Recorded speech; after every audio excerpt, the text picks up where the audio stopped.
Society and the European Respiratory Society. It gives me a lot of joy, a lot of pleasure to welcome you to the beginning of this program. We are starting a little late, but I hope through the course of today and tomorrow, you will get a lot of interaction, you will get a lot of education in the various facets of respiratory medicine with a program that's been curated with a lot of care jointly between the ERS and the ICS. Good afternoon, Delhi. Thank you so much for being here. So I'd like to take this opportunity to first of all, and most importantly, welcome our entire faculty from across the ocean. I would love to invite all our entire ERS faculty.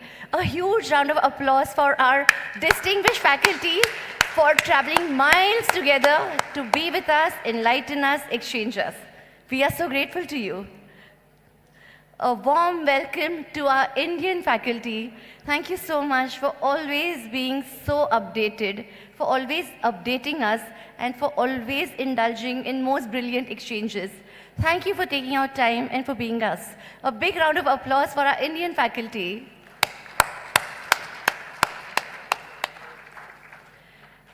We always save the best for the last. So here, a huge round of applause for our delegates who've given up their precious time of practice to be with us, to encourage us, and to support us. A huge round of applause for the delegates who are here in huge numbers. Hyderabad program was a huge success. Not only number-wise, of course, we had 518 delegates attending it, but most importantly, it was such an enriching, brilliant program, and we promise you all that the Delhi program will not only be equally good, but will be actually better. So through the course of today, we have lectures, we have panel discussions, and we have case presentations which are relevant to your clinical work. We hope that the messages, the clinical messages that you get out of the interaction here will actually move you forward, both in a clinical way, but also emancipate you in the way of doing academics, research, etc. And collaboration is the way forward for all of us, is something that we want to establish today. The panel discussions are done in a way in which the moderators will encourage you to come and ask questions. Please do ask your questions, make yourself heard, make your points, but do so briefly so that the interaction can be fruitful, and there's a lot of people who can be involved as a part of these discussions. We won't hold you for long. We need to move forward and start the program, hence Dr. Nene. So we'd like to call one of the most important people for us today and every day. I'd like to call the president of ERS, none other than Joanna, to be here. I'm taking the liberty to not say the spelling, not say the surname, because it's a tongue twister.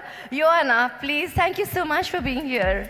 It's so good to see a lady shining as the president of ERS, and it's so inspirational for all of us. Nonetheless, I have an equally important and equally distinguished person, the president of Indian Chess Society, none other than our very popular and very, very distinguished Dr. Rakesh Chawla. Welcome, sir.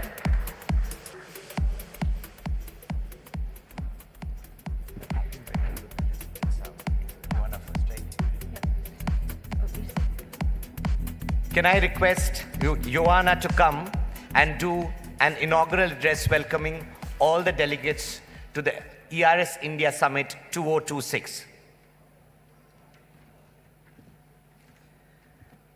Dear colleagues, dear friends, well, we are honored to have this opportunity to meet and discuss.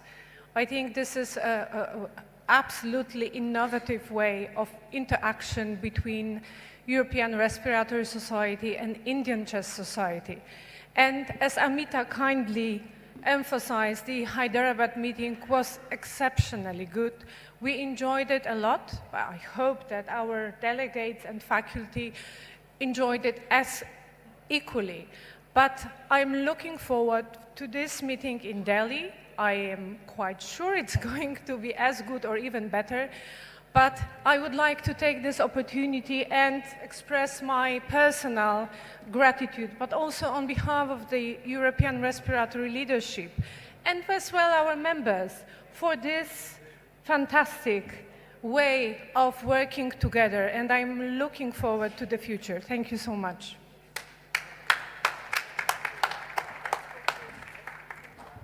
And if I can now invite Dr. Rakesh Chawla, our own Rakesh Bhai, to come and say a few words as the President of the Indian Chess Society. Rakesh Bhai.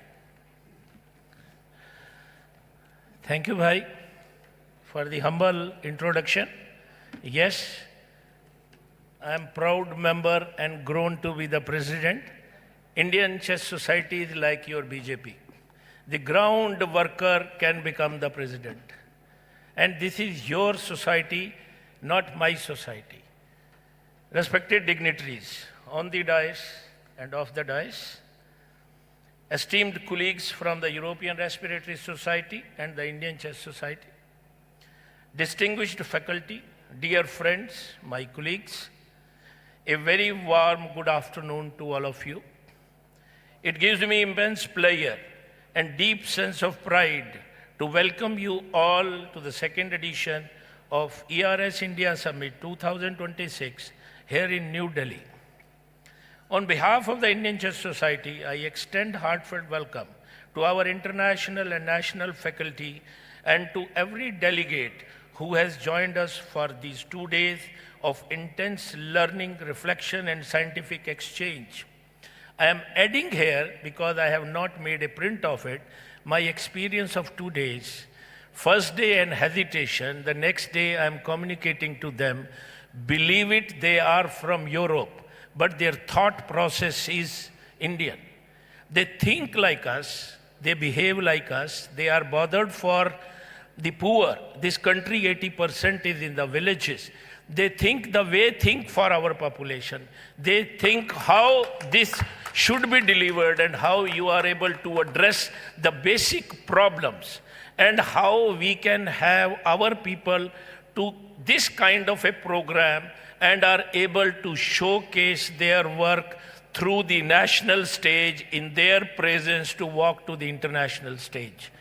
Believe it, this is my experience of 2 days, which in between the lines I have shared with you. Academic rigor, and if you are not the member of ICS, become the member of ICS, which shows you in the internet Dr. Rajadhar, Dr. Rajesh Swarnkar, Dr. Amita Nene. Don't get into any other site and deposit your money. You must be sure you are automatically becoming for first year the member of ERS by virtue of joining Indian Chess Society. Academic rigors lies at the heart of ICS through national conferences, focused summits, CMEs, workshops, and guideline-driven consensus. I was not aware of how the guidelines are made. Yesterday I told when I saw people making guidelines of ILD registry, I got motivated from ICS program. It is an ICS who gave me opportunity to make thoracoscopic practices in India guidelines, thoracoscopic survey in India and guidelines. We wrote it, we did it, and we got it published. So I'm telling you how much benefits you get, how many academic kicks you get by joining the academic forum of these societies. Friends, respiratory medicine is passing through an extraordinary phase. We are witnessing rapid advances in precision medicine, biologics, imaging, genetics, and understanding the treatable traits. At the same time, countries like India continue to face an enormous burden of COPD, asthma, bronchiectasis, interstitial lung disease, lung cancer, post-infectious lung disease, and environmental lung injury. The challenges before us are clear. How do we translate cutting-edge science into affordable, accessible, and effective care for millions? Over the next 2 days, we discuss early detection of chronic lung diseases, early detection of lung cancer, personalized approaches to airway diseases, emerging science in bronchiectasis and pleural diseases, management of ILD and rare lung diseases. Of course, a critical appraisal of the best recent research from ERJ and Lung India. What makes this meeting especially meaningful is a strong academic involvement of Indian clinicians, young researchers through oral presentations, e-posters, and case-based discussions. Friends, we must remember that India respiratory challenges are unique. Our patients develop COPD without smoking, asthma in polluted environments, fibrosis after infections, and complex airway diseases at much younger age. The Indian Chest Society remains committed to promoting academic excellence, encouraging ethical, patient-central practices, supporting research and young investigators, and strengthening international collaboration for the benefit of our patients. I would like to place on record our deep appreciation to European Respiratory Society leadership and faculty for their continued engagement with India and for sharing their time, expertise, and friendship with us. I thank multiple sponsors who gave unrestricted education grant to ICS to organize the summit. I also congratulate the organizing committee, scientific committee, for putting together such a rich, contemporary, and forward-looking scientific program. Dear friends, medicine is changing, but what must never change is our compassion, our curiosity, our commitment to our patients. Let us use these 2 days not only to update our knowledge, but also to rethink how we practice, how we reach, and how we serve. In between, again, I'm adding, you have the opportunity to meet the elite of European Respiratory Society. Do not hesitate, like we say in workshop. Ask foolish questions. You are in a learning stage of interventional pulmonology, my forte. But at the same time, don't have hesitation. You want to communicate. I have not taken their permission to announce this, but yes, they are open-hearted. The way I have moved to each one of them and discussions with them, you can always, and you will be happy to listen what is their mind and what is their heart for real poor patients. With these words, I once again welcome you all to the ICS ERS India Summit 2026 and wish you 2 days of stimulating discussions, meaningful interactions, and lasting leadership. Thank you very much. Jai Hind.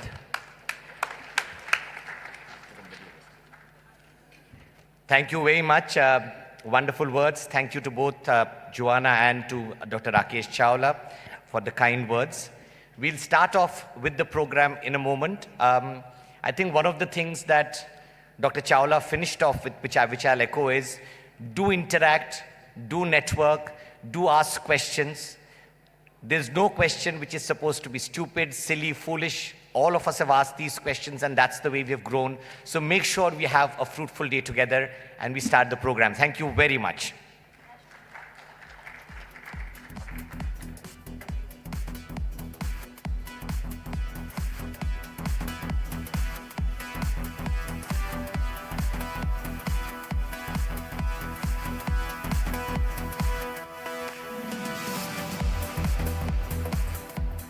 I have the very pleasurable task of introducing my young colleague, a bright young scholar, respiratory physician from my city, Dr. Shomo Kanti Hazra, who will be the master of ceremonies today. Shomo will take us through the entire program. He's a bright lad who's worked previously with Dr. Zarir Udwadia, trained there, and now we are lucky that he's come over and worked with us in Kolkata. So welcoming onto the stage, Shomo, as Master of Ceremonies. Come over, Shomo.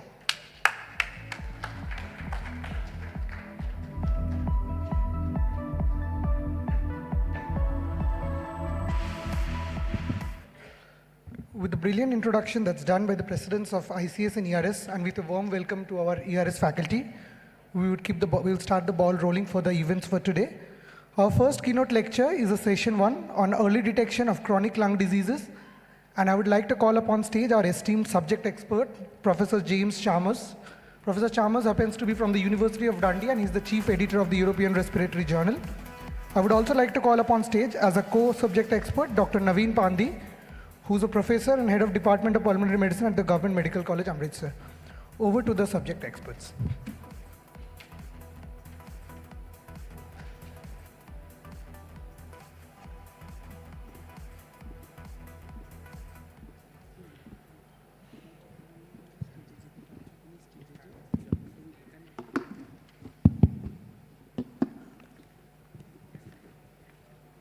Good afternoon, all. First of all, take this opportunity to thank the organizers of ERS India Summit 2026 for inviting me. The subject we are taking up as the first lecture is very close to my heart. So not wasting any minute, I'll straight away invite the first speaker of the day, Dr. Rakesh Chawla. Dr. Rakesh Chawla is internationally acclaimed interventional pulmonologist and academic leader with extensive national and global contributions to airway disease, to the pleural disorders and sleep medicine. Great experience, President, Indian Chest Society at present, President, Indian Association of Bronchology. He's President, Sleep Forum Association, author of 94 national and international publications and 6 textbook chapters, and pioneer of glue therapy for hemoptysis cases, cryo-lung biopsy using twin kissing bronchoscope techniques in DPLD. Over to you, Dr. Chawla, for the first lecture, please. Thank you, Dr. Naveen. Again, this is the platform I am able to know Dr. Naveen, the elegant person from Amritsar, the city of Golden Temple. The world does not have a Golden Temple. That is a city you must visit. That is in Amritsar. Professor Naveen, thank you. That I also came to know you are in Medical College, Amritsar. Thank you, sir. And this is the forum. This is how you get opportunities to meet people. So good afternoon.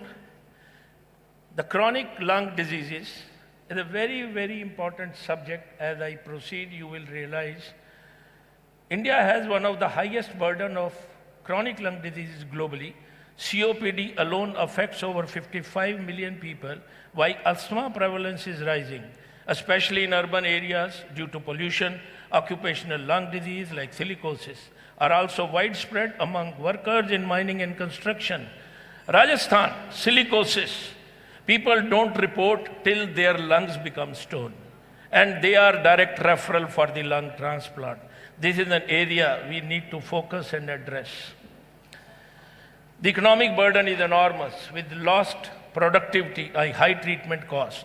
Addressing early detection can significantly reduce this burden.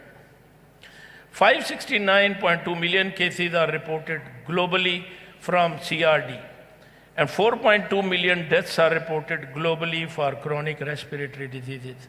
COPD and asthma account for majority of these cases.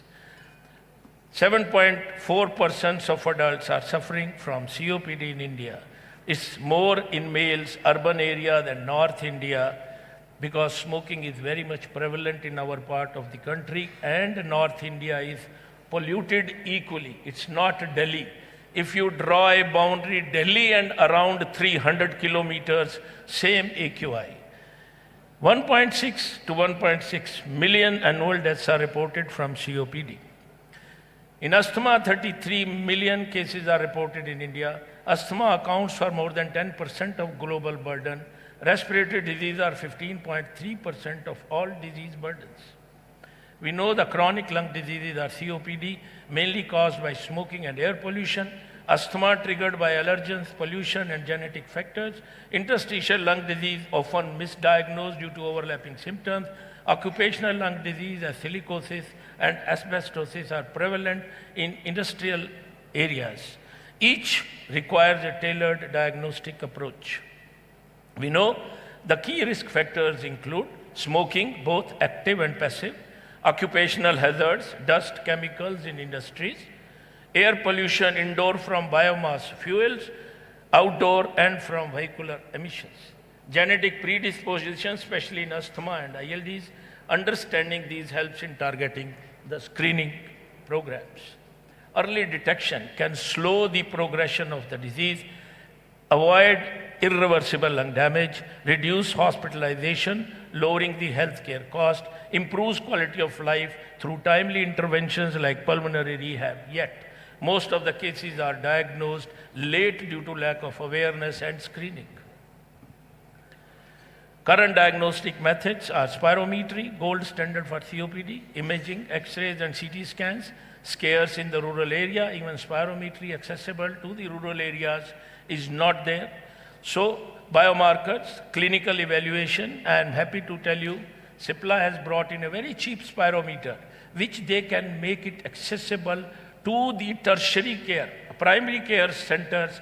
I am sure they are all health-related concerns, all of them, and at least spirometry can be made available to the primary health centers, and that will be a great help by these people. Clinical evaluation often delayed due to symptoms overlap. We need affordable, scalable alternatives. Major barriers are low awareness. Patients ignore early symptoms. So awareness classes, awareness programs, sitting with the villagers, making them comfortable, telling them we have not come for any vested interest. We have come for you. Till they have that feeling, villagers will never be on your platform. You have to connect with the sarpanch of the village so they have a faith in him and they listen to you, and the next time you go and deliver them what selflessly you want to deliver, not promoting the business. High cost, many cannot afford spirometry or CT scans. Cultural stigma, smoking related diseases are underreported. Key research gaps are lack of large-scale epidemiological studies, limited biomarkers, few studies on genetic or blood-based markers.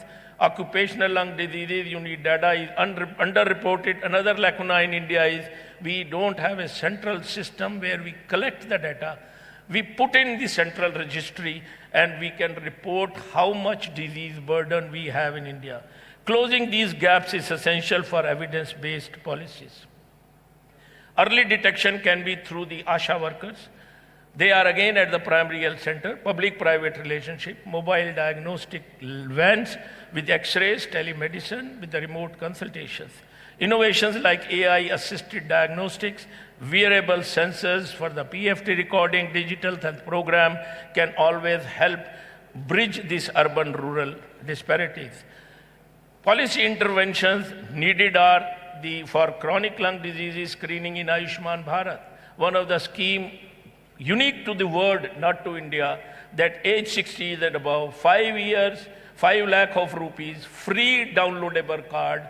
From the net, you don't have to go to the red tapeism of the clerks in the system, and you walk to any private or government hospital, and this is respected. So government is committed and is crucial for scalability. Media coverage should be there to increase the awareness, school programs educating children on pollution risk, celebrities, endorsements like Priyanka Chopra. When I go to the schools to give lecture to the children, the parents are smokers. I ask the school people to prepare the play card, go and show to your father, ki dad, we need you to live with us for the more time. Believe it, this single line has changed the parents to leave smoking. And then next time you go and reward the parents, reward the children who have done this. This is a wonderful initiative which I am doing at my level. Awareness programs, I told you, the chilling 29th of December, the chilling winter, we went and did spirometry, of course, for an IECAN study for pre-COPD detection. I was not getting the patients. I went to the village. Believe it, all naive, all smokers, spirometry normal, abnormal iOS. Now we wanted another stage. They said, no, we will not come to the hospital. We are all right. Why should we come? Now here you need a connect. You need to deliver. You need to develop a faith with the villagers. We do the awareness camps. We do awareness talks. Primary care you can train the frontline workers in basic spirometry, implement community screening, especially in high-risk groups, refer complex cases early to the tertiary centers. Occupational lung diseases, especially the workers who are working in mines and textile industries, or the traffic police standing in the center to direct the public, are to be screened for the lung diseases. India has 14 of the world's 20 most polluted cities. We need to have stricter emission norms, promoting clean cooking fuels, green urban planning.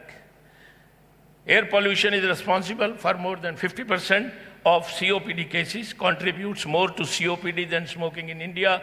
2 million deaths are from air pollution in 2023, 7 in 10 COPD deaths attributable to the air pollution. Biomass exposure, chula smoking, and ladies are the sufferer, and they are in non-ventilated houses, and that is where it's responsible for COPD and lung diseases. Disparity in disease burden, the women are facing more because of the biomass fuels. Studies like Mumbai asthma clinics have reduced the emergency visits, Tamil Nadu silicosis program, compensation for workers, Delhi pollution linked with the health alerts. We also did an advocacy, are doing advocacy by doing the press conference, and this sending a message across to the country through the PTI and the news media agency that it is not a seasonal inconvenience, it is a continuous assault on the lungs that weakens immunity, worsens asthma and accelerates chronic lung diseases. Clean air must be treated as a basic right. It's not only the clean air, we have a right to the clean water also, and it is not a luxury. Around 8 cigarettes a non-smoker is inhaling in a city like Delhi. Indian young lungs are under attack. Delhi pollution rises up to AQI of 400 plus. You can see the 14 years old lung. It should be like this, but it is like this. Vaping is prohibited under law, but it is rampantly used and available freely. So you need these norms to restrict all this. Research priorities for Indian-specific biomarkers, cost-effective screening tools, long-term impact on the interventions should be there. Partnership can accelerate the progress. Government and NGOs for grassroots implementation. Academic institutions should be involved for the research. Funding the government, CSR, should be there to help these programs. Key hurdles are infrastructural gaps, behavior resistance, as I explained, funding shortage, so solution includes phase rollouts and community engagements. The factors for critical success are community participation and smoking cessation programs, political will, multidisciplinary teams, and especially the holistic approach, as I told you, is very, very important. So we should have expanded screening program, adopt AI and mobile health, strengthen policy enforcement, take out 1 hour from your active practice to devote even on telecalls for the villagers or the basic structure, RMPs who are sitting in the villages, you give them, you connect with them and give your 1 hour on tele data. WhatsApp is there, they can always send the x-rays, they can always get a guidance, which you must do. So in summary, early detection of CLD in India faces the challenges, but also immense opportunities. By addressing evidence gaps, leveraging technology, and strengthening policies, we can reduce the burden and save the lives. Let us act now. I was seeing repeatedly here, must finish in time. I follow the further speakers to follow in line because time is precious to everyone. Thank you very much. Thank you very much, Dr. Rakesh. Over to Dr. Yeah, thank you very much. It's now my great pleasure to invite Professor Joanna Chorostowska from Warsaw in Poland. Joanna is the president of the European Respiratory Society. She's also a highly experienced researcher, not just in lung cancer, which we're going to hear about, but also COPD and alpha-1 antitrypsin detection in respiratory medicine. Thank you, Joanna. Thank you, James. Thank you for this very kind invitation. I am truly honored to speak today and present at least part of what's really has been driving me recently, but also Dr. Rakesh very kindly called for continuity, and essentially my presentation is going to be a continuity of what you have just presented. Yes, I would be happy to see. So what I'm going to do within the next 15 minutes, it's really a sort of challenge to you in a way, to show intellectual as well, to show how this very specifically tailored intervention, lung cancer screening, in my personal opinion, but not only mine, could be really re-tailored to serve the needs of the at-risk population and also help us to detect in general, respiratory diseases, not only respiratory, in a more effective way and earlier. So this is about lung cancer screening, but not only. I'm going to present the rationale behind the secondary prevention for lung cancer, effectiveness of low-dose CT programs, screening programs. We have accumulated a lot of experience. The ERS role in this process, however, I would like to really present the evolution of this concept into the chest screening, and then why it's so important for us and why we are so important for this concept.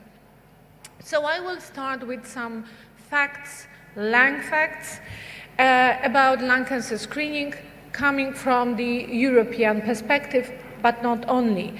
So lung cancer has been the first cause of cancer-related death for some years now, not only in Europe, but also worldwide, both within women and men population. But I specifically brought those data published quite recently for 2021. That was during the pandemic, COVID pandemics. And you might appreciate that lung cancer at that time was the second cause, avoidable cause of death in the population younger than 75 years old. And I think this is a very meaningful piece of data speaking to the fact that we can truly work on avoiding at least that, or decreasing the price our societies are paying to lung cancer. And the second important fact is, and that has been known for many years now, that the earlier lung cancer is diagnosed, the better prognosis for the patient. And I would like to add to that that nowadays with the new therapies, with the very effective therapies dedicated to lung cancer screening at early stages, it is becoming even more important.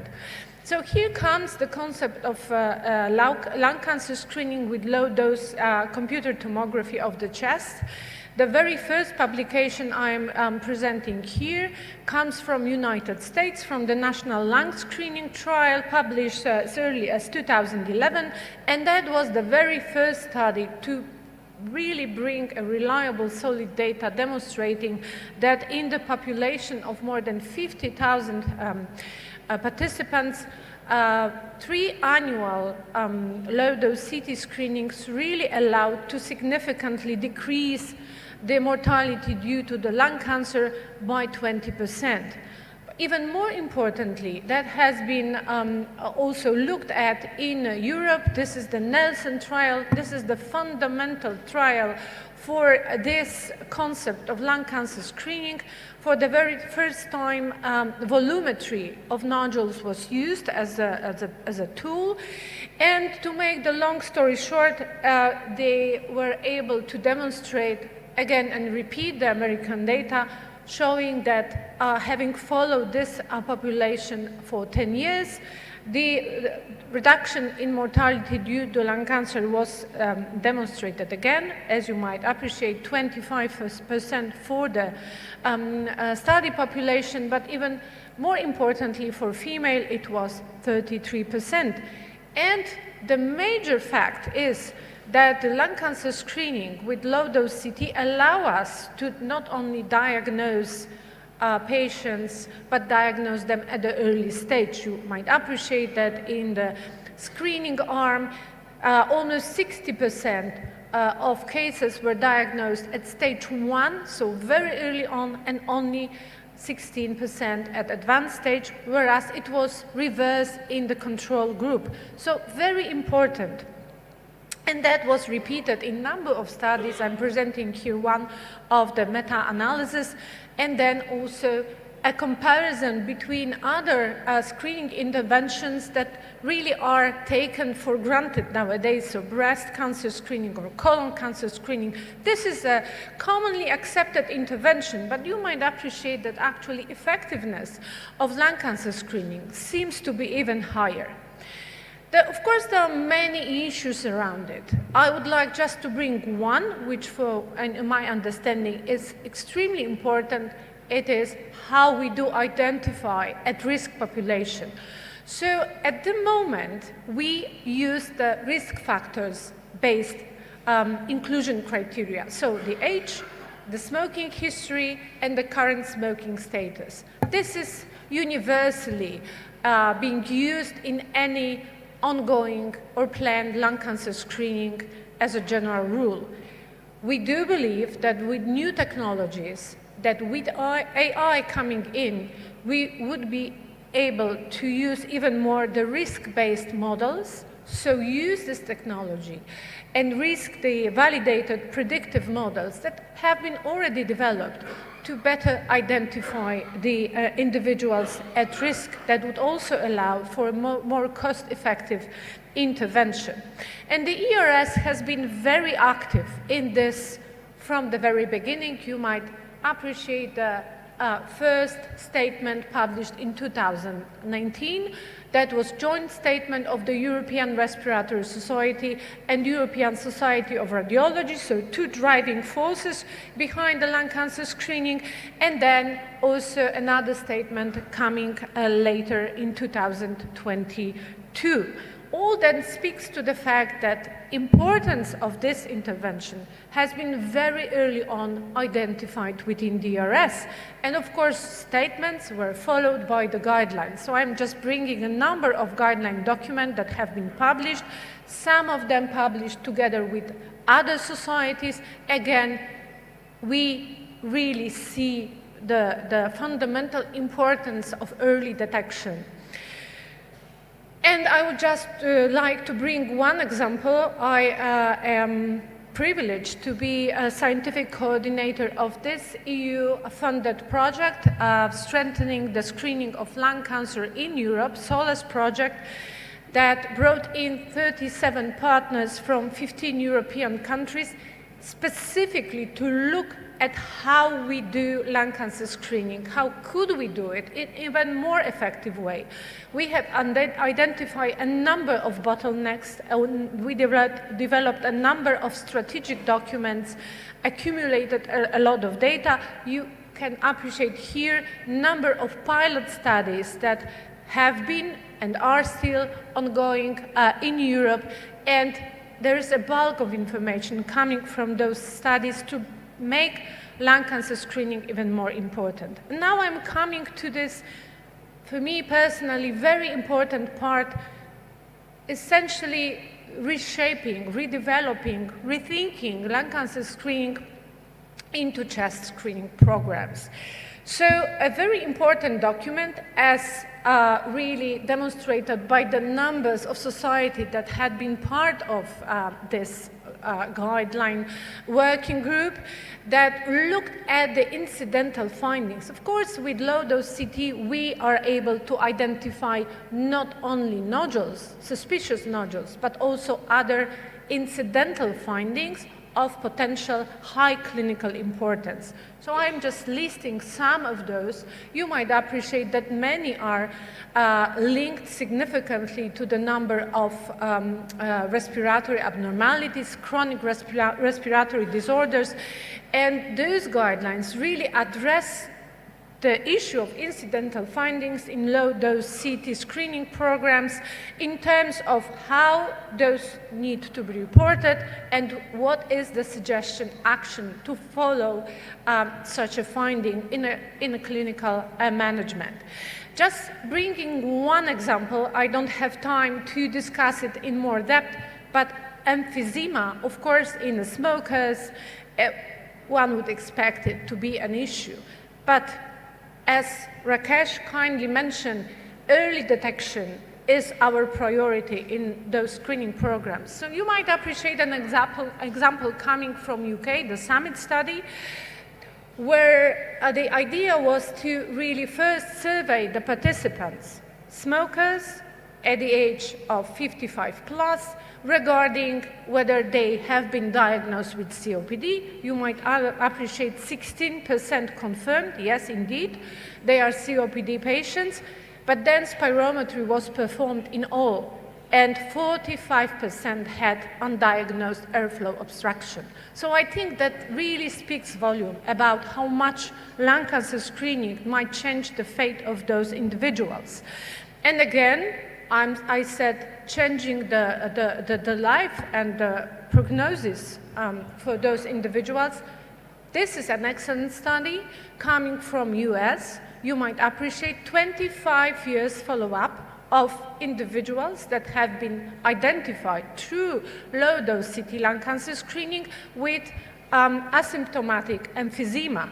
And what happened is that apparently emphysema per se, but also severity of emphysema, asymptomatic, is strongly significantly linked not only to the all-cause mortality, but also to the COPD mortality. On the top of it, we also do see, for example, coronary calcification, and number of studies has shown that we could also link the categorize those calcification and relate it to the risk of acute cardiovascular events. So this is again of importance not only for respiratory medicine but also for cardiovascular medicine, and this is again, as shown by Claudia Henschke's study, strongly linked to the survival prognosis for those individuals. So to wrap up, I would like to emphasize, and I'm happy to discuss it with you during the break, low-dose CT, in my strong personal opinion, is a unique chance for us for earlier detection not only of lung cancer, but many other key chronic respiratory and not only respiratory disorders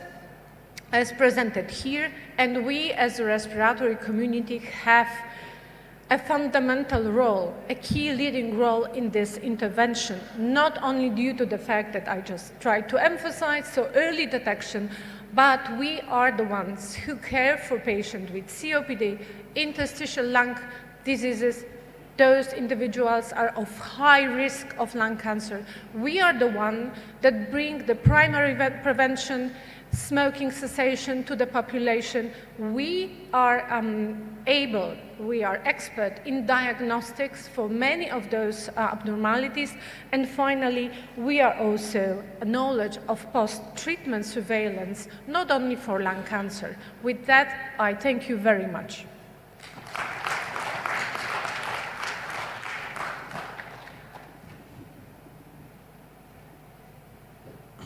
May I now invite the next speaker, Dr. Rajadhar. He'll be talking on early COPD study, the ICANN study, which will be more concentrating on the pre-COPD. Thank you very much, Naveen ji. Absolute pleasure to be speaking after the two presidential lectures. And I truly believe that the study is in continuum to what was said by Dr. Rakesh Chawla and Dr. Joanna Hortowska. So what I'm going to talk about is a study that a lot of investigators in this room did together, which looked at oscillometry parameters amongst Indian patients who had a study-defined pre-COPD due to smoking and non-smoking causes, and the impact of treatment in the way of an inhaled corticosteroid and a long-acting beta agonist. And the two endpoints that were particularly looked at was symptom control and oscillometry parameters. The study was supported by an industry grant, and that's the statement of conflict of interest for my talk.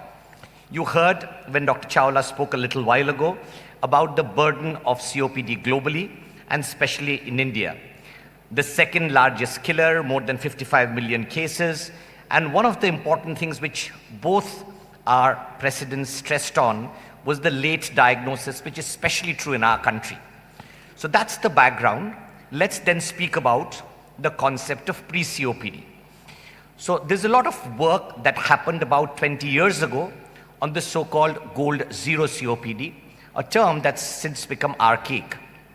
However, when we talk about pre-COPD, early COPD, gold zero COPD, use whichever nomenclature you want, it's symptomatic individuals who have an environmental exposure And when we speak about environment exposure, we're speaking about, of course, smoking, but also the non-smoking COPD, which is so important in our country, biomass fuel exposure, and the disease seems to start off in the small airways.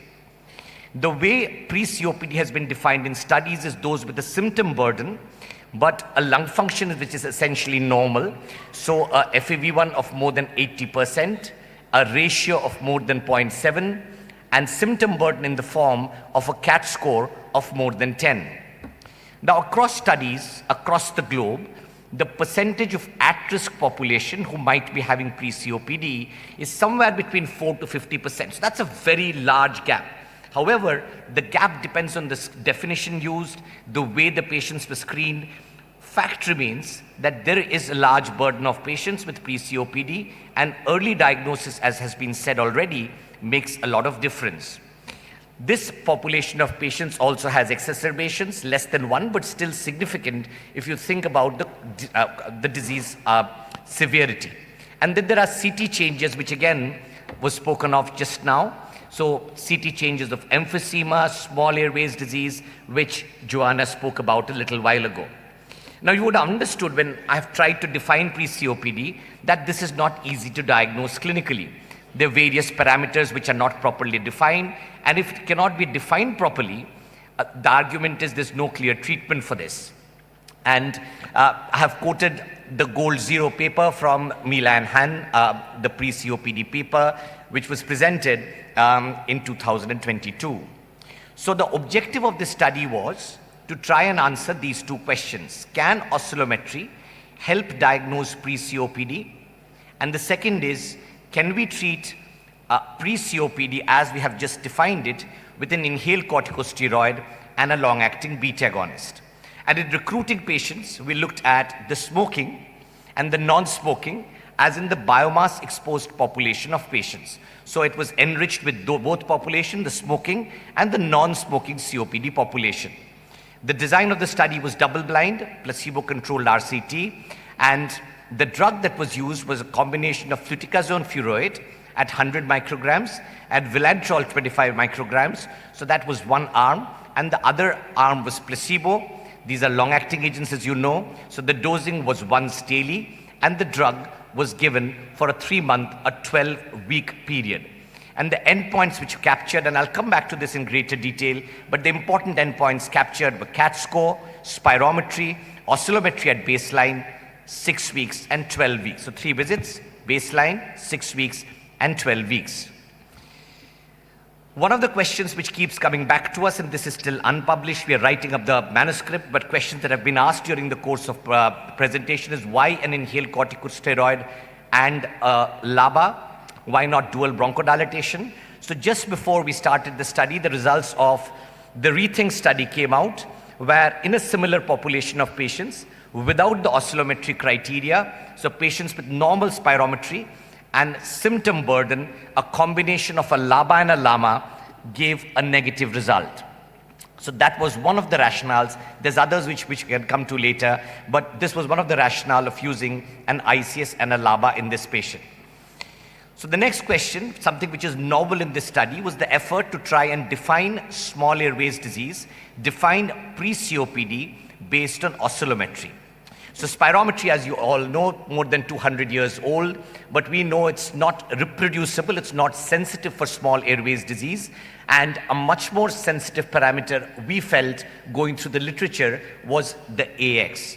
So just for, I know the room and all of India now is very familiar with oscillometry. However, just to sort of put things out at the same baseline, so R5 is looking at airway resistance to the whole airway. R20 is proximal airway resistance. The R5 minus 20 is small airways resistance. AX is area under the reactance curve there in blue. Lung stiff minus the lung stiffness in elastic recoil. And then you look at responsiveness, whereas X5 is the measure of lung stiffness and heterogeneous ventilation. In a healthy Indian population, a moderate-sized population of patients, an AX of 4 centimeter of water per liter was thought to be, and below, was thought to be normal. And then in a larger trial, an AX of 6.36 in smokers with normal spirometry had an area of under the curve of 0.79 for diagnosis of established COPD. I say this to establish the reason why we had a cutoff of 6 in defining small airways disease in our study. So coming to the inclusion and exclusion criteria, so we had adult subjects between 35 to 55. We dropped from 40 to 35 simply because the increased biomass exposure, the non-smoking COPD incidence in our country, and a BMI of less than 30, smoking history of more than 10 pack years, exposure to biomass smoke for more than 2 hours for at least 13 years, which comes from some of the work that Dr. Sandeep Salvi has done in our country. So defining biomass exposure comes from his work. A post-bronchodilator FEV1 of more than 80%. A CAT, like we said, of more than 10 to define disease burden. And a respiratory elastance of more than 6, as we said, as we measured by the tremor flow equipment. The exclusion criteria was a detailed history and trying to exclude asthmatics from the study, a previous history of more than 2 months of using, in the last 2 months of using any inhaled or oral steroids, a history which would be deemed as being suggestive of asthma, and a BMI of more than 30 were the exclusion criteria for this particular study. The power calculation, which I won't go into any great detail, but the power calculation was done with an anticipated mean CAT of 15 in the study and a dropout rate of 20. We wanted to have a 90% power to detect a CAT increase of more than 2 and an MCID of 2. And for this, the power calculation for the study came out to be 196 subjects. So that's what we thought we needed to recruit for the patient, which was a challenge, as I'll show you in a moment. So the endpoints that we looked at was change in CAT from baseline to 12 weeks, a change in AX and R5 minus 20 from baseline to 12 weeks, and the number of patients who experienced an improvement in R5 minus 20 by 15% or an improvement in AX by 30%. Those were the primary endpoints. The secondary endpoints were changes in spirometry, so change in FE1 FVC ratio, a change in small airways in spirometry, so FEF 50 and 75, the minimal clinical significant change in oscillometry parameters that results in an improvement in CAT score by 2, looking at exacerbations. Remember, the study was only for 3 months, so exacerbation is a very soft endpoint for such a short study, and hence a secondary measure, and use of rescue medication. There were some exploratory endpoints which we are still looking at HRCT, emphysema and small airways thickening measurements, metabolomics, and exploratory AX cutoff, and expiratory flow limitation, and the role of X5 were exploratory outcomes that we looked at as a part of the study. So the randomization, like we said, was a double-blind study. Randomization was generated in blocks of 6, and medication compliance was strictly captured as per this data sheet, where we looked at the number of capsules dispensed and the number of tablets that was returned. So this is a schematic representation of how the randomization visits went. So we said baseline visit 2 was at 6 weeks, visit 3 was at 12 weeks, looking at inclusion-exclusion criteria, the demographics, the various symptom score and the lung physiology measurements, and some basic measurements there, along with the scan and the metabolic blood sample that needed to be collected. So that's the study team, and Dr. Milind Sovani, dear friend, scholar from Nottingham University, handheld us through the project. Dr. Sandeep Salvi and the CREST Foundation did a lot of the background scientific work. You can see Sapna, Vandana, Rashmi, Abhishek, etc. They formed the brains behind the statistics and collating all the data together. And like I said, a lot of people in the hall today were part of the study. We had people from throughout the country who participated in the study, 9 centers in total. A lot of investigator meetings and trainings. We were also hit a little bit by the COVID pandemic. First investigator meet, which was supposed to be 2022, happened in 2023. Lots of training sessions that were completed with help from the CREST team at Pune. And it was their responsibility for data entry and management of data over a period of time. So in the last 4 minutes, let's look at some of the results that we have as a part of the study. So the total number of patients who were assessed for eligibility was 149. You can see there was a lot of screen failures. The total number of patients randomized were 93. And you can see the causes for screen failure there. So remember the inclusion criteria. A lot of people who were initially screened had a CAT of less than 10, an AX of less than 6, a defined obstruction with a ratio of less than 70%, pack years of less than 10, patients who were defined obese with a BMI of more than 30. So the screen failures were common sense. A lot of people screened, but the total number randomized was 93. Treatment A and treatment B. So active arm was fluticasone furoate and vilantrol. The placebo arm on there. There were some people lost to follow-up. And then the patients who were completing the study till visit 3 were 28 in each of these arms. This is the baseline data, and I won't dwell on this, but show you some of the important baseline data in that slide. So the average age of patients, remember the range was 35 to 55 years. So the average age of patients in both groups was 45. Most of these patients were men. There was about 77% smokers in group A and 80% in group B. Biomass exposure was to the tune of 20%, and hence not much of difference in the baseline criteria between the two groups. This was looking at absolute eosinophil count in these individuals and whether that made a difference or not. And this, again, is a study that we have published a few weeks ago, looking at blood eosinophil counts in healthy volunteers and patients with asthma and COPD in India. Again, lots of investigators in the room. We were again handheld by a lot of people from the ERS, so Professor Omar Osmani, Professor Mona Bafadel, Professor Richard Russell were a part of this study. And we found that unlike the common mindset that we have much higher numbers of eosinophil in our country, the actual eosinophil numbers were no different as compared to what it is in the West. And our eosinophil counts in the study were no different. So when you looked at oscillometry parameters in these patients, the R5 minus 20 and the AX at baseline in these patients was very, very similar. So no difference in oscillometry at baseline between group A and group B. And then we looked at the comparative results of CAT. So there was a huge reduction in the CAT in the active arm in group A, and there was a smaller but still significant reduction in group B. So the CAT in both groups got better, much more in the active arm as compared to the control arm. What about change in oscillometry? So the R5 minus 20 remained the same. However, there was a significant improvement in the AX in the population of patients who got the study drug. So that's the important bit there. CAT score improved in both groups, but much more in the active arm. The AX improved more in the active arm as compared to the control arm. There was high drug compliance. I have talked about asthma, the fact that these patients were carefully picked to make sure they had pre-COPD. The early HRCT data also showed that about a fourth of patients had emphysema and bronchial wall thickening on the CT, which goes along with the concept that these patients had more of pre-COPD rather than asthma.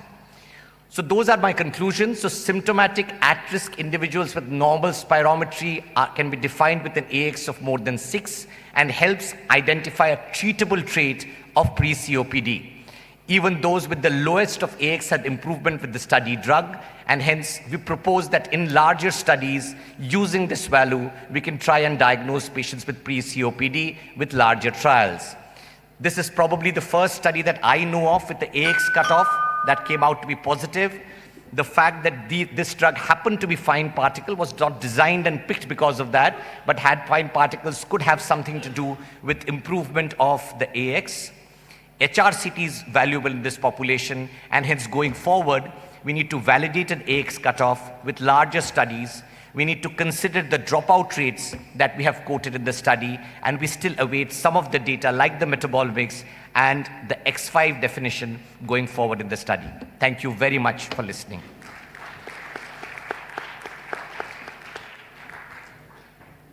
So thank you very much. Really important data. And we're going to be sticking with this important question of how do we detect early chronic lung disease. And it gives me great pleasure now to introduce a friend, Dr. Lancelot Pinto, who's a clinician researcher with broad interests, including airways disease, TB, respiratory diagnostics. He works in Mumbai, and he's going to talk about novel approaches in early detection of obstructive lung disease. Thank you, James, for that very generous introduction.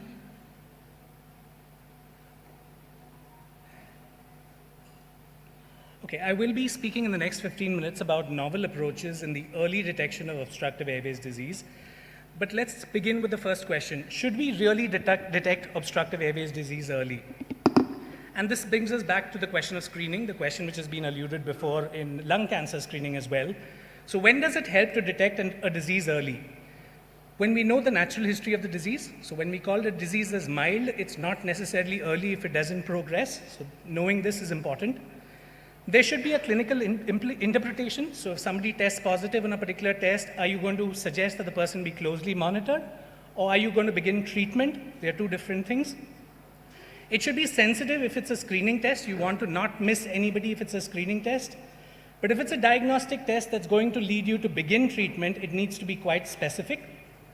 And there's a difference between screening versus case finding. So screening would be in healthy volunteers or healthy subjects with no real symptoms at that point of time, whereas case finding would be actively seeking people with symptoms. You can do this actively when they come to you or when they present with symptoms, or opportunistic. For example, if somebody is having a lung cancer screening, you look out for signs for emphysema, that would be opportunistic screening. So let's begin with the natural history of what we know. So this was an important study. It was a prospective cohort study from the Copenhagen general population, individuals between the age of 20 to 200. They chose people with a high risk of COPD. Now, this is important. How did they identify people with a high risk of COPD? You needed to be 40 years or older. You needed to have a cumulative tobacco consumption of 10 packs or higher, and without a self-reported or previous hospital contact for asthma. So between November 26, 2003 to 2013, so over a decade, 95,000 individuals were screened. 34% were deemed to be high risk of having COPD. 11% of these met the COPD criteria, were actually labeled as having COPD, of which 78% were undiagnosed, which is a metric which seems to be quite common all over the world. So anywhere between 70 to 95% of people with COPD remain undiagnosed, and 71% of these undiagnosed individuals were symptomatic.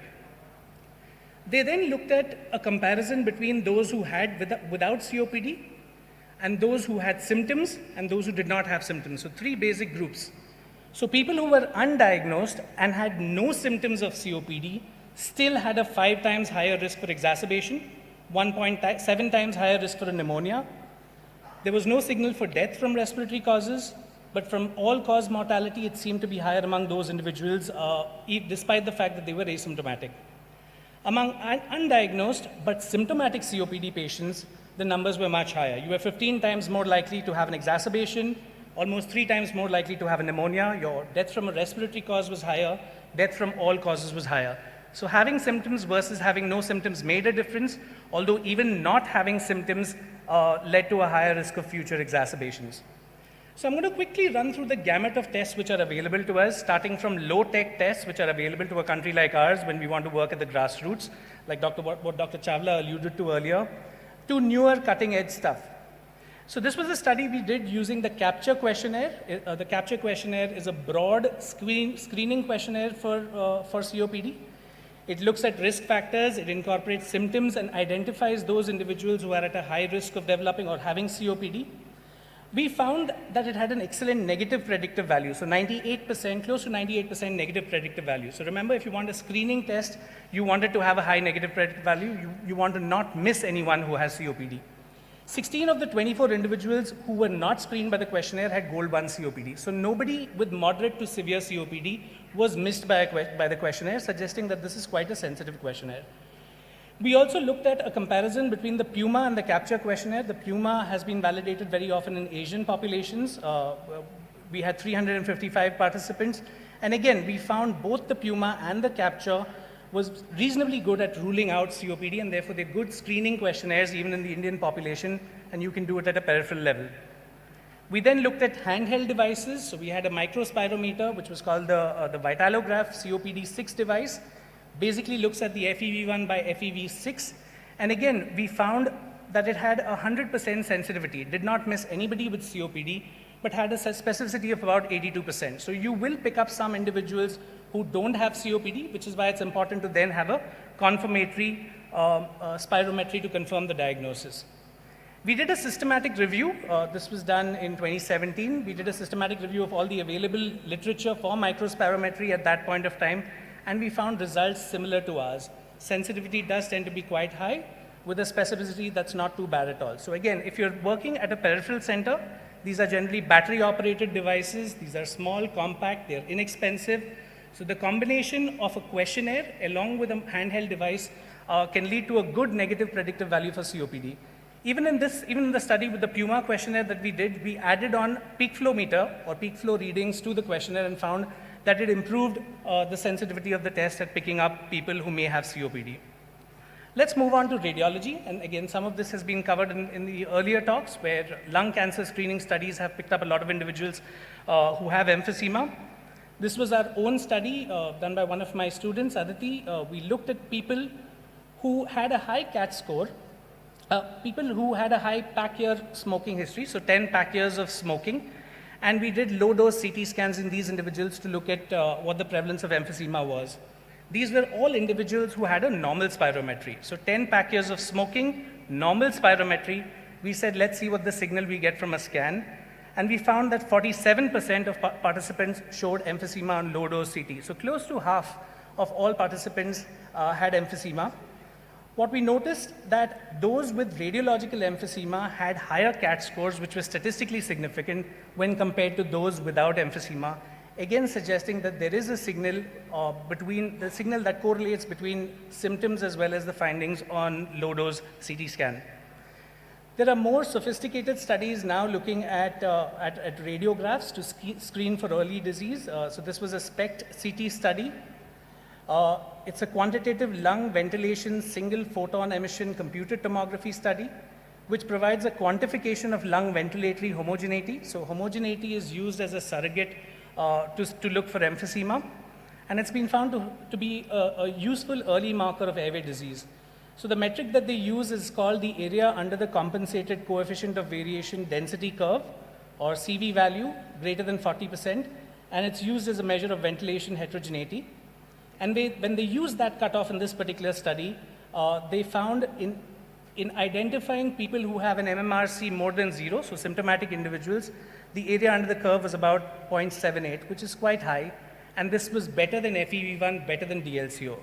So a CT-based test was better at correlating with symptoms than the conventional measures like FEV1 and DLCO, which again is quite interesting. What about breath sounds? So this was a device which we developed in collaboration with IIT Mumbai. It's a small little tool that can be attached to any stethoscope. It can be used to record sounds.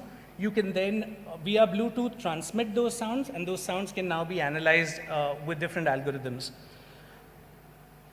This was a study we worked on with the Indian Institute of Science during COVID, looking at breath sounds and cough sounds and looking at their correlation with the presence or absence of COVID.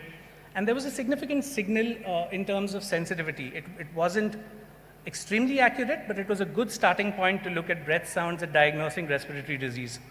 This is a study from CMC Vellore. I found the preprint online, which was again looking at sounds in distinguishing normal versus abnormal respiratory patients. So whether you have a respiratory problem or not, the breath sounds were about 90% accurate at determining or distinguishing those who were normal versus those who were abnormal when it comes to respiratory disease. Which again, these are all works in progress with data mining, data computing getting better.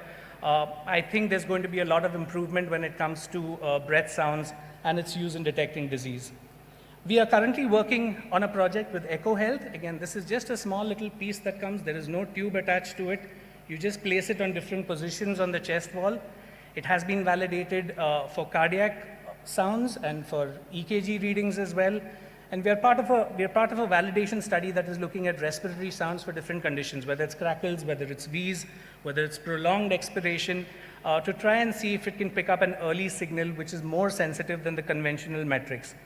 Also, given the fact that this does not involve any forced maneuvers, it does not involve any patient cooperation or or particular understanding. It records those sounds, can be transmitted. I think these are ways of telehealth picking up in India as well, where you can take it to the periphery, record the sounds. It doesn't even need to be a doctor recording the sounds, transmit it, analyze it, and then interpret it. Predictive models are the next big thing, using all the data that's currently available to try and predict the probability of developing COPD in the long run. This was our study. It's a work in progress. We're just submitting it to the ERS this year. Thank God for the deadline being extended. We looked at our spirometry data. So at our hospital, a lot of people undergo screening spirometries. So healthy individuals undergoing a screening spirometry as part of insurance, as part of pre-employment healthcare, as part of out-of-pocket, knowing what their health is like. So we looked at a timeline from 2022 to 2025, and we found about 23,000 screening spirometry tests which were performed in that period. We then tried to filter out individuals who had at least 3 spirometries. So we wanted 3 time points to try and figure out what trajectories looked like. We then modeled these trajectories using a mixed effect regression, incorporating actual follow-up intervals, because the follow-up is not going to be perfect. This was not a study that was designed, so it's not yearly follow-ups. Some people followed up in 10 months, some people followed up in 14 months. We modeled for that time difference. We defined rapid decliners as those who declined more than 60 ml per year. That's the question we wanted to answer. So living in a city like Mumbai, with the air pollution the way it is, do people seem to decline at faster rates than what's normally described? So we had 262 individuals who were included in this study who had 3 time points of spirometries. The mean FEV1 decline was about 46 per year, which is not a small number. 37% of participants, so more than a third of the participants included in this study were rapid decliners, were declining at a rate of more than 60 ml per year, which is quite high. What were the predictors of rapid decliners? So if you had a higher baseline FEV1, you were more likely to rapidly decline. I think other studies are describing this as well, that early on in COPD, your drop in lung function tends to be more steep. Some of it is because you have more lung function, and therefore the percentage loss would convert into a higher absolute volume. The BMI more than 25, presence of asthma at baseline were also independently associated with accelerated decline. Smoking status, interestingly, was not associated with an accelerated decline. And this is what our spread looked like, and the modelers we worked with told us that this kind of a spread does suggest a long tail, suggests that there are different trajectories which all don't fall into one common homogeneous pool.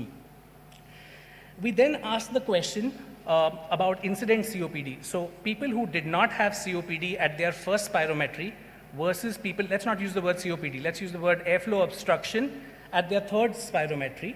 So what was the proportion of people who developed airflow obstruction among fast decliners versus non-decliners?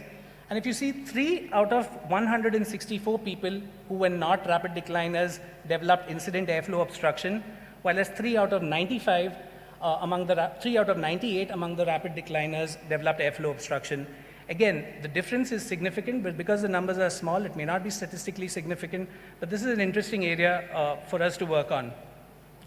Spirometry loops, this is extremely exciting. They're using deep leaning for detecting and early predicting COPD series from spirogram time series. Some of this I don't completely understand, so I will go over what was done. So basically they took information regarding age, sex, and smoking status. They collected expiratory volumes in all people, looked at the original volume time curves. If you had COPD, you were out of the study. If you didn't have COPD, they used the shape of the flow volume loop to try and predict what your probability of getting COPD in the long run was. And this was an AI-based model. There were 3 components, something called Spiro Smoother for stabilizing the curve, Spiro Encoder for capturing volume variability patterns, and Spiro Explainer for integrating this data and explaining predictions. And finally, they used something called Spiro Predictor, which would actually predict the disease risk of undiagnosed high-risk patients having COPD in the long run. And this was based on something called patch concavity with prediction horizons of 1 to 5 years. So basically, within the next 1 to 5 years, what was the probability of you developing COPD? They used the UK Biobank data set on which they did the study. Now, this is what the study looked like. So they essentially said that if you are going to develop COPD 1 year from now, this is what the flow volume looks like. If it's 2 years from now, this is what it looks like today. If it's 3 years from now, this is what it looks like. And you see it gets closer and closer to non-COPD. And to us, these might look very similar, but when you're using computing power, which is really strong, and looking at each time point of your flow volume curve, there's possibly a lot of predictions that are possible. Now, this is the main conclusion of their study. So at baseline, they included people who were high risk versus low risk. They predicted that. And this is the probability of you not having COPD over the next 6,000 days, which is roughly 5 years, if you were in the high risk group. So if you were in the high risk group, only about 40% of those in the high risk group continue to not have COPD at 5 years, while as the low risk group, a majority of them continue to not have COPD at 5 years. And this is purely based on the analysis of your flow volume curves. Again, won't go into the details, but they looked at different predictors such as hospitalization and death, and found that the area under the curve for deep spiro was higher than all the conventional metrics, such as FEV1 by FVC, flow volume, and different other softwares that we looked at. This study got a lot of talk in the media as well as online. It used data from a single sleep study to predict different disease states in the future. It was trained on a data set of over 585,000 hours, 65,000 participants, and they used this data from the sleep heart study. Again, I'm not going into details, but this is the respiratory part of it. Their ability to predict whether or not you will develop a respiratory disease in the next 5 years based on one single night of polysomnography. This is the spread, and their threshold was about, this line is drawn at about 0.75 for the area under the curve, so a lot of the diseases fell above that. Again, suggesting that there is a lot of data out there which potentially could be mined in the future. So going back to the original question, natural history of disease must be known, and I think we do know that both asymptomatic and symptomatic individuals potentially have poorer outcomes in the long run if left unchecked. They should have a clinical interpretation, so I think it's important for screen positives who are asymptomatic to be told to be followed up closely. This is also a point at which you can address smoking cessation, should be sensitive with screening, so questionnaires and handheld devices work very well. Specific if you want to make a diagnosis based on that. We need to understand screening versus case finding and not pool everybody in the same basket. In targeted populations, screening may help alter natural history, and I think Raja's study also addresses that. Questionnaires, handheld devices are cost-effective solutions in India, and technology needs to be leveraged. But pre-screening is extremely important, so don't put everybody in the same basket, whether you have symptoms or not, definitely matters. I'm going to end with a quote from a very interesting book, which I would strongly recommend everybody to read. It says, when scientists and doctors are capable of doing something clever, it often feels that we automatically do it every time. But just because we can doesn't necessarily mean we should. And this is the word of caution when it comes to screening tests. We need to interpret it with caution, especially in a country where diagnostic services are often unregulated. We need to really know what we are doing. Thank you. Thank you very much. So after those 4 fantastic talks, we're now going to have a panel discussion. So I'd like to invite Dr. Salil Bendra, who's going to be the moderator for this panel discussion. As the chairs are being set up, if we can invite the panelists, so if we can invite, please, once again, Professor Joanna, Professor Omar Osmani, Professor Paolo Rogliani, Dr. Pinto, don't go too far from the stage because we also invite you to come back on, Dr. Neil Thacker, and Dr. Saibal Moitra.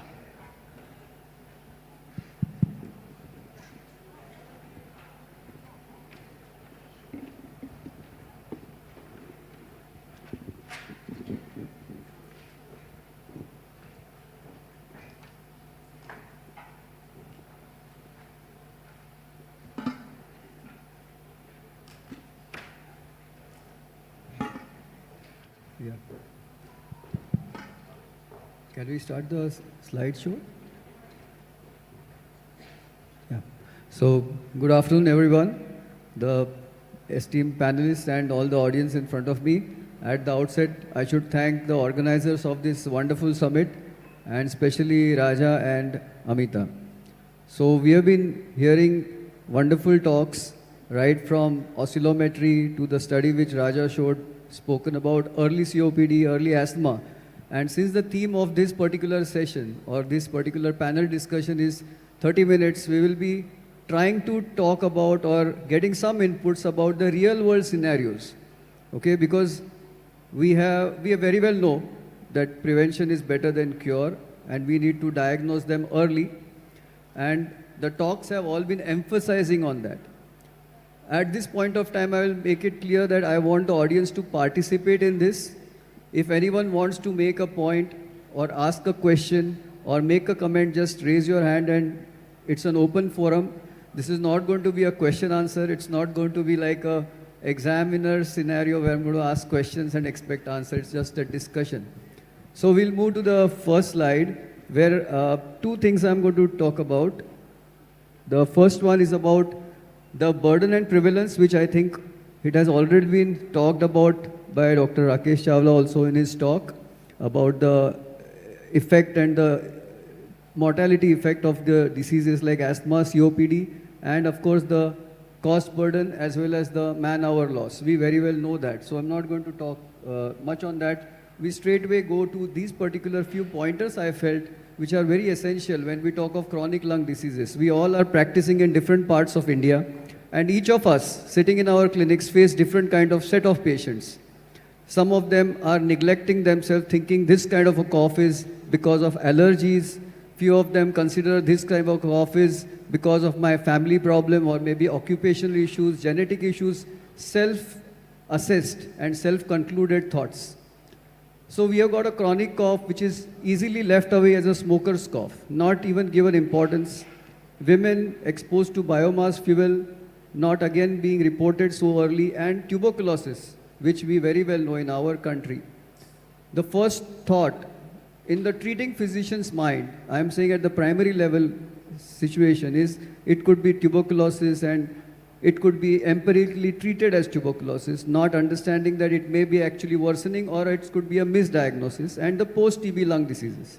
So these are the real world scenarios. So from, just to open the discussion, Dr. Moitra, I would first involve you here, and then we can, as I said, if anyone wants to give a comment, because each one of us is wise enough and understanding enough of the problems we face. So anytime during the discussion. So, with these few pointers, like I'll share my example of my own patient. Just few weeks ago, cough for last 4 months, no X-ray done. 4 months cough, no X-ray done. And X-ray done after the 4th month, multiple opacities bilaterally, then a CT scan was done, suspected to be metastatic, then a sonography done, liver mass. And for 4 months, cough. So can you just share your experiences about how the delay happens in diagnosing these diseases? Yeah, thank you, Dr. Bindu, and I really thank the ERS ICS committee to invite me in this very important summit in Delhi today. So as alluded in the previous 3 talks, we know that burden of this disease is very high in our country. And the main thing we need to target is a chronic inflammatory diseases. If we can pick them all early, we change the trajectory of the disease in a particular patient. In the long run, reducing the morbidity and of course the mortality from the disease, which is very, very important in a low middle income country, especially like India, where we know the patient has to pay out of the pocket. So if we had to reduce the out of the pocket expenditure into any exacerbation hospitalization, we need to pick them early. The issue and challenges which we meet in our country is, number one is whether we are actually, with the burden, so high burden of tuberculosis, the respiratory infections in our country, do we have those points which we can just look into and say, yes, these are the patients who are likely to be going into a chronic respiratory disease, number one. Number two is the high burden or population burden in the country. And if we see that the number of patients we have to see daily, we need to have some very quick screening tools. Like, well, as Lancelot has shown, the capture is the capture and the Puma, but we should have the tools which should be able to pick up the exposure to the biomass even, because capture doesn't pick up the biomass exposure. Some tools like the COPD-SQ can pick that up, so that is using the tools. And third thing, definitely to have a high index of suspicion of these patients and not to just leave them alone. So we just have to call them, test them with some very pocket-friendly screening tests, and so that we can give them clear messages and bring them in the same page in which we are, so that we can trace these trajectories and we can catch them early and treat it. Yeah. So, Professor Joanna, I just want to get you inside in here because you also deal with tuberculosis in your part of the world. So do you also, I mean, over there, how's the overall scenario of tuberculosis being mislabeled or being sort of post-tuberculosis sequelae not being followed up? Does it happen? Because it does happen in what we see over here. Well, I must admit that the scenario, the problem is a bit different, at least in my perspective in Poland. We had a lot of tuberculosis many years ago, not really nowadays, and the problem is that we do not remember about this problem. We do not think about tuberculosis as you just described the case of cough. So this is not actually one of the primary targets, diagnostic targets, which of course creates a lot of problems considering that it might be MDR-TB. Having said that, cough in general is a symptom. And you said no X-ray done. I'm really sad to say this is the same case in Poland and many, I mean, not only Poland, but I think in general. We have a very simple diagnostic tools like X-ray and we don't use it enough. So using this example, I would like to say that in general, that while discussing the screening intervention, it is, in my opinion, very important to understand and to emphasize that it's not just implementing a specific test, it's a program. So the comprehensive approach, starting from testing, education and quality, Dr. Pinto emphasized it, and I think it's of utmost importance. So quality of testing, quality of interpretation, and the quality of management is very important. Absolutely, I agree with that. We'll come to the what steps we should take to sort of, sort this issue out. Dr. Raja, you want to make a comment? Yes, Salil. So one point I wanted to make was, as Salil said, please do this. If you have questions, go and stand in front of the microphone and Salil will ask you to ask your questions. I had a couple of short questions. The first one to Lance, maybe. Lance, you spoke beautifully about screening, whether screening is right in all populations or not.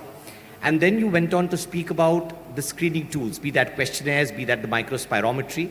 And all of them you showed a very high sensitivity, which is what we want out of screening tools really. So I wondered whether there's actual need for the combined scores that you spoke about. If you have individual tests which are so good at screening, things like microspirometry, questionnaires, etc., they seem good enough if they have a sensitivity of 100%. Why do we actually think and keep on thinking about using AI and other tools in trying to make screening even better than the 100% that you quoted with microspirometry, etc.? Right, that's an excellent question, Raja. And I think as long as we understand the nuance of screening versus diagnosis, you're absolutely right. We're not going to miss anybody if we use these tests which have such a high sensitivity. The only issue is that we shouldn't be treating everybody who comes positive, right? Because it's a screening test. So when we did these tests, of course, we don't miss anybody who doesn't have COPD, but we do pick up a significant proportion of people who don't have COPD. And that's where the spirometry confirms or disproves the fact whether they do have fixed airflow obstruction or not. So at the ground level, I think the important education would be, use a combination of these tools in whatever way. I think a combination of a peak flow meter and a questionnaire is a fantastic tool in terms of picking up most of your obstructive airways diseases.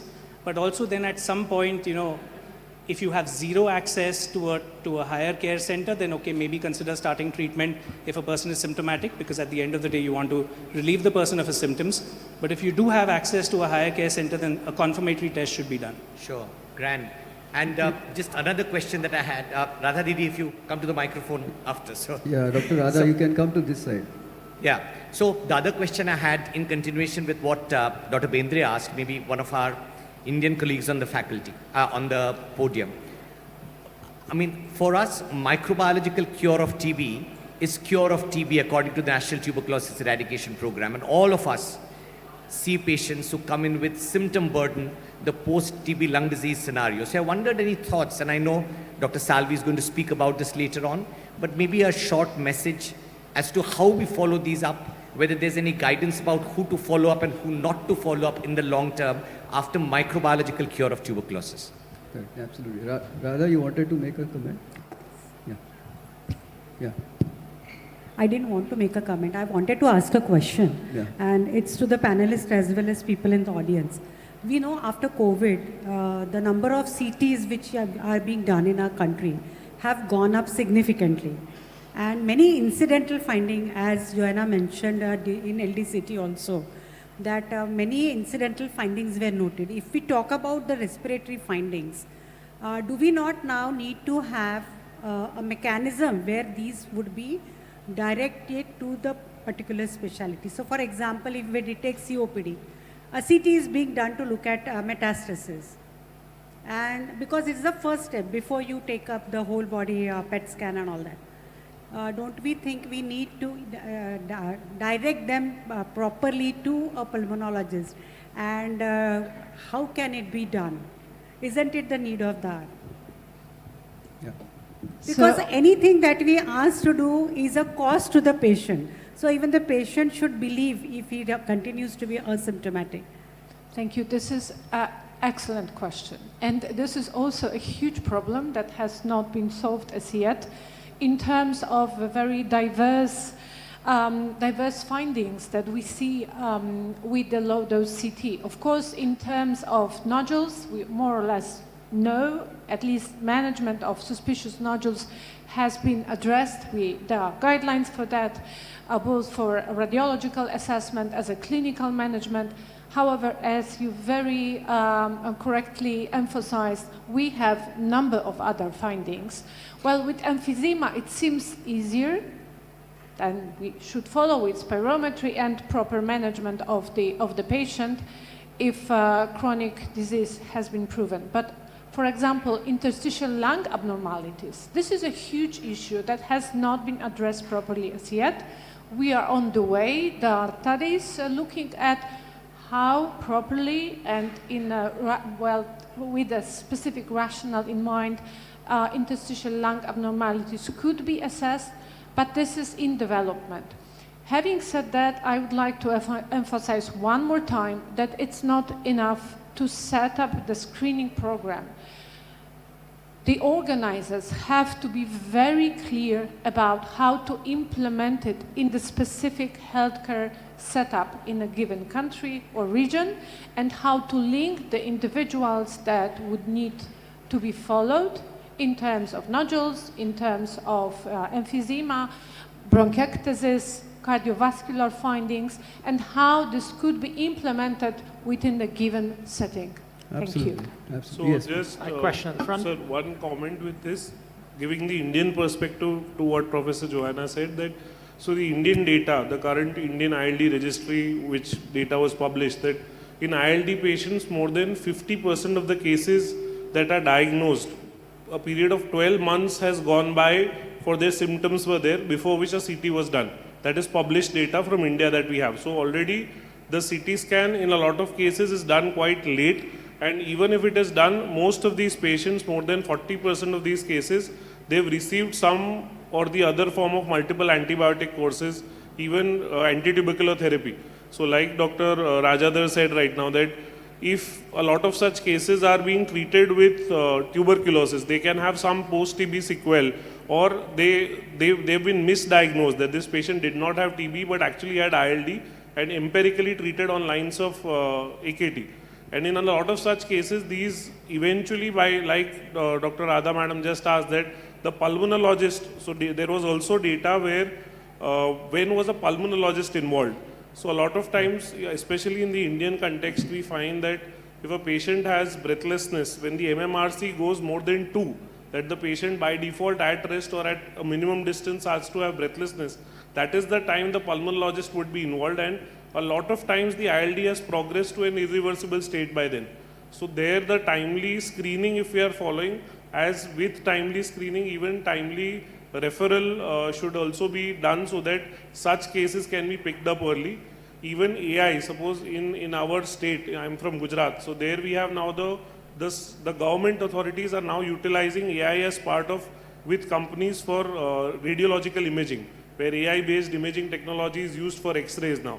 So that screening can pick up a lot of cases early, and if they are with the rising AQI, in Delhi today, the air quality index is as high as 400. In my city, as high as 150, 200. So as screening tools, Dr. Pinto sir had mentioned that we have various screening tools. If we use the air quality index to map out that this is the area with likely that the air quality is very poor with the smoking exposure. Like we have pack years for smoking, the air quality index can also help with these tools of AI to screen patients better and detect them early. Very good. Yes, We've got a question. At the we'll front. take your comment, then we go back to the panelists. Yes. I have a question and a comment about Raja's data. The AX seems to be some kind of a magical figure which tells you everything, but I think it should not be taken in isolation. Very rarely I see that when I'm using my machine, which is a wire machine, impulse oscillometry, everything is reversible. R5 is reversible, R5 minus R20 is reversible, and even AX is reversible. So AX alone being reversible as the marker for an early COPD seems to be a bit of a question in my mind. And if I really want to validate that, I would rather do a full body plethysmography, do an RVTLC and look at what is the residual volume. And in my observation, we have done about 500 studies already on this, and we find that when there is a genuine dynamic air hyperinflation and it reduces post-bronchodilator, which is why the COPD patients essentially become better after that. At that time, the AX is reversible and R5 or R5 minus R20 are not reversible. Not reversible. Point noted. Madam, yes, sir. So no, that's a very good point that you've made. And in the same way that when we look at spirometry, we shouldn't take them in isolation, the same way with the composite indexes of R5 minus R20, AX, and also X5. And the influence on AX as well, I think of the elastance element as well in our patients. I think, I can't remember if Raja is here, but I know the data was presented yesterday on this study. And what I was thinking is that you should relook at this data because we've now published cutoff values for AX, and they are based on Z scores, not on absolute values and not on percentage predicted. For the bronchodilator response, it's percentage predicted. So the cutoff score is the cutoff is a Z score of 1.64. And that, I think, should be the data should be relooked at in terms of a priori as the primary endpoint. But I'll catch up with Raja at some point. Can I just comment yes, on please. that? Means, yeah, it's a very good point which has been put forth, but means we are trying to pick up some of the signal which can actually detect the disease pretty early. So I think Omar might remember is we had a similar work we did on the normal patients, Eastern Indian population, got it published in the IGTLD. We found that this is one of the metric which is very sensitive and it can detect the early changes much before than the other metric can. So it was the idea of picking up it early. So that's why the AX was given. It's not that it was getting reversed or something like, but major idea was to pick the disease early with some of the signals which can pick up the disease even when it has not been manifested totally fully in a particular individual. That was the idea for using the AX. Yeah. Professor Paula wanted to make some comment, madam. Yeah, you. No, I think for the oscillometry, it's a great tool that allow us to identify small airways disease and to better study. It is a very simple test, not expensive, easy to handle, and it needs to be spread more because it can give us a lot of information. Perfect. I will want a raise of hands over here. How many of you have a oscillometry or an access to oscillometry? Just to get an idea, because there's a lot of talk on, oh, that's almost 50 to 60% of the audience is raised their hands. That's because since we are talking of pre-COPD or early detection and small airway disease, we'll just go to this particular thing about, there is a issue with early detection in terms of the history, in terms of the primary contact, where a physician, for that matter, may not investigate on time or may not perhaps think that it could be more than just bronchiectasis, because we have a patient of bronchiectasis is labeled as bronchiectasis. Every time he comes with a cough and fever, it is considered infective exacerbation without possibly even checking for any fungal infection or for tuberculosis or for NTM for that matter. And where the time is lapsed and he lands up with another disease which comes in. All that said and done, but there is also a lot of lacunae where spirometry or the proper interpretation of the spirometry or the technique of getting the spirometry done, or for that matter the comparative assessments with the spirometry are not done, which again form a significant challenge when we see a chronic lung disease which is progressing. So I think from Ahmedabad, what's your opinion, Neil, about this delays or maybe the standardization or where it is done, how it is done? So a lot of time what we see is that now even, I'll talk from the medical college point of view, that number one, that now even there is the departments, like a lot of time the training right from the undergraduate level, we don't have respiratory medicine training now because it's gradually, last couple of years, the subject has gone out. So the training is now done by the medicine department in a lot of places still, in the newer medical colleges. So there we find again the quality training for PFTs, DLCO, the nuances of diagnosis of respiratory disease, and even in private practice. I myself am in private practice, so we find that most of the physician-led PFTs, a lot of physicians do lung function testing at their center. So a lot of times the newer concepts such as PRISM, that a patient has a preserved ratio but only the impaired spirometry, the FE1 is low or there is a small airway abnormality, they are not investigated. The patient will just be put on some inhaler therapy, some oral bronchodilators, oral steroids for years together, not months, years together. That same prescription continues, patient continues to have some or the other symptoms, the drug doses are modified, and eventually the patient, whenever gets referred or when the patient goes, is evaluated, is found to have some underlying lung pathology that could be even be irreversible. So now even the newer GOLD guidelines, they recommend that, especially in the Indian scenario where the air quality index, air pollution is a very big problem throughout India. So even for non-smoking, even for air pollution related COPD, household COPD, in such cases we need that this PRISM part of the population, which is probably early COPD or which, as Sir lightly mentioned, needs early screening. They are properly evaluated so that if there is an irreversible pathology, it is not missed, and the progress of COPD also can be reduced, that the trajectory can be altered so that the patient's long-term outcome isn't poor in the next few years. So that is what I would say. I think we have got two people. Sir, just let them finish, then you can take the mic. Yeah. So my first question is to Professor Ioana. Ma'am, you spoke about LDCT in diagnosis of lung cancer as it should be. Now coming to the Indian context where we see a lot of smokers and tuberculosis causing nodules, do you think we need a specific criteria for the Indian subpopulation per se, or do you think Fleischner's guidelines are good enough, knowing the huge population we have? Well, I'm sorry, I didn't hear you properly, but I think you are asking whether the criteria that have been used is the US criteria are is that appropriate applicable? for India. Is it correct? Yes.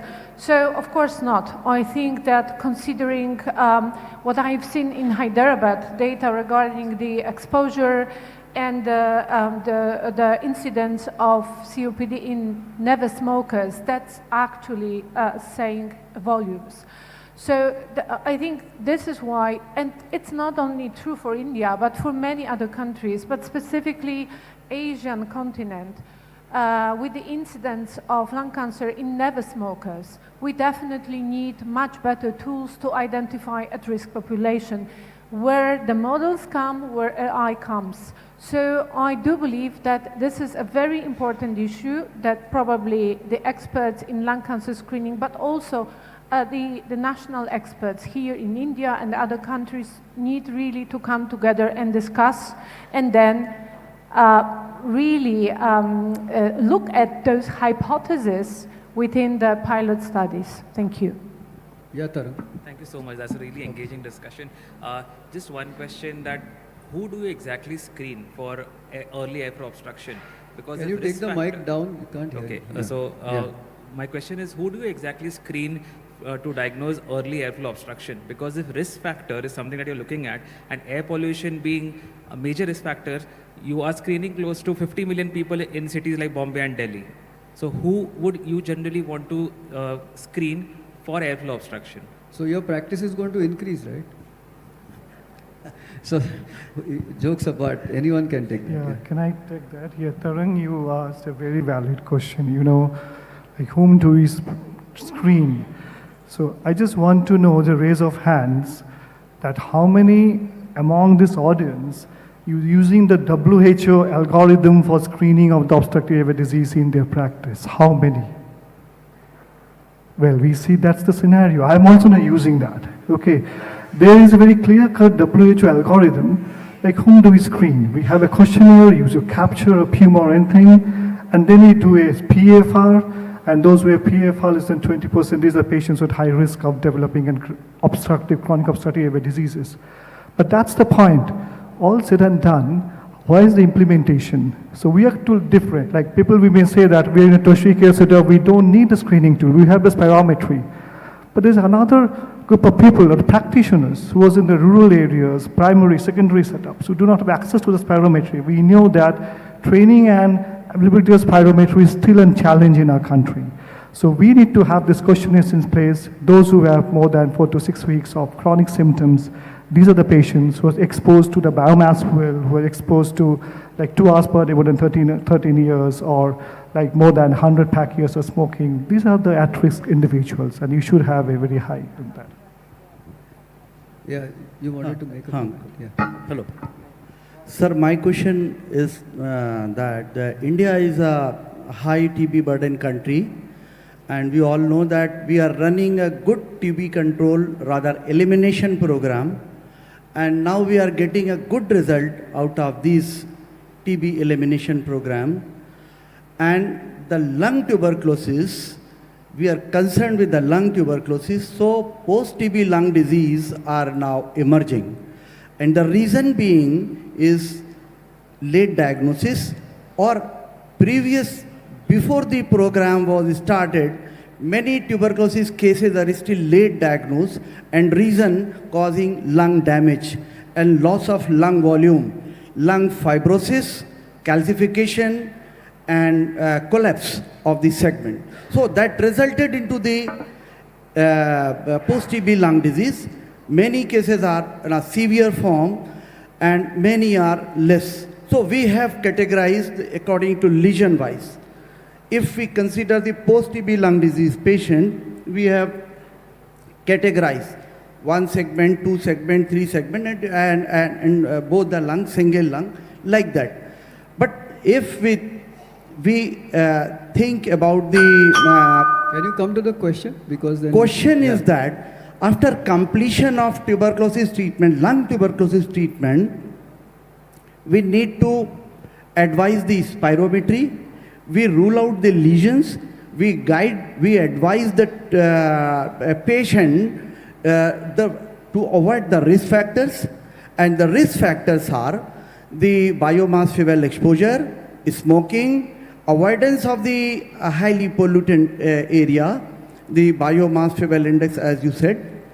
So this is important because these patients who are being exposed have more severe further dropout in the lung spirometry parameters, and they are now due to infection, due to other reasons, they are getting admitted in the wards, are now more filled with the post-TB lung disease patient rather than COPD. So the chronic just I'm finishing my question. My say is that there should be a guideline to advise the patient at the completion of the lung tuberculosis treatment, so that they take care of this. Okay. Perfect. Okay. So post-tubercle sequelae and how to go about it, that's what the basic question was, as to how to proceed with evaluation or screening, or should we again call him after 6 months, or and the precautions they should be taking. So that's a very important point which you make. We'll go through this because we just have 2 minutes. One of you can answer that on a very quick note, then we take the last few, if anyone wants to make a comment on his statement.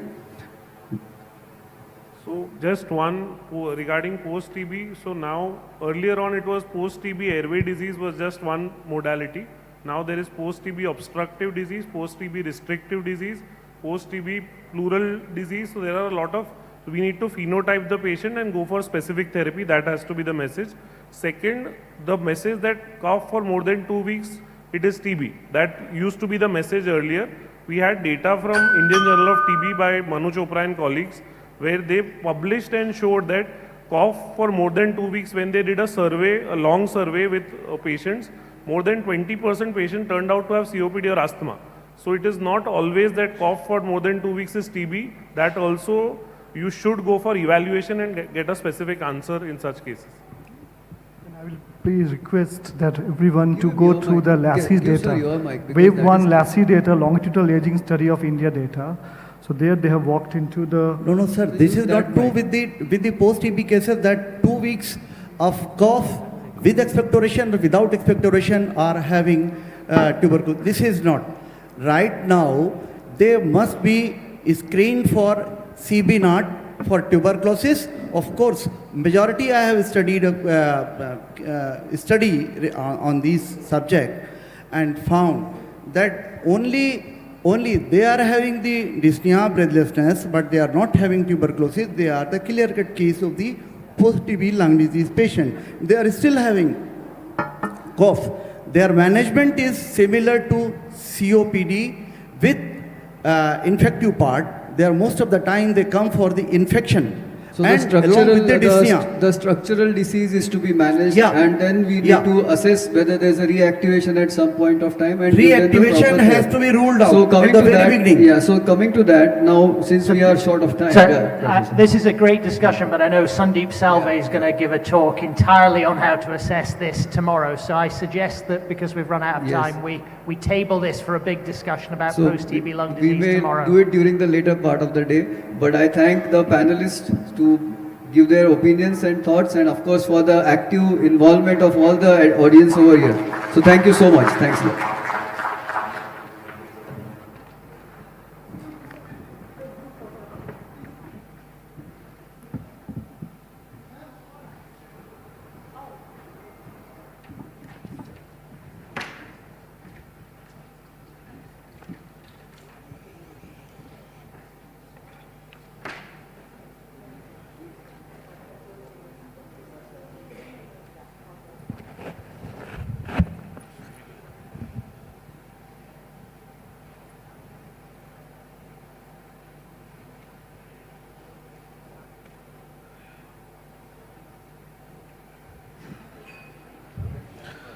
With that enlightening lecture coming to an end, we would like to thank all our subject experts, panelists, and the speakers.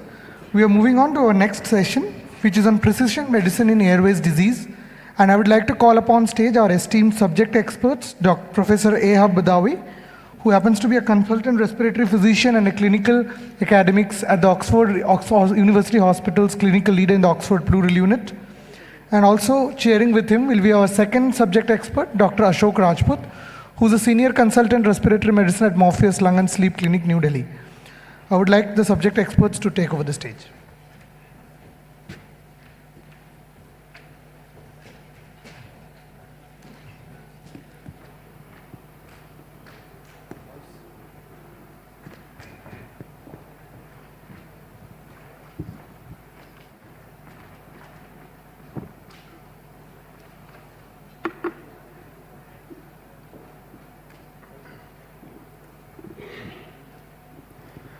Great. Good morning, everyone. So good afternoon. Excuse me. Sorry, still the time difference is still not quite setting in. Apologies. So really looking forward to chairing this session.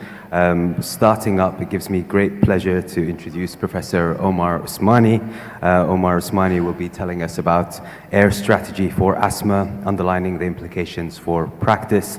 Professor Usmani is a world-renowned airways specialist, particularly in the area of aerosol science from Imperial College London. Omar, looking forward to your talk. Thank you. So thank you very much for the introduction. It's a pleasure to be here again in Delhi, and this is where we were a year ago, and it's fabulous to see everybody here. And this has come about based on friendships and fate. And fate brings us here together with the friendships that we established a year ago. So I'm going to talk to you now about the AIR strategy for asthma, and you may think this is a very simple concept, which it is. There is a little bit of confusion about what AIR is, how it's differentiated from MART, what does AIR only mean, and why on the GINA document on the bottom do they have AIR only and AIR. And we'll go through all that, but I really want to give you my perspective on what it means from a pathophysiological perspective, but also how it translates into your patient in the clinic, and really some practical aspects that we can undertake.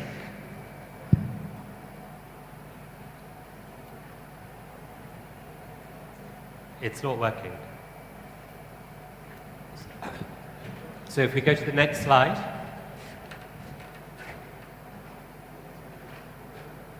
Okay, all right, so the AIR approach is anti-inflammatory reliever, and it's a contemporary approach to treatment. And essentially you use a single inhaler that contains an inhaled corticosteroid. That's working on the inflammation in asthma. You know that asthma is an inflammatory disorder. And this is together with a fast-acting bronchodilator, which is formoterol. Let me state, formoterol is a full agonist. You cannot use salmeterol, which is a partial agonist in this approach. And we will talk about the use of ICS with salbutamol as well, because the combination of the two-in-one inhaler can also be considered as an AIR approach. And it replaces the old method of just using short-acting beta agonists. So I must state now, no patient in the world should be on SABA alone therapy as of 2026, indeed as of decades ago. So this is absolutely important, and I'll come back to this. So this is from the GINA directive, and it really tells us about why patients should not be on SABA monotherapy alone, and you can read the bullet points yourself. And really what I want to do is refer you to this slide. Now, this is the National Review of Asthma Deaths. It was done in the United Kingdom in 2014. Unfortunately, we have a high burden of asthma deaths. So this looked at all the asthma deaths through audit, and you can see two critical factors. The first, overuse of the reliever, which is the SABA. And you can clearly see, and I've underlined in green there, 4% of patients were given over 50 units of a reliever inhaler in the 12 months prior to death. If you look at the line just above that, 39% were given 12 units of a SABA unit in the 12 months. Let me put this into context. No patient in the world should receive more than 3 units in a year. The second point, the inhaled corticosteroid, you see that in orange, and you can clearly see once again there was underuse of inhaled corticosteroid for a fundamental disease that has inflammation as its core to cause the symptoms. The inflammation causes the bronchoconstriction. It's not the bronchoconstriction appears in such a manner and you think bronchodilators are helpful. So this led to a fundamental change in the GINA directive in 2019, and I showed you the slide. But I've interpreted it as the analogy of a bullet, and that's the one of 3 things I'd like you to remember. So, the bullet. Imagine AIR as a bullet. The front end of that bullet essentially is your formoterol. The formoterol is going to act really quickly because it's the front end of the bullet. It's going to act within 3 minutes. Why? Because it's a full agonist, and it's going to act longer than salbutamol. The back end of that bullet is silently working away to control the inflammation together with the front end. And they form a unique approach that are complementary to each other. And it's a single inhaler of corticosteroid, improving the inflammation with the fast-acting bronchodilator like formoterol. And so how it works, it essentially is a dual-action treatment, and it provides quick relief. And what I've added to is this slide. So you'll remember the FACET study of Anne Tattersfield from 1999. And really what the point here is that the day 0, that top line there, is when your patient comes to you with an acute attack of asthma. Now look at the 14 days before. What's happening? The pink line. You're getting increased nighttime symptoms. Why are they happening? Because it's inflammation. So as a result, what's happening? The blue line, the patient is not using the ICS, they're using the short-acting beta agonist rescue. You need to control that pink time because it is inflammation. And what you can do, if you use that inflammatory together with bronchodilatory approach in that window of opportunity, those solid lines will become dotted lines, they won't reach the peak, and your patient will not attend to the ER.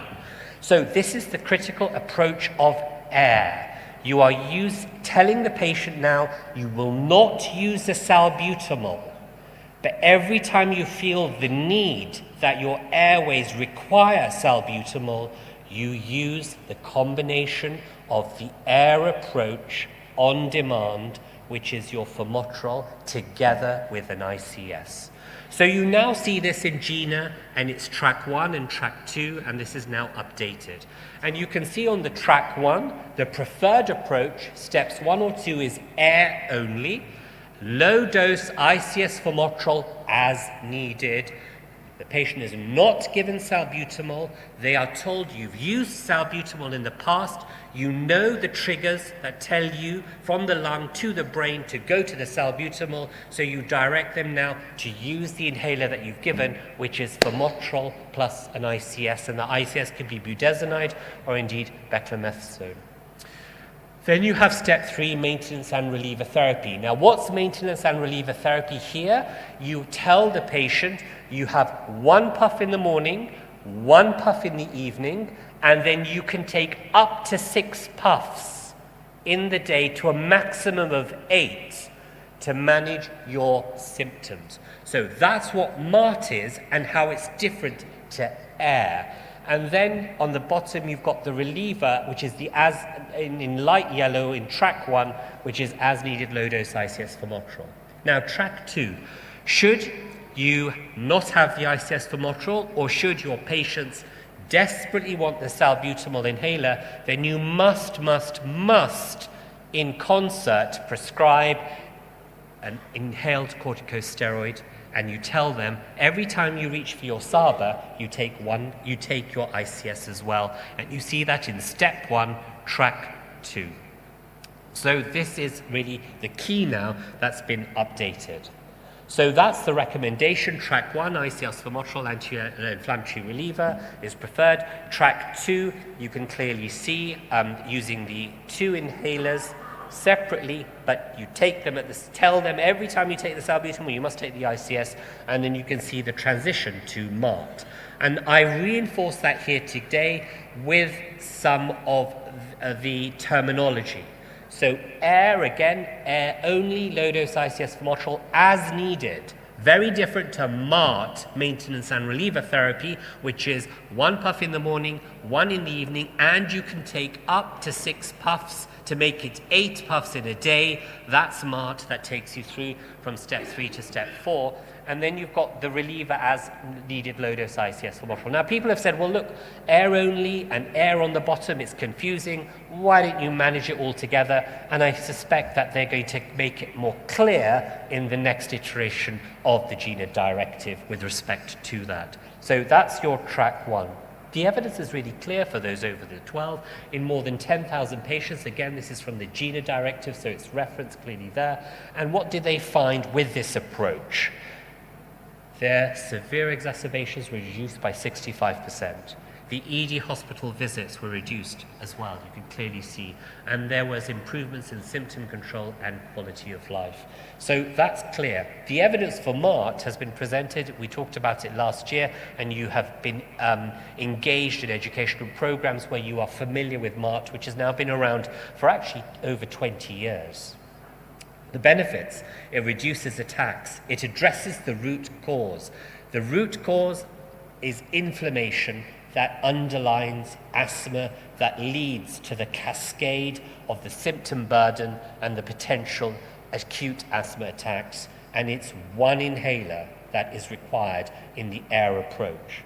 So if you ask, well, where is the data now to show that actually this translates to a benefit of our patients? So this is an editorial by the late and great Eric Bateman, who was very much pioneer in global management of asthma, and as you know, based in South Africa.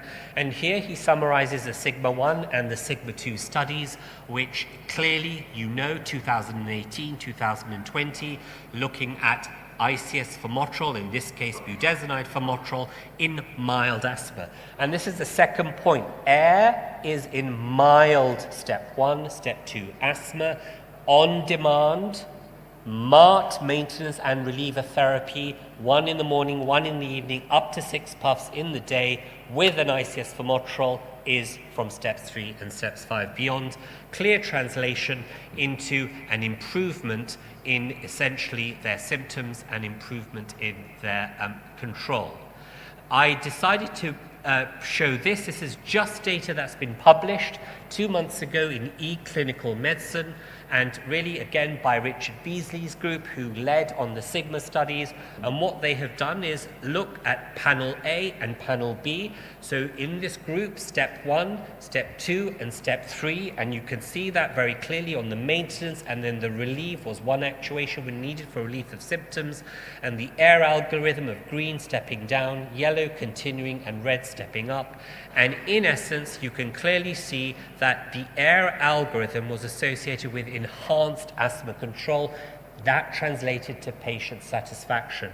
And I know in the previous study, there was one point, in the previous symposia and session, there was one aspect of patients' perceptions of their symptoms and the disconnect.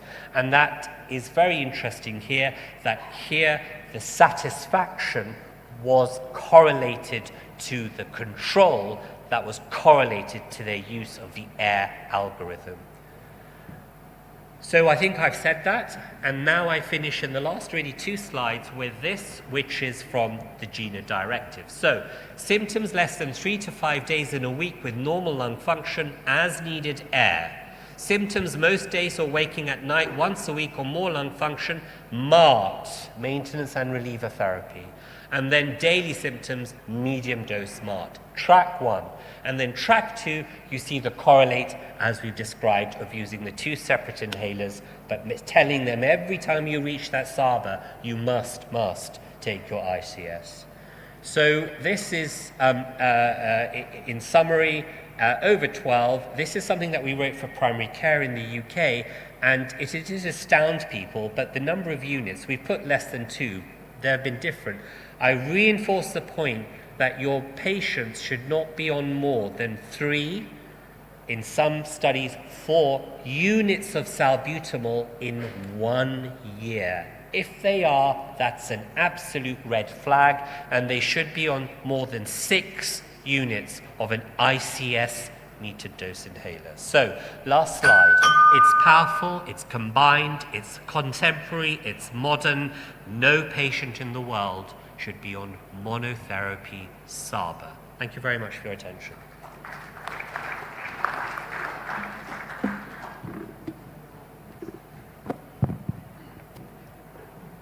Yeah, wonderful talk. And he has set the goal, asthma treatable by single inhaler. And to add on to the few patients which are not controlled, we have biologics, which has brought asthma in remission.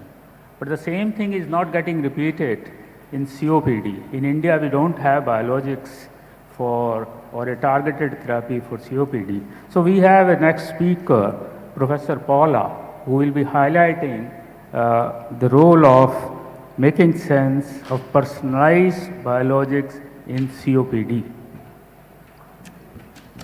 Thank you very much. Biologic in COPD represent a huge opportunity for COPD patients, although there are many issues that need to be addressed in terms of this kind of treatment. This one, sorry.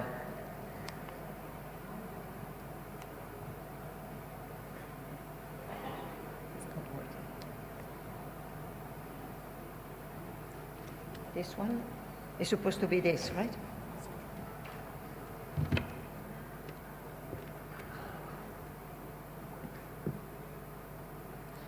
Okay, this is my conflict of interest. I'm going with this. Don't worry, I'm going with the computer. Okay? This, we will touch in the next 15 minutes a few points regarding the heterogeneity beyond the dyspnea and exacerbation, the treatable trait and the inflammatory endotype in COPD, type 2 inflammation, eosinophilic COPD phenotype, and the rationale and the clinical evidence for biologic in COPD. So when we speak about COPD, and this is, you know all of you, this definition is the one that we have in the GOLD recommendation. Highlight the fact that we are not dealing with a disease, but we are dealing with a disorder, and a disorder that is an umbrella term that happens to have an heterogeneous and wide range of diseases that can have symptoms and or exacerbation that can have impact on different compartments, the airways as well as the lung parenchyma, and that can cause persistent and often, but not always, progressive airflow limitation.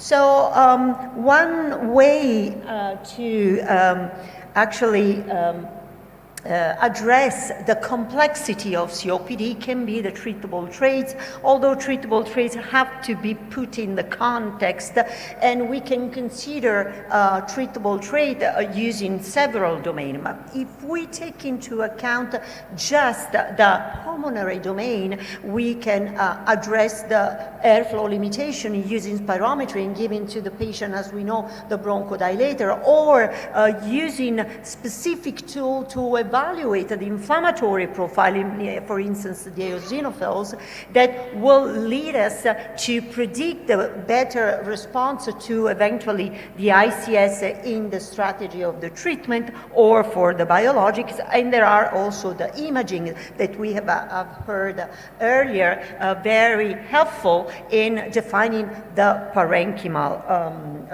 issues. But so far, the COPD management, and these are again the GOLD, the most used recommendation document, both in initial and in the follow-up, it is suggested to use, and it is based merely on symptoms and exacerbation when we need to strategize for the best treatment for our patient. And in particularly when we deal with exacerbation, the eosinophil cutoff is taken into account in order to predict the response to the treatment.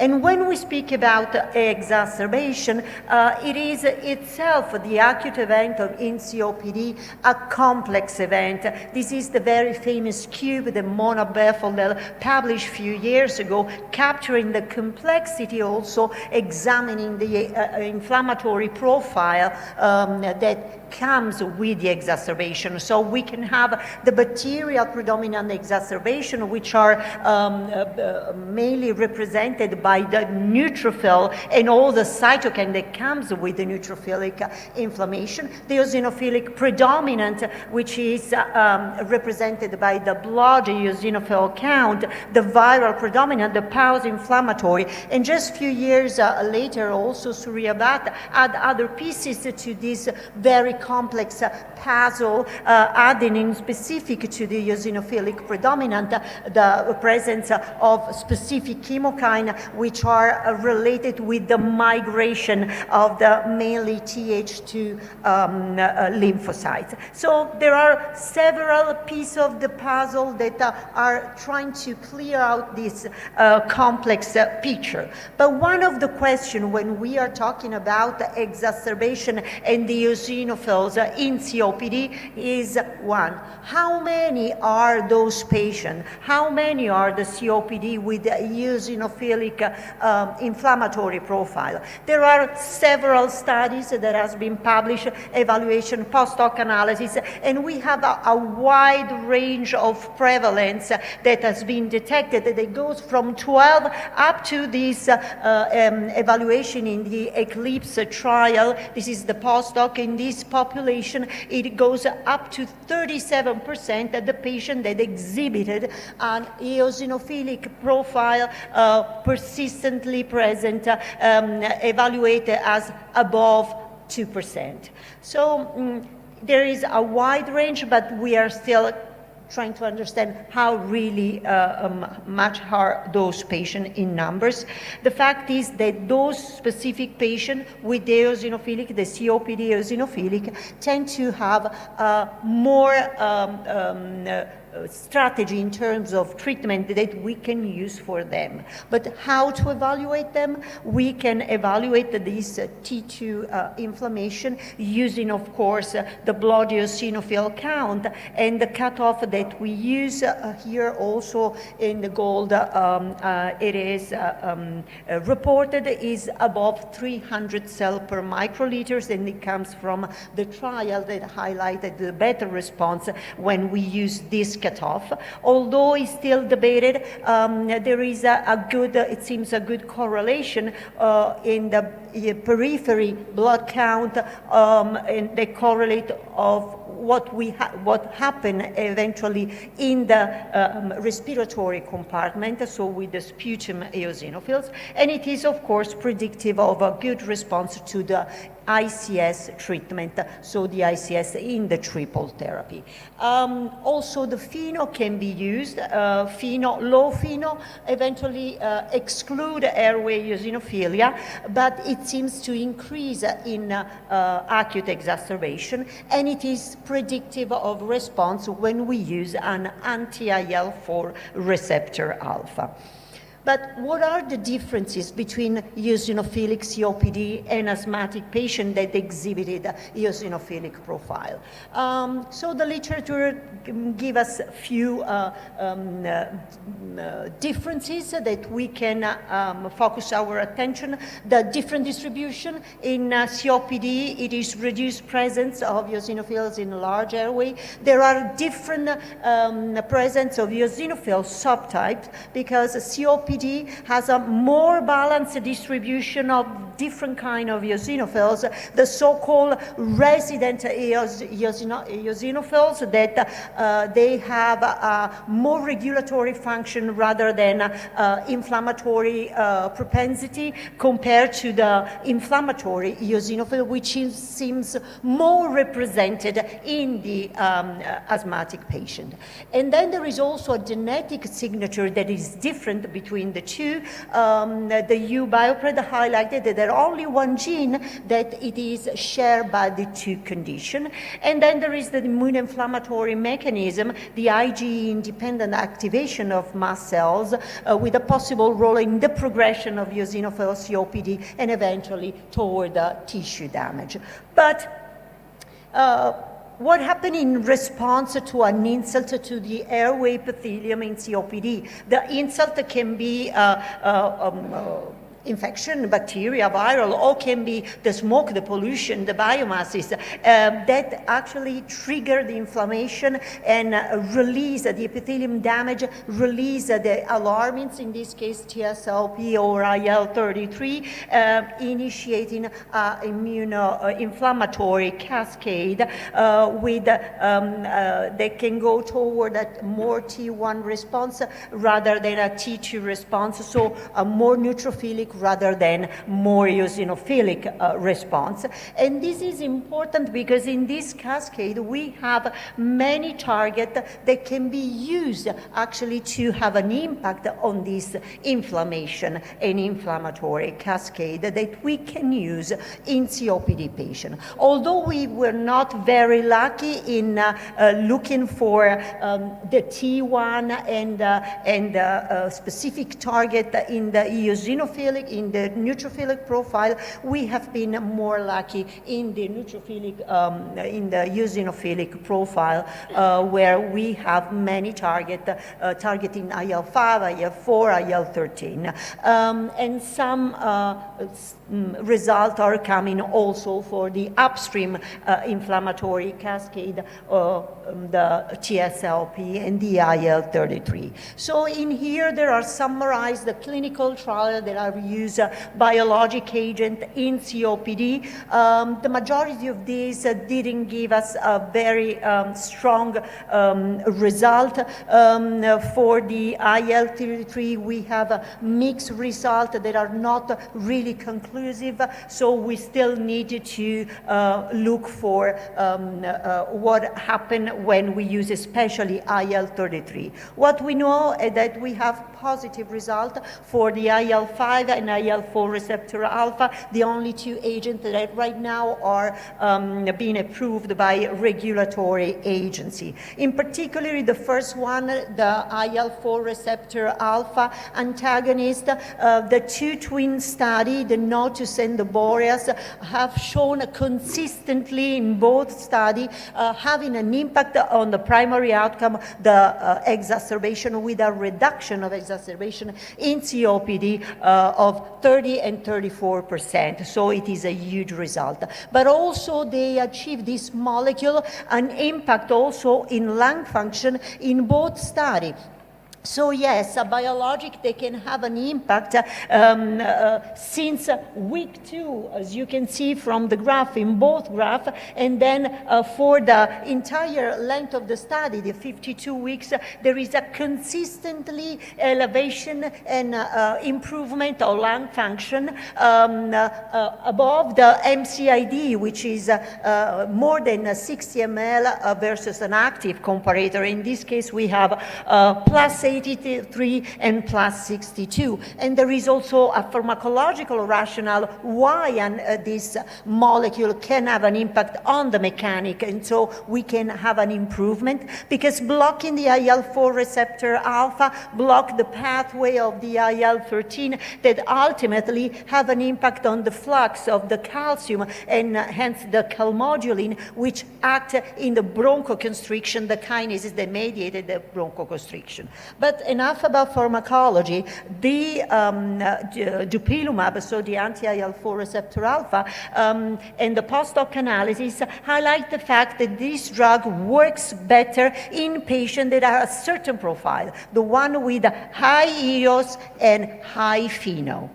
Of course, the studies, both of them, they have a limitation. One of the limitation can be the fact that those patients, they were very high EOS patient, because you can see it's 400 plus minus 300 or 400 plus minus 300, both in both studies. So it means that some patients had also up to 700 eosinophils, which do not represent actually the real patient that we see in our study, but it turned out to be very positive. So it is something that we can rely on this molecule. Regarding the IL-5,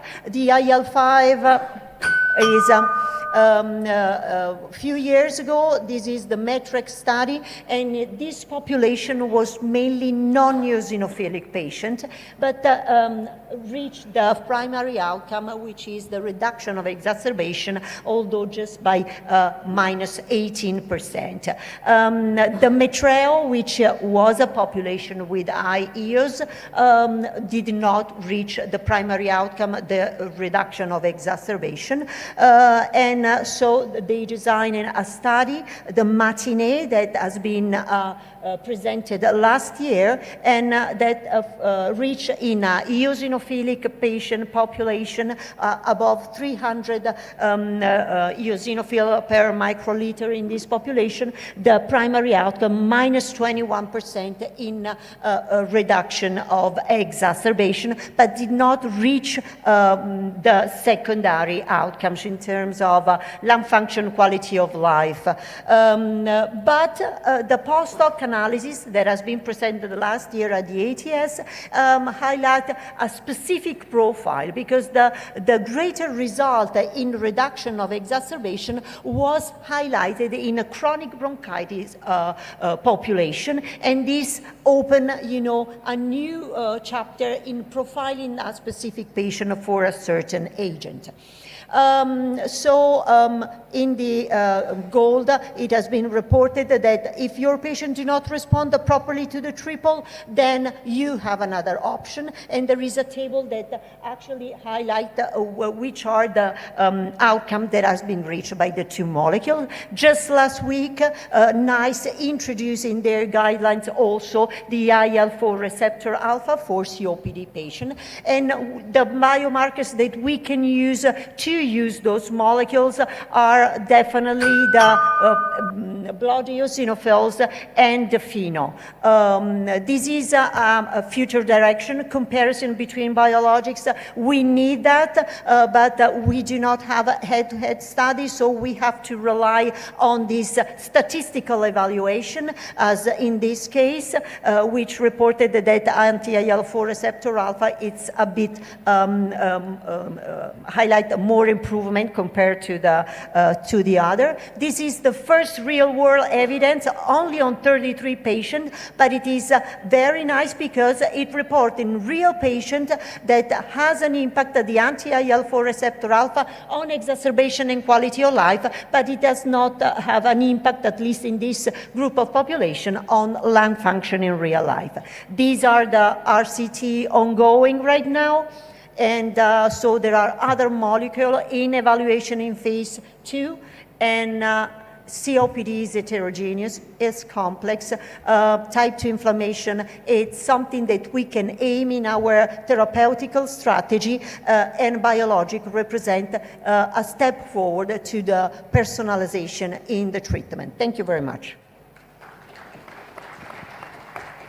Thank you very much, Paola. That was excellent, really clear, insightful talk, and exciting times ahead, I think, for COPD treatment. So next up, it gives me great pleasure to introduce Dr. Jaideep Goktai. Jaideep is the Global Chief Medical Officer, Head of Medical Affairs and Pharmacovigilance at Cipla. He's got decades of experience in pharmaceutical medicine, particularly renowned for his contributions to HIV therapy. So thank you, Jaideep. We're looking forward to your talk. Yeah. So thank you for the kind introduction, and happy to be here to speak at the ERS India Summit here in Delhi. So my topic briefly over the next 12 to 13 minutes is more on innovations in drug delivery. So if you heard Professor Omar Usmani speaking about the importance of combination therapy, nothing of that will work unless the drug is delivered in the right places at the right time, every time that the patient takes the treatment. So therefore, drug delivery remains central to the success of treatment in asthma and COPD, and possibly in future in other lung diseases as well. I think we have known this for years. There are at least 200 different drug device combinations available in the world, and we keep wondering, do we really need innovations in drug delivery, or should we be happy with what we are? But in spite of all what we have done, we still struggle with a few things. Ease of use, getting better, but we are not there as yet. Patient compliance remains an issue despite the best available inhalation therapy devices that we have. Reducing training time is something that physicians and paramedics keep asking. Can you reduce the training time for the inhaler devices? Low and variable lung deposition continues to be an issue, particularly with some type of inhaler devices, but I think we are seeing some improvements there. And needless to say, as patients get older, they get more severe disease, inhalation of the patient will always have its limitations, and therefore we will need to see how to deliver drugs in patients who have very advanced or very severe disease. But in addition, we've also got to start thinking along the lines of, do we in inhalation therapy need more targeted drug delivery? Can we use the lungs as a route of delivery for drugs to the system and not just restrict ourselves to the lungs, so that expertise in developing inhaled drugs can be taken to other diseases as well? We heard a session on biologics. They are generally given systemically as an injection once every few weeks to probably once every 5 or 6 months. Could we switch into using inhaled biologics for the future? Many of us remember the change from CFC to HFA propellants in the year 2000, somewhere around that time.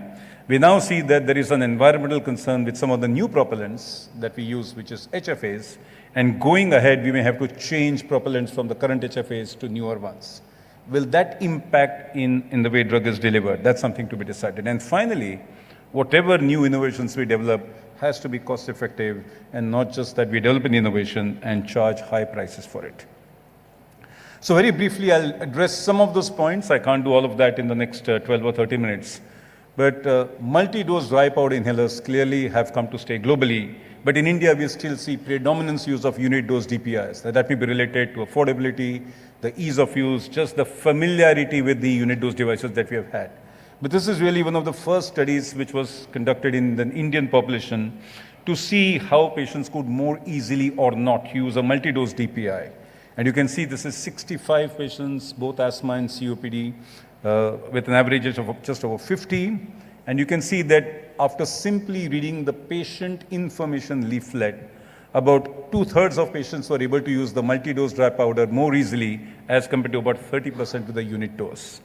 Clearly, in terms of understanding and probably of training, a multi-dose DPI may be easier to use, as you can also see on the second graph, where more patients with a multi-dose DPI could use the inhaler just after one training session versus those who were using unit dose DPI. So clearly, multi-dose DPI, which are known globally to be kind of standard of care for asthma and COPD, will come to India to stay.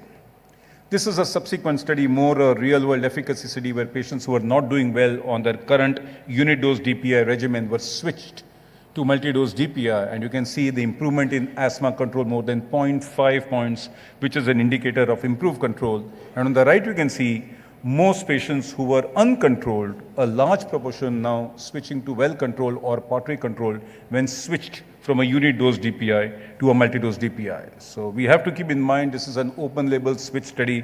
This is not a randomized controlled trial, so we must remember the limitations of these studies.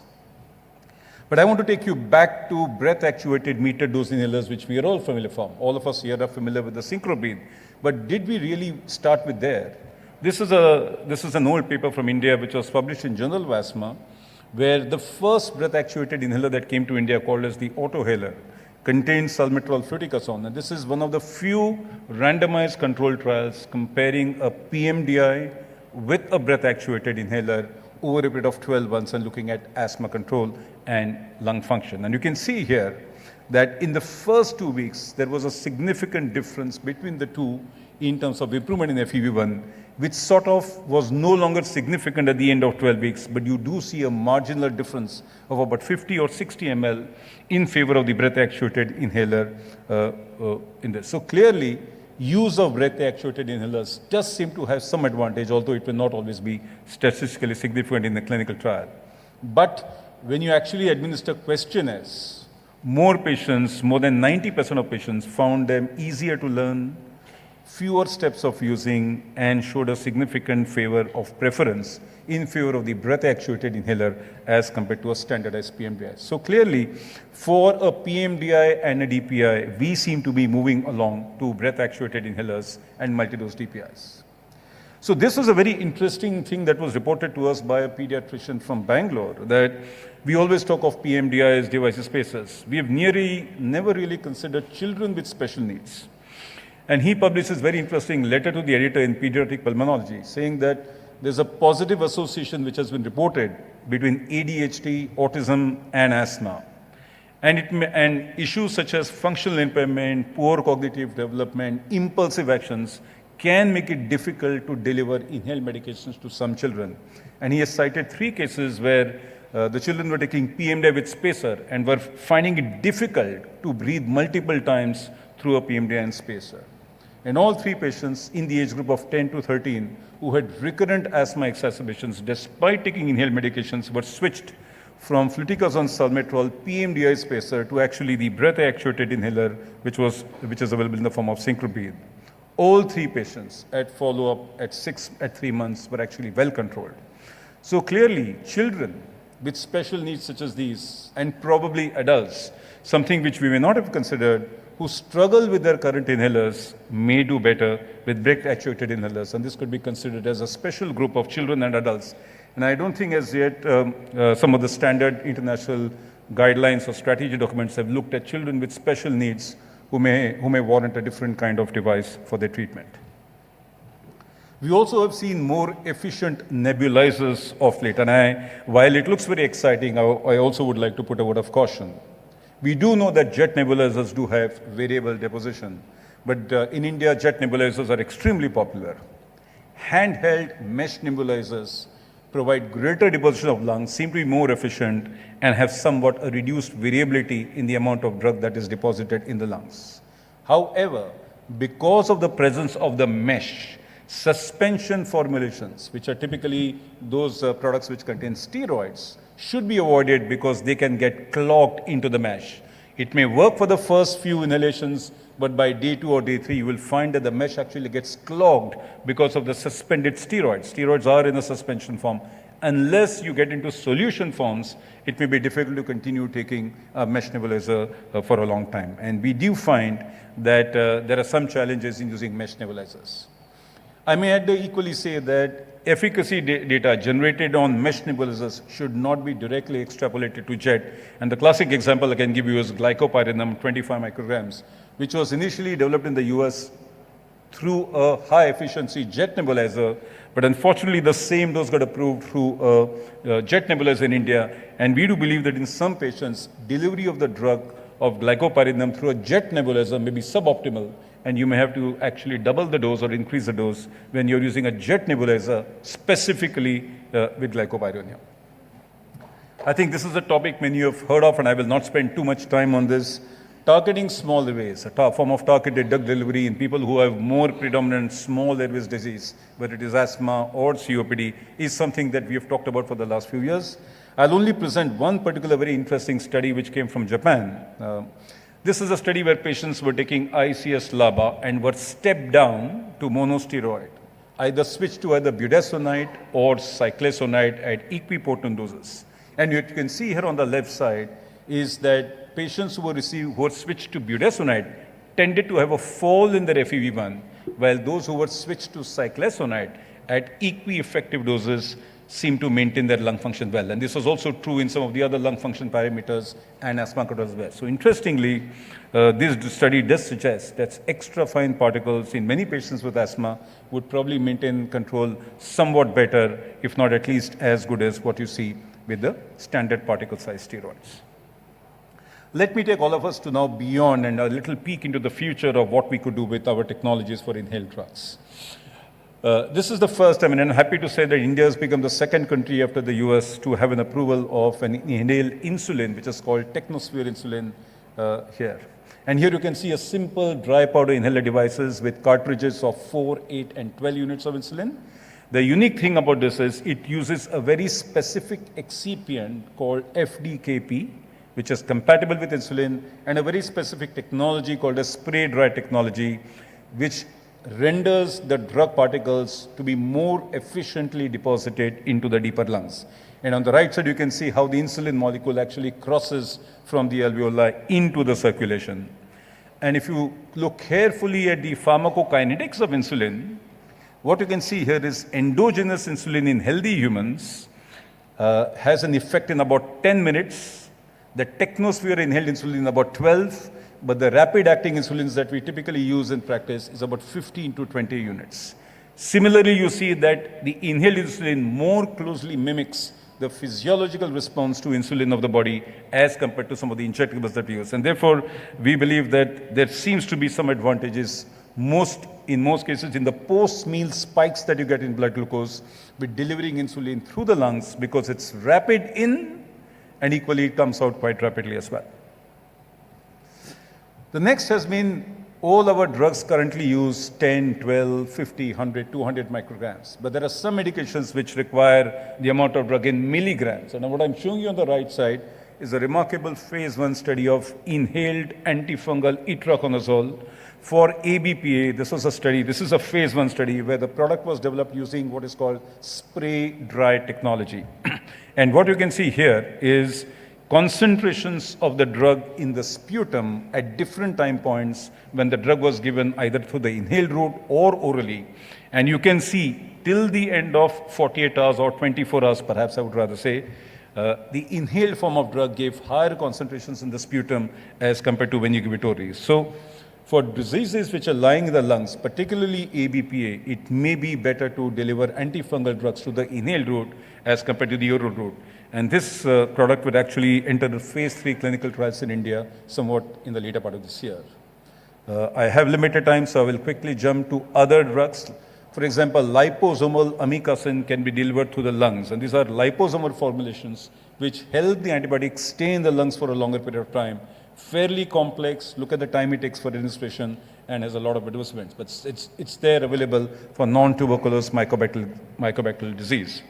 And here's tobramycin, which we use as nebulized form, but has been developed into a dry powder called as the Podhaler at a dose of 28 milligrams to give given twice daily. So there are some innovations happening on the non-asthma, non-COPD medications through the inhaled route. If you want to take a peek into the future, on the left side, I'm showing you antibodies, which we are all familiar with. Could they be delivered to the inhaled route? We now have some early phase 2 results from a Chinese company, very fascinatingly presented at various forums, of fragments of antibodies being administered through the nebulizer route through to the airways directly, targeting IL-4 and perhaps targeting TSLP. So the same two targets that we heard earlier, we could also use perhaps inhaled biologics in the future. Now these are large molecules, so you can't easily deliver them to the lungs. But if you take the very active part of the antibody which strikes the target, you could potentially break down the antibody into fragments and deliver them using either a nebulizer or perhaps even a dry powder inhaler in the future. And on the right side, I've just shown you a slide, graphical representation simply of RNA-based therapeutics that are now being tested to increase protein expression in the lungs for specific diseases, including for primary ciliary dyskinesias. So for some of the rare disease, we may find in the future medications being delivered to the lungs to develop specific proteins. So in summary, if I have to close, we do see the addition and some movement from a standard PMDI to a breath-actuated and perhaps an extra fine formulation with some of the newer drugs or some of the older drugs, if I can say. Perhaps the ideal would be to have an extra fine formulation of a steroid and a bronchodilator in a breath-actuated inhaler, which could really take a big step ahead for asthma or COPD treatment. From a unit dose DPI, we do see a shift slowly to multi-dose DPI. This has happened globally, but will happen in India over the next few years.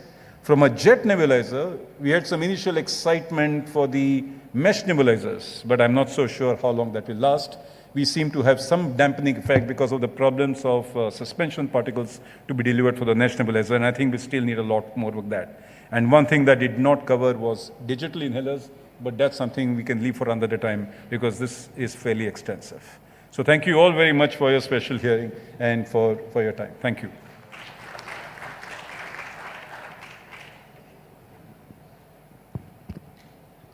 Yeah, we move on to the panel discussion, and to lead that, I invite Dr.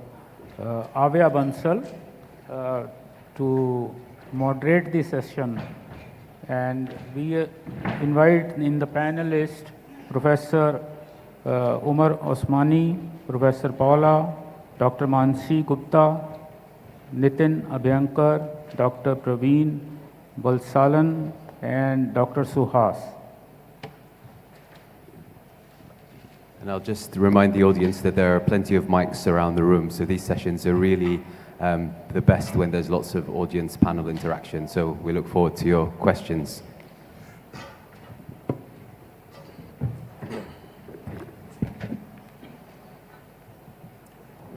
Good afternoon, everybody.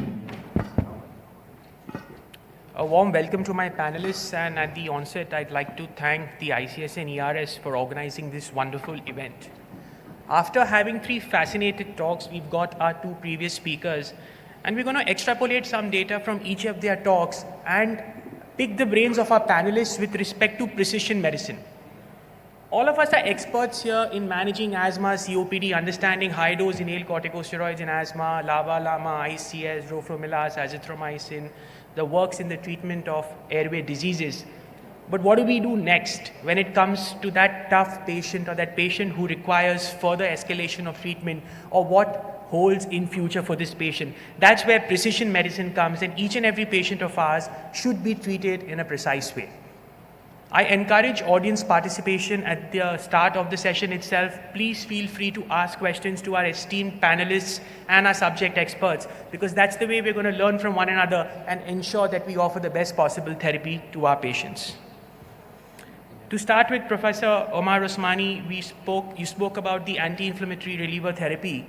Now, how do you anticipate management of asthma over the next 5 years with budesonide salbutamol or formoterol budesonide as the anti-inflammatory reliever therapy?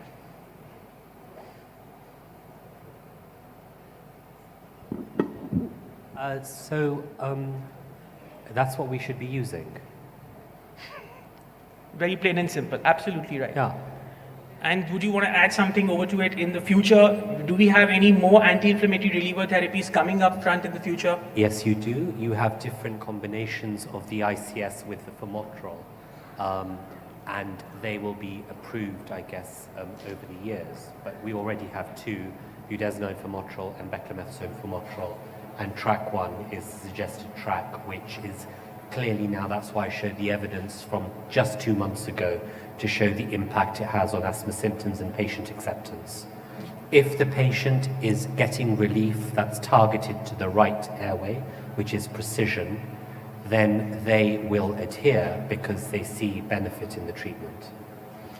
Also, your thoughts on using formoterol budesonide in under 5 age groups. Any data promising in the future, or we still have a black box warning for it as of now? Yeah, so actually at the ERS level, we've spoken to various industry leaders for the need for the pediatric arena to have approved therapies and we are happy to, and we are liaising with them in terms of facilitating the regulators, the EMA, because this is an unmet need, as you know. Another important question is that the under 5 patient would be managed very well with the budesonide salbutamol as the AR therapy, but the minute the patient turns 5, would you be switching the patient to a budesonide formoterol combination as the AR, or would you be comfortable in keeping the budesonide salbutamol? So being pragmatic, I'd be comfortable in keeping it if I know that the patient has responded, is engaged with it, is familiar with the therapy. At that stage when they've got other external factors transitioning to nursery, developing, then there's been studies to show that change of medicines at that age, particularly in patients who've got diabetes, is not the right point. So I'd continue with that. But if they're not responding, there's for sure a formoterol-based compound. So AIR is the way to go forward, and as of now, above 5, budesonide formoterol would be the preferred therapy. Professor Rogliani, where do you feel biologics would have a more significant impact, in asthma or in COPD? This is easy. Of course, asthma. But it is a new opportunity for COPD. The thing is that we are using in COPD in terms of biologic, we are actually mutated some treatment that are really working in asthma, in severe asthma, into another obstructive world that it is COPD. It turns out that 2 molecules, they reach the primary outcome in specific population, the eosinophilic COPD population, patient that with IO and FeNO, which do not represent the majority of the COPD population, because as we know, the majority of the COPD population exhibit a neutrophilic profile in terms of inflammatory profile. And a lot of other molecules that they are successful in severe asthma targeting the T2 inflammation turn out not to work in COPD. So right now we are in a sort of limbo because we are waiting for to make clear some mixed result that we have with some molecules such as alarmins, in particular IL-33. So we are looking for that. But we need something that it is specific for COPD. If I have to tell you the truth, the real new molecules, the real new thing in COPD, I think is ensifentrine. Because is the first, it is the new kid on the block, if I can say that, because it is, pharmacologically speaking, a new concept, because you have one molecule that has 2 different activity, an anti-inflammatory and a bronchodilator effect in the same molecules.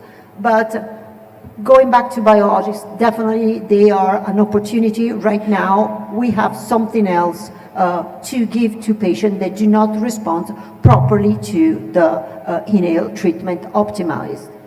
Also, could we have some form of a bias because we look at disease stability when we speak of COPD? So the level of response which we would expect from our patients on biologics in COPD would be not as great as what we would expect in our asthmatics. Would that affect the outcome or perception in the patient? The perception of the patient, it is one thing that we have to acknowledge, because you will forgive me, Omar, but sometimes the inhaled treatment is not really perceived from the patient, although it is very effective. From the patient, they want a pill, they want an injection, they want something that they can relate it with the idea of drug. Right now is less compared to the past, the fact that inhaled treatment is a treatment. So they are happy when you give something in case they are not fully optimized with inhaled treatment. That I have to say it is a very good treatment, because the majority of patients, they respond very well to the inhaled therapy. Yes. Do we have a question in the audience? My first question, Dr. Omar Usmani, regarding what challenges you face when you put the patient on the MART therapy, means step 5 is step 4, and then suddenly patient becomes smarter and he convert that MART therapy to AR, means he has reduced the dose of MART to the AR therapy on his own. Are these challenges common in your part of the world? Because it is very common in our part of the world. So there's the echo. So is it that somebody's on MART and they're getting better and you step down? Yeah. Yeah, so if you're using, say, in MART, maintenance and reliever therapy, ICS formoterol, 1 puff in the morning, 1 in the evening, and up to 6, and they're stable, then actually the air uses the same combination. Yeah, so this has been raised with GINA in terms of the terminology. And at the moment, the drive for the terminology is the regulatory label of what air is and what MART is, and I think this may change in the future. So if my patient's on MART already, budesonide formoterol or beclomethasone formoterol, and they're getting better, then I will actually just say to them, even if they're step 1 or step 2, use 1 puff in the morning, 1 in the evening. I mean, if they're really, really well, then I'll say use it on demand. My second question is regarding the choice of ICS, beclomethasone or budesonide. Sorry, is it beclomethasone or is it budesonide? What is your choice? So we have both in the UK, budesonide formoterol, beclomethasone formoterol. Any specific choice to choose amongst the two? I choose the device and I choose the formulation. So I choose an extra fine formulation and I choose a PMDI. Okay. Tarang, I see Tarang's over there. Yeah. Yes. Again, a question for Professor Usmani. Sir, with all of these new ultra labas also for asthma, where do you see MART going ahead? Do you see the recommendations being extended to ultra labas as well? So sorry. Ultra LABA as MART therapy in asthma. That's his question. Correct, Tarang? Yes. Ultra LABA as the future for MART therapy in asthma. So you mean what? Further long-acting, as Yes. in bilanterol and the others, this is being explored at the moment. So it's a very good question that you're asking. So looking at pharmacologically, we've got salbutamol, acts within 3 minutes, lasts for max 2 hours. Formoterol acts within 3 minutes, lasts for about probably 4 to 6 hours, and ultra is being explored. Yeah, so that's a very good point. Believe it or not, in combination with what Jaydeep was talking about, inhaled biologics. Okay. So moving on to Dr. Mansi, we often find it tough to manage our non-T2 asthmatic patients. Do we have any newer modalities and investigational opportunities for them? And do we have a way forward for managing T2 asthma in our population? So the conventional T2 therapies that we have right now for uncontrolled asthma, they are unlikely to work because of the pathway that it follows, the non-T2. It could be a neutrophilic dominant disease or a polycytic pathobiology. Another factor which is important is airway dysbiosis, which is much to do with the lung microbiome, the airway microbiome. So these two have been explored at, the possibilities in the pathway and the microbiome. So one promise which has stood the test of the investigations, I mean, we have trials supporting the use one thing which we have tried in our patients would be a long-term macrolide therapy. So that works in patients, and the research from the AMAZES trial is already shown, and we have been using it. The only problem is that in a country like India, infection rate and the resistance that we are going to encounter. So you have to carefully select your patients, and endotyping is really important. So macrolides is one thing which we are using, and we get good results in our patients in low T2 inflammation. The other thing is, which is going to be there very soon, is and already talked about in COPD already, that in the neutrophilic dominant disease, the pathway of alarmins and epithelial network, this IL-33 pathway and TSLP inhibition, these two are still under exploration for non-T2 dominant disease and asthma as well. So those molecules are going to be very promising for probably in that subtype. What is investigational intrigued me when I went through literature about, because there's a lot of upcoming molecules for COPD. There are long-acting molecules which are coming up, and it has been discussed in previous talk also, where the biologicals can be, they can step in for a long-term. They are ultra long-acting ones. And the other thing is some inhaled therapies are also coming up. So I don't know, they are only in phase 1 trials. They may not stand the test of time or the investigation, but still they are quite promising to look at. Yeah. So macrolides and biologics as of now. Dr. Rajput, I'd like your take on this as well. Any new insights in the management of non-T2 asthma from your side? So, Mike. Non-T2 is usually, the polymorphonuclear reaction means the eosinophils are less, they are granulocytic. Yes. And the only modalities we have in this patient is add-on LAMA instead in ICS and LABA. That's one. And secondly, we do, as she has mentioned about the role of azithromycin, alternate days for a week, long-acting, especially those who have got recurrent infections, and anti-TSLP drugs which are in the pipeline. They target right at the beginning, at the epithelial level, the Clarmin level, and they will take care of both the anti-IL-4, 5, 13, and even the non-eosinophilic type of inflammation in these patients. And of course, where the muscle mass is more, the bronchial thermoplasty was there, which has somehow died, even. So it's difficult because the choice of patient in these are already they are very crippled, they are on ventilator or they will go on ventilator. Managing those patients is very challenging, but those who have done it, they claim that it has as good effect as the biologics. I think upfront LAMA and then macrolides is something which we all use in our practice, and IL-33, TSLP, we've also got IL-17, which is going to be coming up in a big way for managing non-T2, inhaled lipoxin. So yeah, the scope is there. There's a lot of interesting molecules which are being studied. Also, a lot of talk has been into sputum cytology and sputum analysis to understand the level of neutrophils and eosinophils in the sputum to upfront help us in understanding the type of asthma, whether it would be a T2 or a non-T2. Yes, we have a question. It was a very nice session.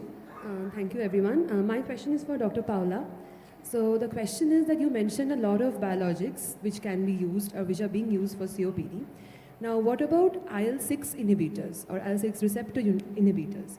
In COVID-19, tocilizumab was being used to tackle the cytokine storm. Do you think that that can be used for COPD as well, for COPD exacerbations?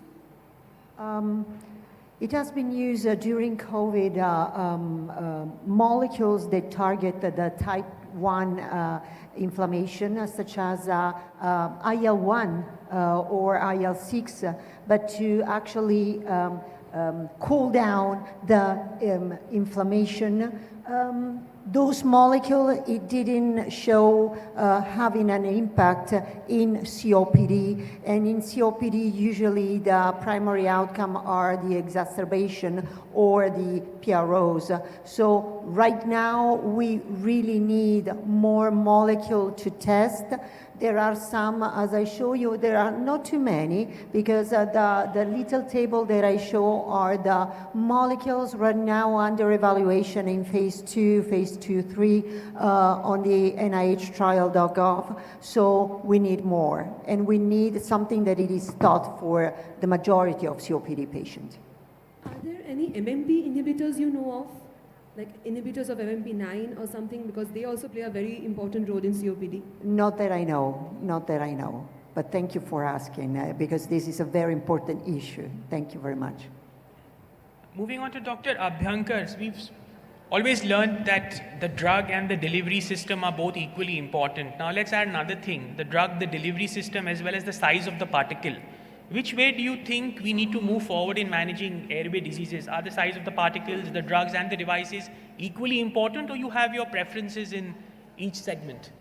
I think you are asking me to be a Jyotishi. I'm not, I don't know which way it is going to go. But if you really ask me, what excites me definitely is the delivery systems more than just going extra fine with everything. Extra fine, it's all right up to an extent, but if you go to a very tiny size, then the systemic absorption and other things will also come up.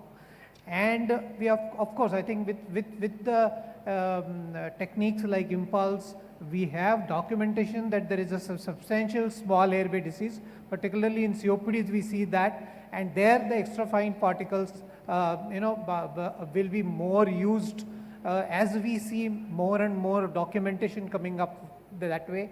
But what really keeps me excited is the kind of delivery. Jaideep has shown some wonderful pictures and stories.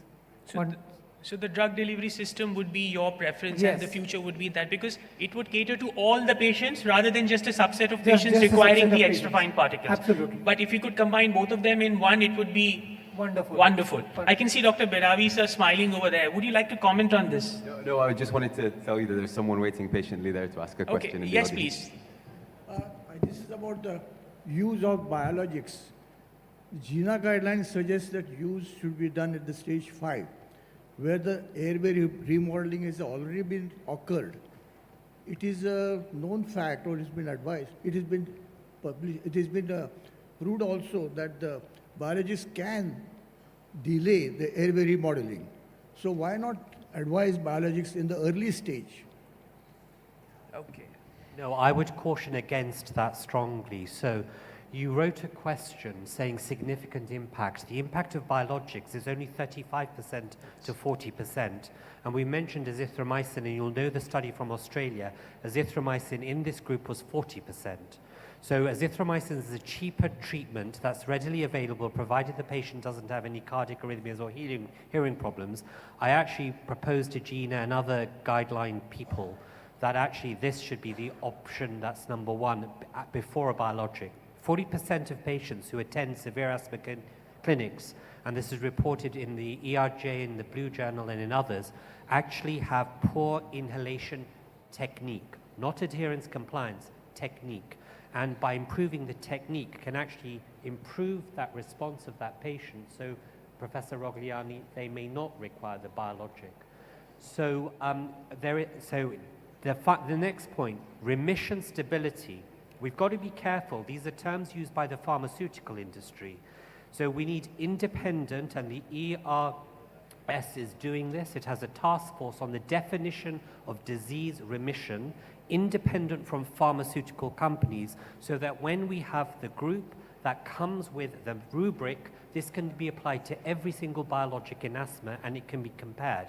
At the moment, one company says one thing, another says another, their classification of remission, and now we are hearing the term stability in COPD, and really we need to understand the science behind this. And I would say, I would caution that even with the use of biologics, our patients are better once they're stopped. What happens? And are they continued on it forever? And we probably need to do biopsy studies year on year while they are on the biologic to see a modulation in the mucosa, the epithelium, which we don't do yet. Our rheumatology colleagues do when they use anti-inflammatory agents and biologics for rheumatoid arthritis. So I caution the pharmaceutical juggernaut that's there at the moment, and we need to stand up and defend our patients.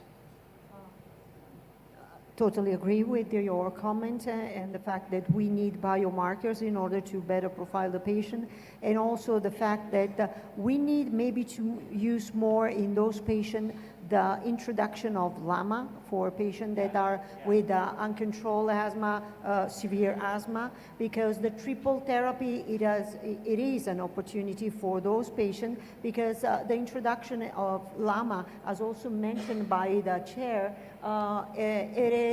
has a pleiotropic activity, that it is not only related to the bronchodilatory effect, because it affects also the inflammatory profile, the plasticity, and the remodeling. So the LAMA, targeting the antimuscarinic, as well as the other path with the beta-2 agonist and the ICS, can be an option that we need to pursue more in asthma, with uncontrolled asthma.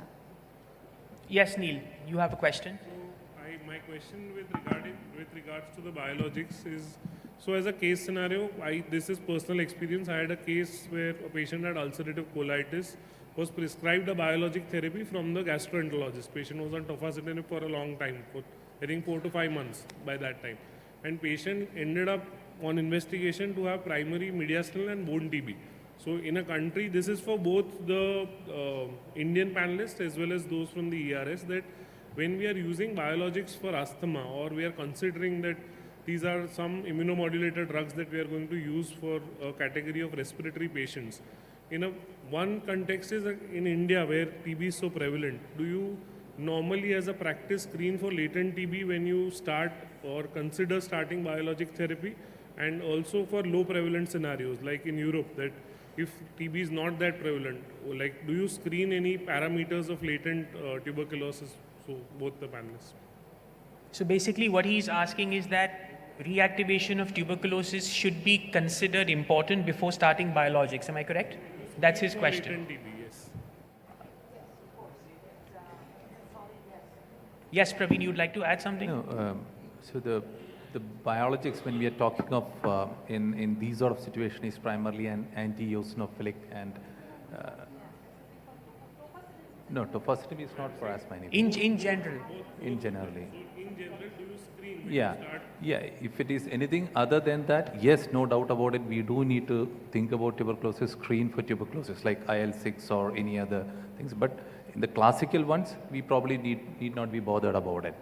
Also, what you need to understand is the immunology of tuberculosis and where those interleukins actually fit, which you're targeting for asthma and COPD. If those interleukins don't fit in the cascade and the pathophysiology of tuberculosis, highly unlikely that giving a blocker for that molecule is going to have a negative impact in tuberculosis itself.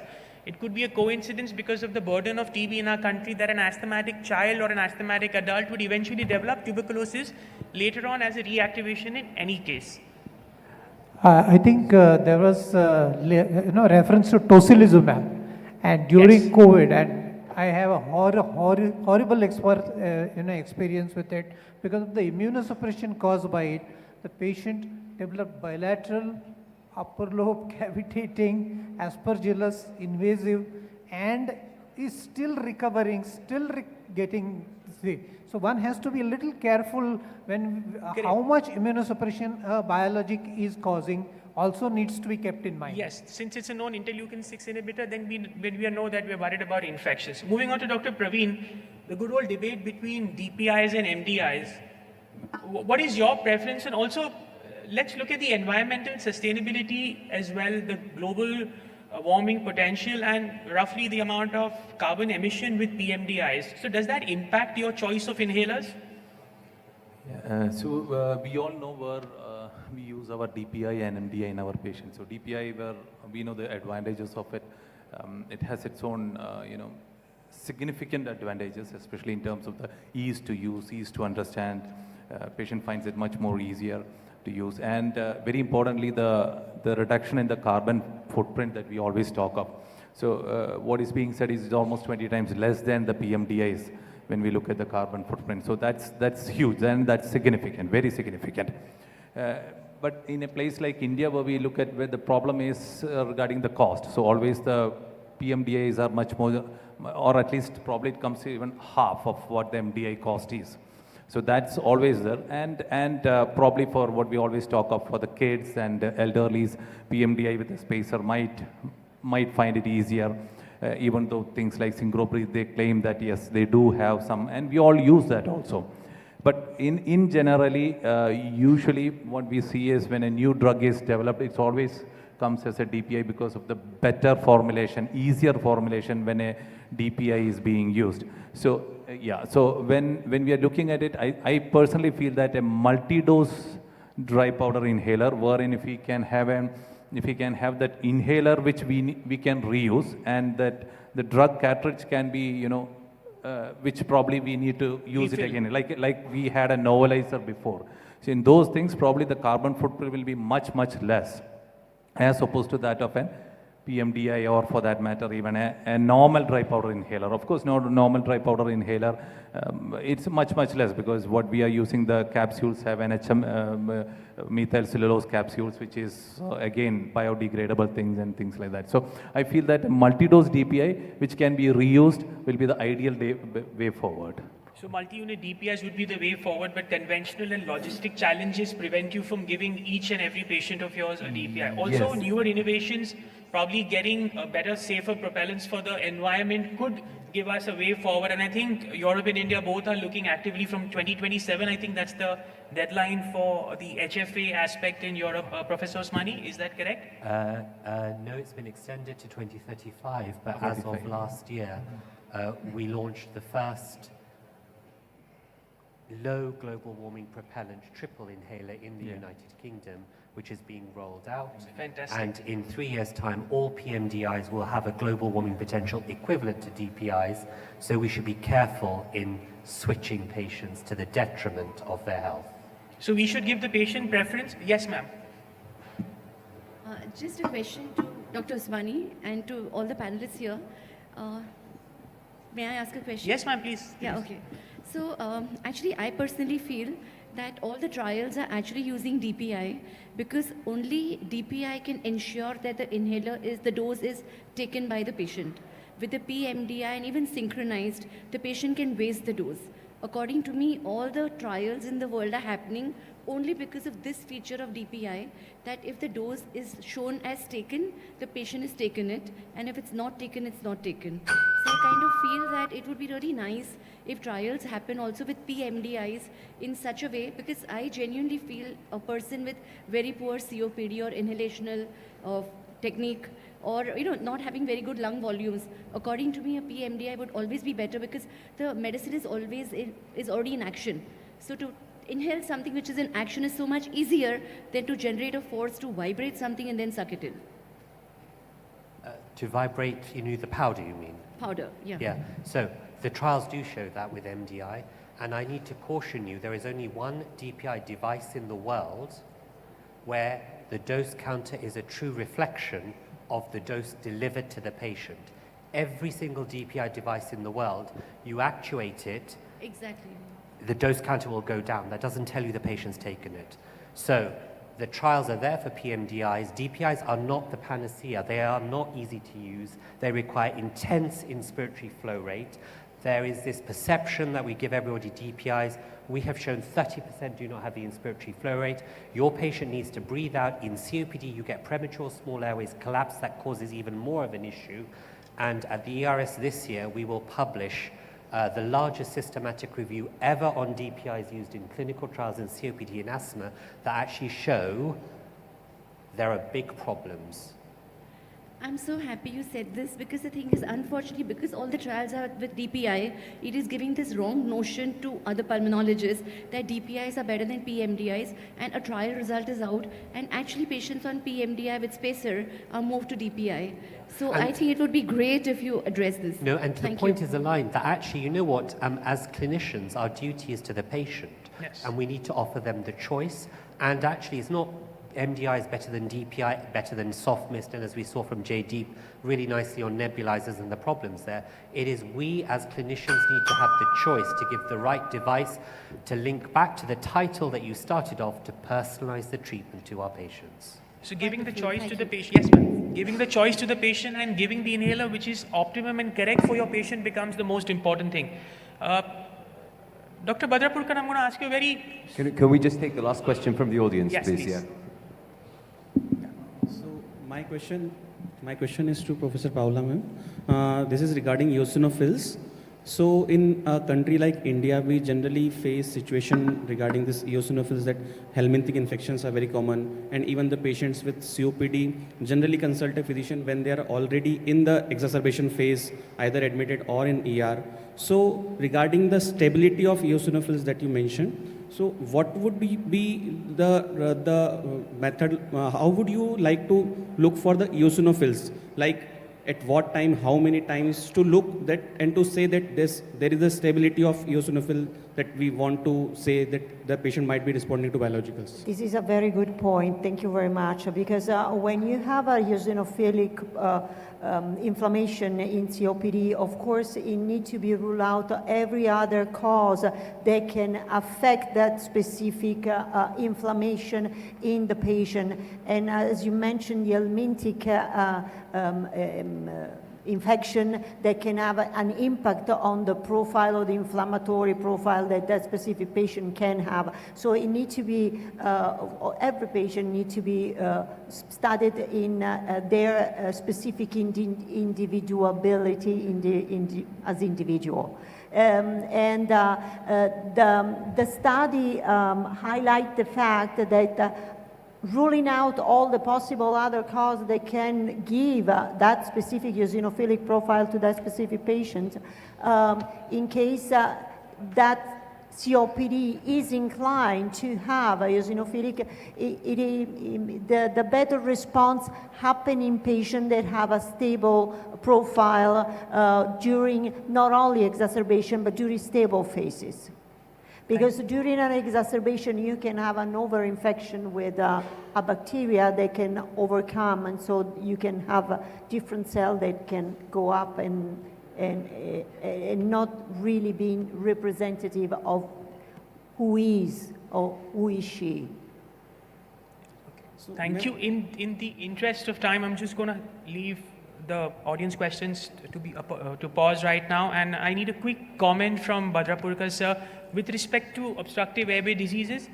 Would in future we classify everything as an obstructive airway disease and have a phenoendotype as a neutrophil eosinophil subset? Dr. Bansal, sorry to cut you off, but I think just... Very good question. Just a quick comment from him, yes. Yes, when we come across COPD, asthma, ACOS, or purely COPD, you know, it is not difficult to diagnose only asthma, very typical asthma, family history, COPD chronic smoker, or may not be in India, particularly non-smoker COPD, we are seeing it.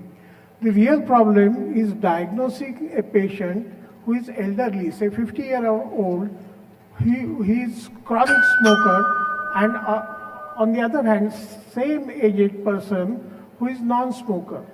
So this lung function test, if we do it when he comes to me for the first time, both shows that there is evidence of FEV1, FVC less than 70%. Okay, this is likely to be COPD. But as time goes, after a month or two, you repeat spirometry and you see that a smoker who presented as a COPD is now asthmatic because there is excellent improvement in lung function test, while non-smoker may still have COPD. So for last 6 to 7 years, I'm using lung oscillometry, and it has come to a great help for me to treating the patients. For example, in asthma particularly, I do lung oscillometry and spirometry in the same patient to know whether the asthma is a large airway asthma or small airway asthma or combined. Though there are different phenotypes, we can go accordingly. Similarly, if it is predominantly SAD asthma, what we call small airway, these people have predominantly nighttime cough and they respond excellent to either cyclosonide or Nivioli, that is the only foster inhaler we do have in our country. So in COPD as well, we know the reversible component of COPD. About 15 to 20 years back, Peter Barnes says 33% of COPD patients do have good reversible airways. However, with impulse oscillometry, I think we have got more than 50% of the COPD patient who show excellent reversibility as far as small airway is concerned, as well as large airways. Thank you, Dr. So well said, sir. So Purkar. etiolotyping, endotyping and phenotyping is very important for all airway disease. So thank you so much. We would stop our symposium right now. Over to the subject We'll experts. draw the session to a close. Thank you very much. Thank you to all the panelists. Thank you, Dr. Great. Bansal. So I'm just going to interrupt the proceedings, and I hope everybody can stay here because this is the opportunity that we thought we would just really say from the ERS, and I'd like to call the ERS team up here, please, to really say our deepest gratitude to Dr. Rakesh Chawla and Dr. Amita Nene. They have been a dynamic duo who have really helped and supported the ERS leadership as we arrived yesterday in making us feel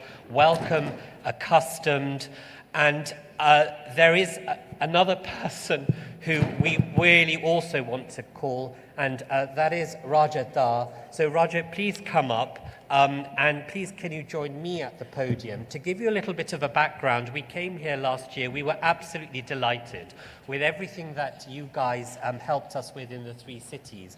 And Raja reported back on how things could evolve, and we were WhatsApping each other on and off at, after your clinics at 10:30 in the evening, and really trying to evolve the program for you, the audience, you who want to know about research, you who want to know about cutting edge science, you who want to know about collaborations. And we were in Hyderabad and we came up with some research ideas.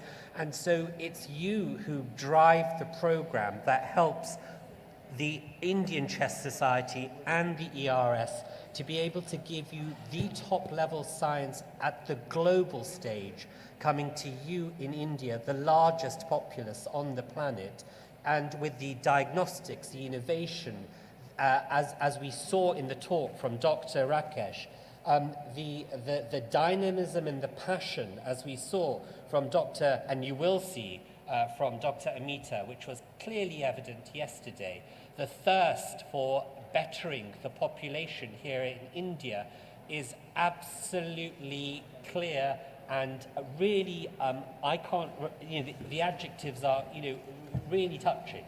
So, so we want to hand some gifts, do we not, our president, that you have brought all the way from Switzerland. So I am going to ask, in addition to yourself, Raja, to Can I, before that, okay. can I jump in? And while we were not expecting, this is a huge surprise, so thank you to the entire ERS contingent for being so thoughtful, coming thousands of miles and being with us. But we have also not trumped you, but been along with you in trying to honor our very esteemed faculty from the European Respiratory Society. If I can request Isabel to also please come up on the stage, Isabel. So put your hands together for Isabel, the newly appointed Secretary of the European Respiratory Society. Please come up, Isabel. So let's do a yin-yang. So I'd like to call then Dr. Radha Munji, Dr. Sundeep Salvi, Dr. DJ Christopher, Dr. Parvez Kool, and to also come to the stage, please. Can I request Dr. Radha Munje, please? Dr. Sandeep Salvi, Dr. DJ Christopher, Dr. Parvez Kool,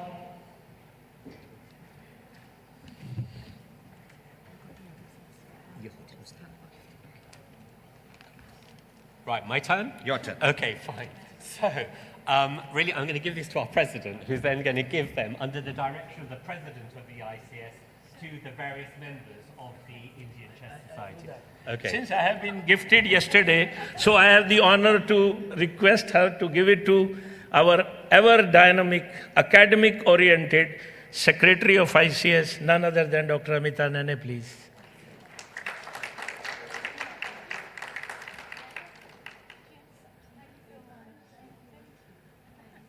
I am missing Rajesh Swankar, would have honored both Raja and Rajesh, who were instrumental before we took over this team took over. This whole program is by the efforts of Rajadhar and Rajesh Surankar.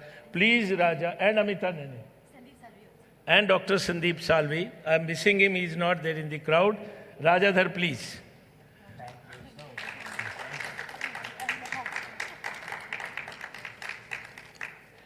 And then comes our treasurer, Professor and Head GMC Medical College, Nagpur, Dr. Radha Munje ma'am.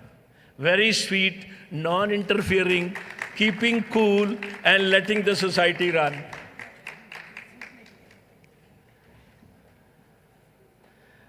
I request our editor, Lung India. It was a preliminary stage when we have taken over. Professor Virender Singh tells us the story that it was very preliminary. He brought it to the level, and today it is one of the most leading journal in the world. People are vouching to publish their work in Lung India. We are also not getting space. Dr. Parvez Kaul, the editor of Lung India.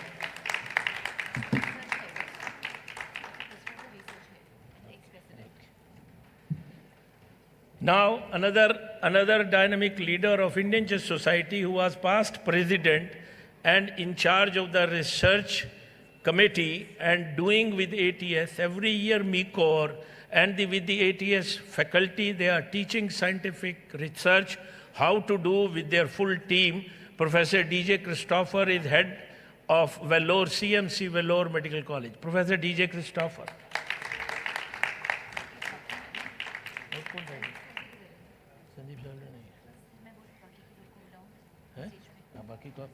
Now, Amita, to invite other ICS GB members to come on the stage.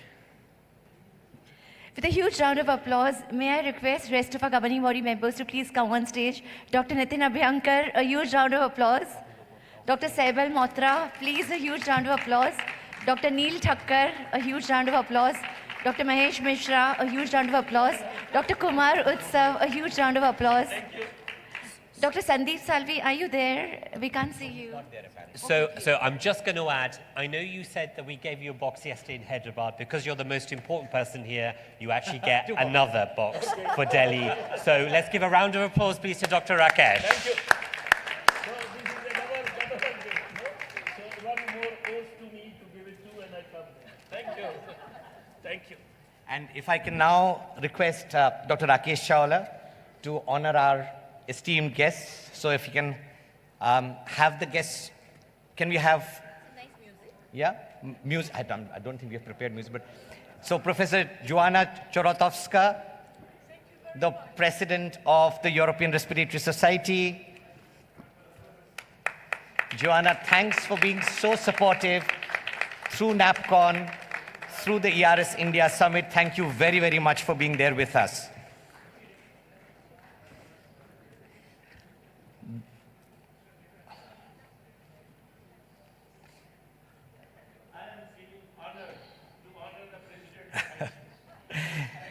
So the next person without whom the ERS India Summit would never happen is Professor Omar Usmani. So Omar, gratitude, lots and lots of love, and thank you for all that you've done for the ERS India Summit and beyond. Thank you so much, Professor Usmani.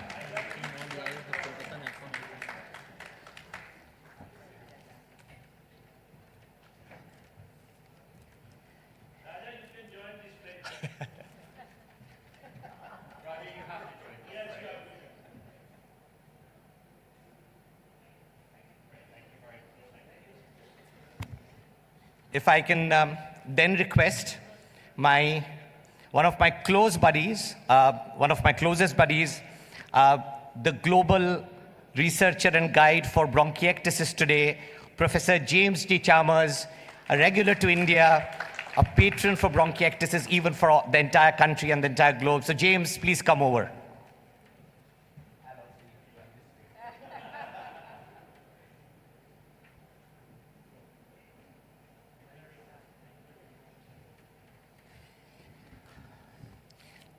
So a new friend that I have made this time and been extremely impressed with the work that Professor Ehab Badawi has been doing on behalf of the European Respiratory Society, wonderful work in the area of pleura. Thank you for joining us for the ERS India Summit, Professor Badawi. Thank you so much.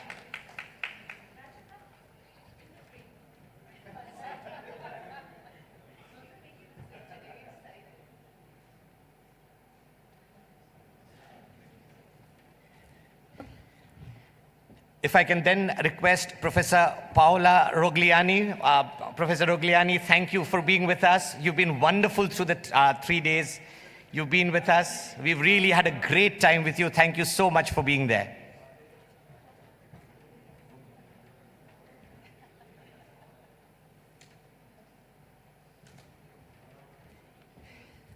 And then, if I can request the young Pilar, so Dr. Pilar Rivera Ortega, a huge name in the area of ILD today, doing great work.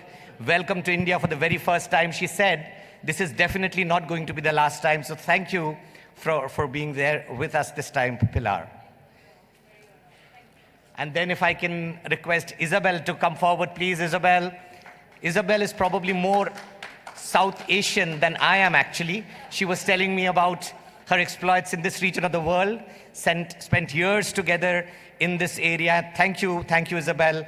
I understand this is one of your first tours as being a part of the ERS, so thank you for being there with us. And then last but not the least, someone I've now known for more than a decade, someone who's helped me put together many programs within the Indian Chest Society, Steve Seeley. Please come over.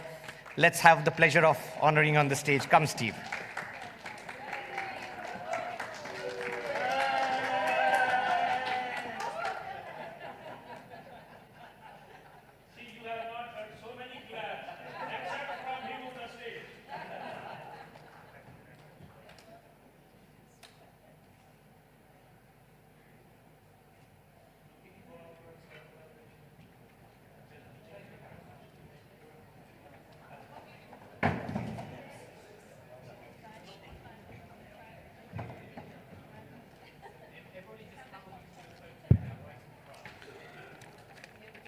With the exchange of pleasantries and cementing the relations between Indian Chest Society and European Respiratory Society, I would like to introduce our subject experts for the next session, which happens to be one of the most awaited sessions of the evening, which is our state-of-art lecture.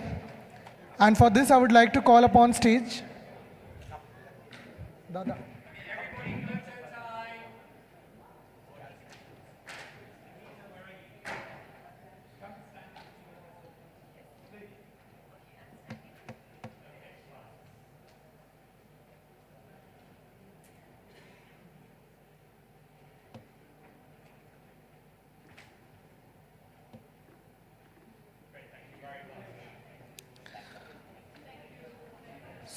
So for our next session, which is the state-of-art lecture spotlight session, I would like to call upon stage Professor Omar Usmani, MD, King's College London, PhD in Aerosol Science and Inhalational Medicine with the Imperial College London in 2005, and our secretary, Dr. Rakesh Chawla, Senior Consultant, Department of Respiratory Medicine and EBUS Program, Jaipur Golden Hospital and Rajiv Gandhi Cancer Center, New Delhi. Yes.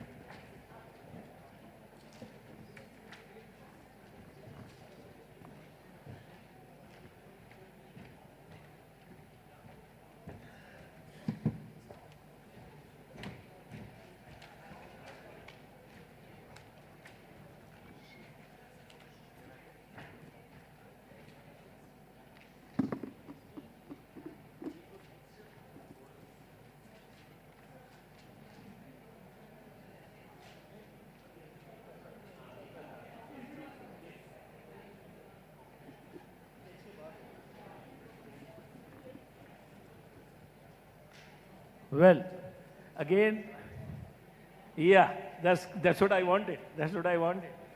So Professor Omar wants to introduce Samita. Now you see, it was my opportunity, but he says, I will introduce. So you're in for a treat now, and you are very familiar with Dr. Amita, all the work that she's been doing over the last few years and the culmination. So we're all really now very much looking forward to this true state-of-the-art lecture on HRCT chest in non-ILD pulmonary diseases. The resume is clearly there. Without further ado, please come to the stage, and we look forward to your lecture.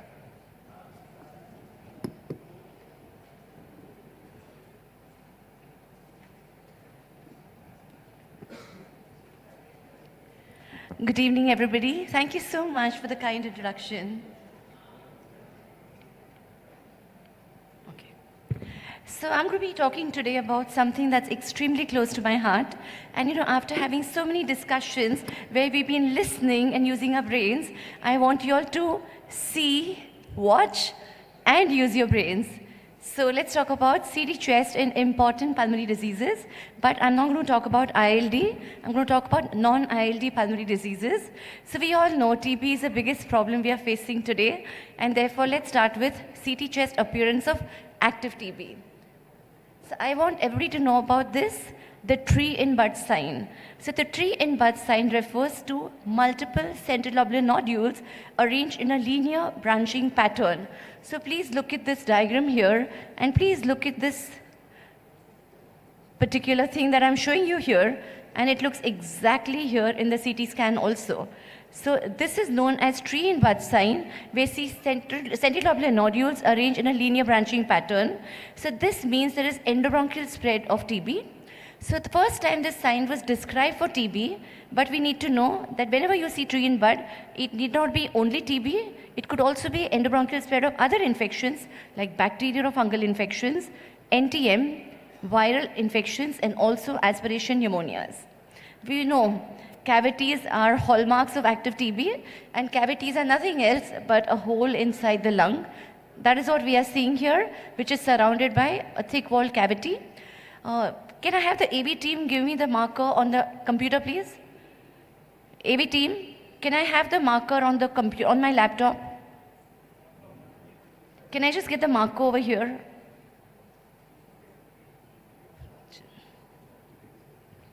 Sometimes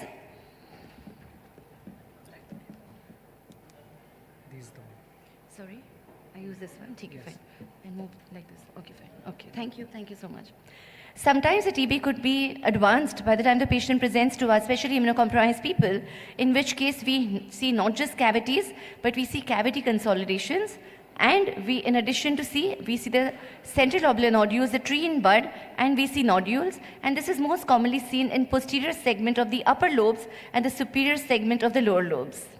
Then we have the miliary TB, the hematogenous spread of TB, where we see discrete, numerous, tiny 1 to 3 millimeter nodules uniformly arranged throughout the lungs, left to right, top to bottom, involving also the areas of the fissures and the subpleural regions. So this is what we know is miliary TB. Sometimes active TB could present as lymphadenopathy, more commonly necrotic lymphadenopathy. And basically we know that in TB, there is central area of caseation where there will be no blood supply. And therefore on post-contrast scan, what we see is that more than 75% of the lymph node does not pick up the contrast. Whereas in the periphery, because the vascular supply is still present, we see peripheral rim enhancement, which is classically seen in necrotic TB lymph nodes. But please note that in TB, non-necrotic lymph nodes could also be there. And just because the lymph nodes are not necrotic, it does not rule out TB. But necrotic lymph nodes go in favor of TB, but of course we need to confirm this. Patients of TB could also have pleural effusion like we are seeing over here, which could also sometimes be with pleural thickening. The pleural effusion could be a free pleural effusion or it could be loculated. Whenever you see loculated pleural effusion, please think there could be TB empyema also. So whenever we get empyema, we see this classical split pleura sign, whether it is TB empyema or pyogenic empyema. The split pleura sign is present, in which there's contrast enhancement of both visceral and parietal pleura, which are separated by the exudative pleural effusion.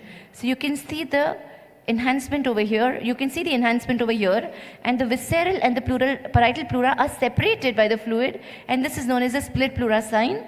You can also see it over here better, where the visceral and the parietal pleura are separated by the exudative effusion, and this is known as the split pleura sign. Let's talk about another pleura sign, which is known as the black pleura sign, and this is my favorite sign. This is seen in alveolar this is seen in pulmonary alveolar microlithiasis, and over here we know there is dense calcification of the lung parenchyma. So what will happen is that because of dense calcification, the lung parenchyma will look white. We have the ribs which also look white, and in between there's a thin, loosened pleural margin which looks black in color, and therefore this is known as the black pleura sign, which is between the white rib and the white, dense parenchyma. This is known as the black pleura sign, which is diagnostic of alveolar microlithiasis. There's another sign which is present in this scan, which is of the lungs.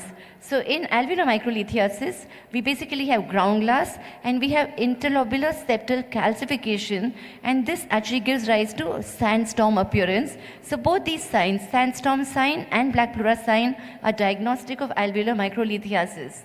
We have Dr. Chalmers over here. We have our Dr. Rajadhar over here. So how can we not talk about bronchiectasis? So bronchiectasis we must know because CT scan is diagnostic of bronchiectasis. So in bronchiectasis, the bronchi are irreversibly and abnormally dilated. So basically, as we go to the periphery of the lung, the bronchi are supposed to taper and become invisible. But over here, you can see that the bronchi are not becoming thinner and they are remaining the same size. And this is lack of tapering of bronchi. And when you see this, this is diagnostic of bronchiectasis. Also, as we go towards the periphery, within 1 to 2 centimeters of the costal pleura, the bronchi are supposed to disappear because they are tapering, and therefore you're not supposed to see the bronchi. So if you see the bronchi in the peripheral 1 to 2 centimeters of the costal pleura, again this means bronchi are abnormally dilated, and therefore this is again the second sign which tells us about bronchiectasis. The third sign of bronchiectasis is that we know that usually the pulmonary artery that accompanies the bronchus is usually slightly larger.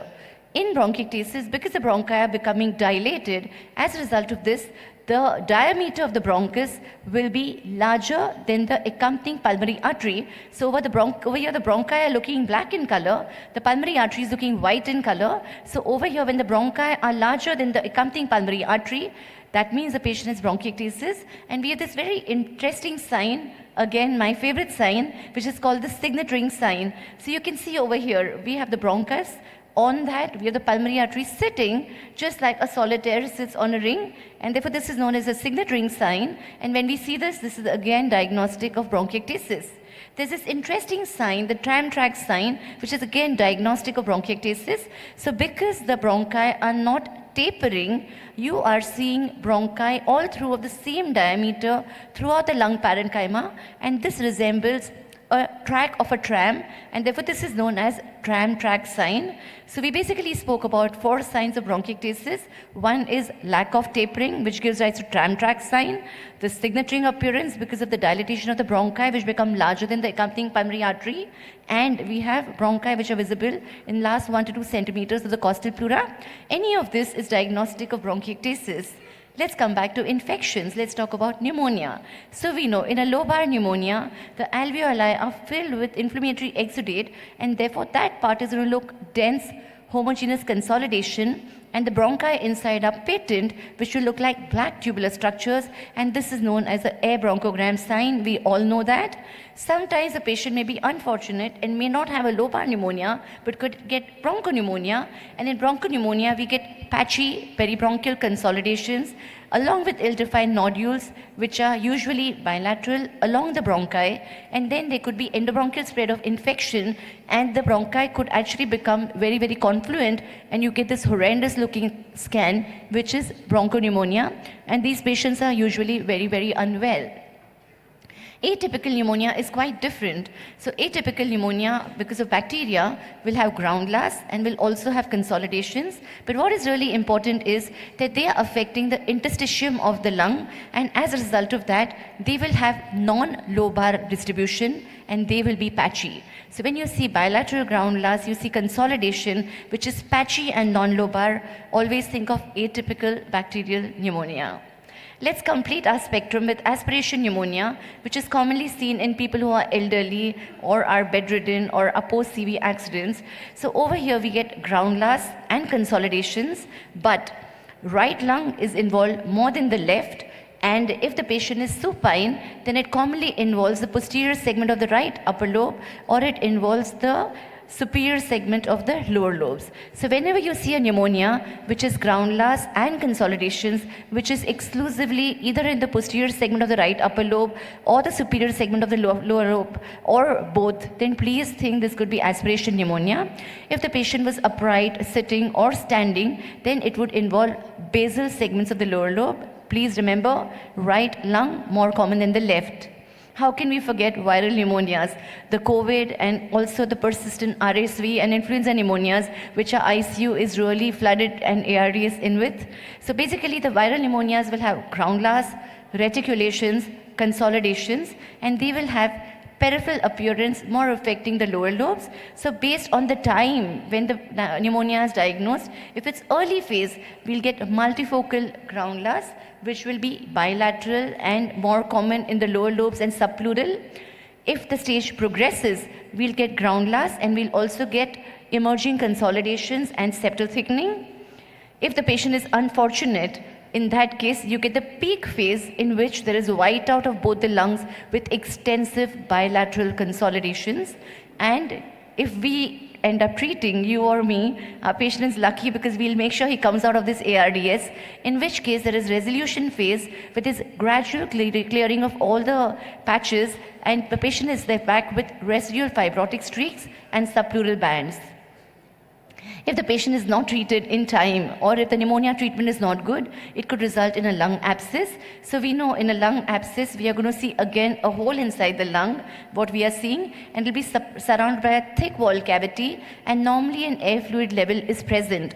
However, sometimes there may not be an air fluid level, and this is what a lung abscess without an air fluid level which look like, and this could be called a cavity also. So a lot of infections I've spoken about. Let's come to interesting parts of CT scans. Let's talk about pulmonary embolism. So saddle pulmonary embolism is the worst pulmonary embolism, whereby the pulmonary embolism is large and it's going to sit at the pulmonary trunk, and then it'll go on the right also and it'll go on the left also, like we are seeing over here. In the pulmonary artery trunk, we have the pulmonary embolus, which is going on the right, it's going on the left also, it's blocking many arteries after that. So basically, like, you know, a saddle that is on a horse, it goes on both the sides. And usually these are the people who end up becoming really sick. So this is known as saddle pulmonary embolism, sitting on the pulmonary trunk and going both on the right and the left pulmonary artery. Then we have this very interesting knuckle sign. So a large pulmonary embolism might just cause abrupt cutoff of a pulmonary artery, like you can see over here. The right branch, the right pulmonary artery is completely obstructed over here and by the pulmonary embolism, and this will look like a knuckle, and therefore this is known as the knuckle sign.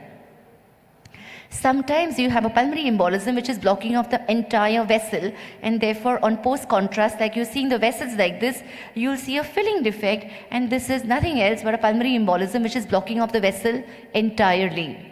Sometimes the vessel may not be entirely blocked, it could be partially blocked, in which case inside the vessel lumen you will see the embolus, which is surrounded by the periphery, which is open, but because contrast is given, it is enhanced. So because this looks like a polo mint, this is known as a polo mint sign. Again, this is my favorite sign because I really love polo mints, and this is also called donut sign. I love donuts also.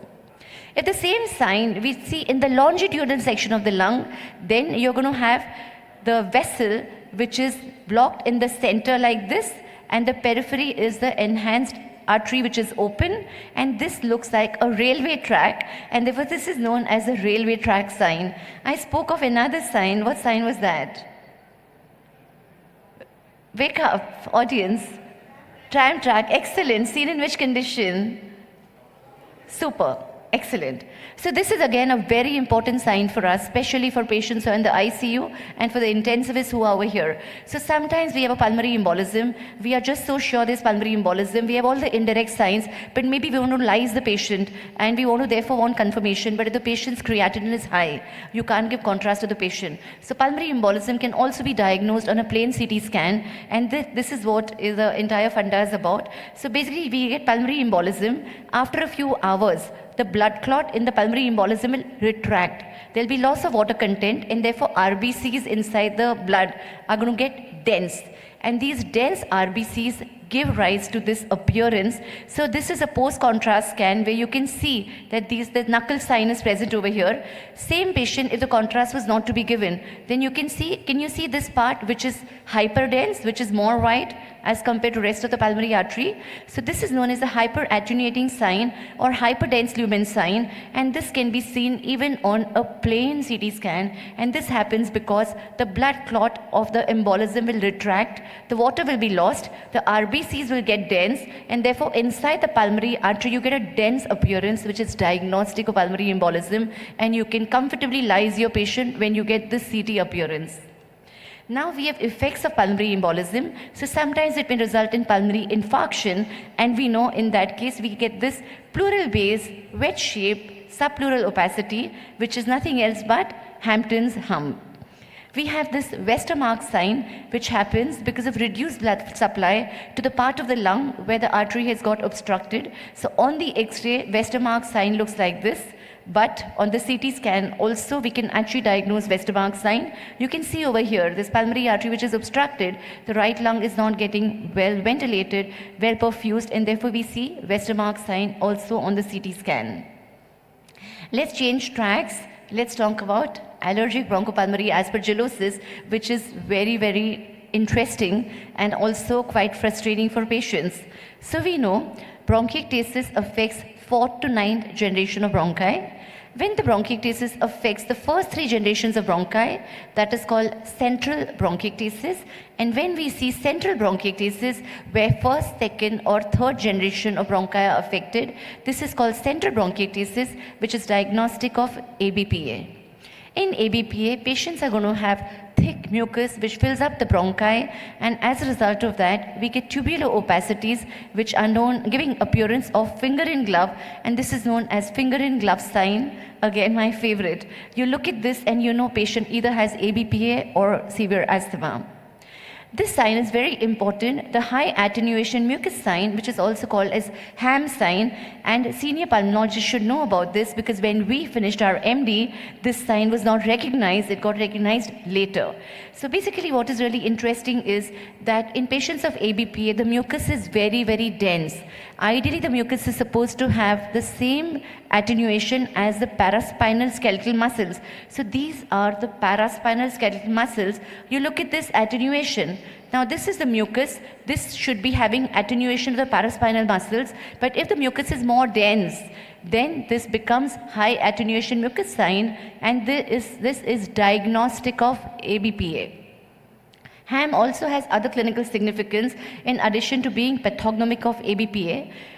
You need to know that absence of Ham will not rule out ABPA, but if it's present, it's diagnostic of ABPA. What is really important, if the Ham sign is present, then the patient has immunologically more severe disease, and even after the patient has gone into remission, if he develops Ham, then there's a first sign to tell us about the relapse. Let's talk about other aspergillus lung diseases. Let's talk about the aspergilloma. So our patients of TB are left back with cavities, and the fungus is going to go and sit inside it, giving rise to the typical fungal ball, where we are seeing the crescent-shaped air which is surrounding the fungal ball. And when we change the position of the patient, the fungal ball will move, and therefore you know this is fungal ball. And what sign is this? Which sign is this? Which sign is this?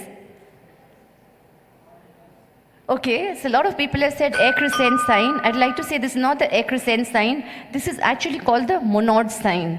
So whenever you see a fungal ball in a cavity, it is called a Monod sign and not the air crescent sign. Air crescent sign is this. In a consolidation, when you see a rim of enhancement, which is partial or complete, In a consolidation, this is known as excrescence sign, which is again diagnostic of invasive aspergillosis. And when you get excrescence sign, this actually means the patient is getting better. Let's talk about another sign, the halo sign of fungal infections.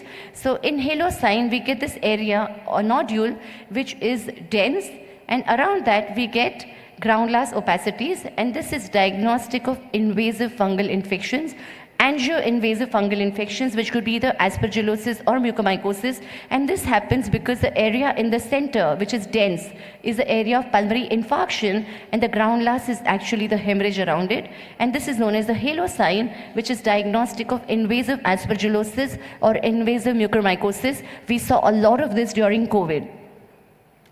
We have another, just like we have this, we have another sign.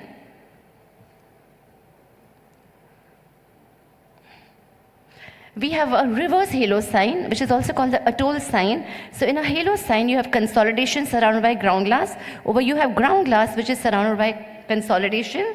And atoll sign, if the patient is immunocompromised, then this is definitely invasive fungal infection. But if the patient is not immunocompromised, then it could be either COVID or it could be most commonly organizing pneumonia. This is again my favorite sign. Now that we spoke about mucormycosis, we see bird nest sign in mucormycosis, in which you have an area of ground glass, and inside the ground glass you have associated irregular and intersecting areas of stranding. And this gives appearance of bird nest, and this is diagnostic of aspergillosis or mucormycosis. And now the last sign, we have our friends from Europe. So how can I stop my talk without talking about the crazy paving sign, which exactly looks like the streets that we see in any European country. So over here, the patient is going to have ground glass, and in the ground glass, there is also septal thickening, and this combination of ground glass and septal thickening gives rise to the crazy paving sign, which looks like the streets that we see in cities of Europe. So classically, the crazy paving sign is supposed to be diagnostic of pulmonary alveolar proteinosis, but this could also be seen in COVID or other viral pneumonias, in pulmonary edema, in sarcoidosis, ARDS, pulmonary hemorrhage, and also PJP. So I've spoken a lot. I just want to make sure that you all were awake, and I also want to make sure that I spoke well. So there's a quick quiz, and please answer so that I feel good. Let's talk about signs of pulmonary embolism. What is this sign on the left? Excellent, saddle embolism. What is on the right? Which sign?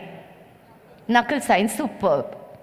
What is this on the left? Which sign?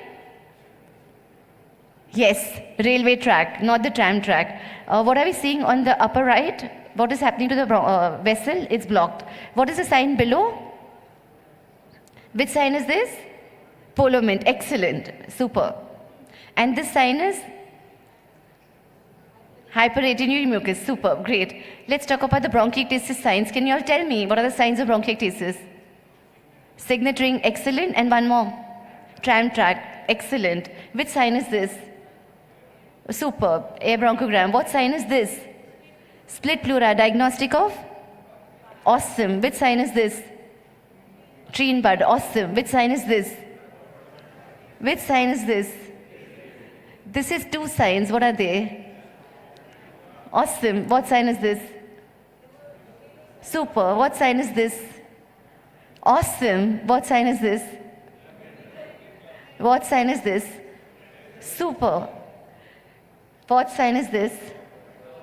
Okay, so I think full marks to me. I'm very happy. So to conclude, CT chest is indispensable for the diagnosis of pulmonary diseases, and good quality study and expertise to read it is a must for today's pulmonologists. Thank you. Thank you, Amita. Not only the lecture was full of contents, but last 1 minute of your quiz was fantastic. Everybody enjoyed, me and Dr. Usmani also. We were appreciating that it is wonderful to keep the audience awake. Thank you. Thank you so Thank much. you. Thank you.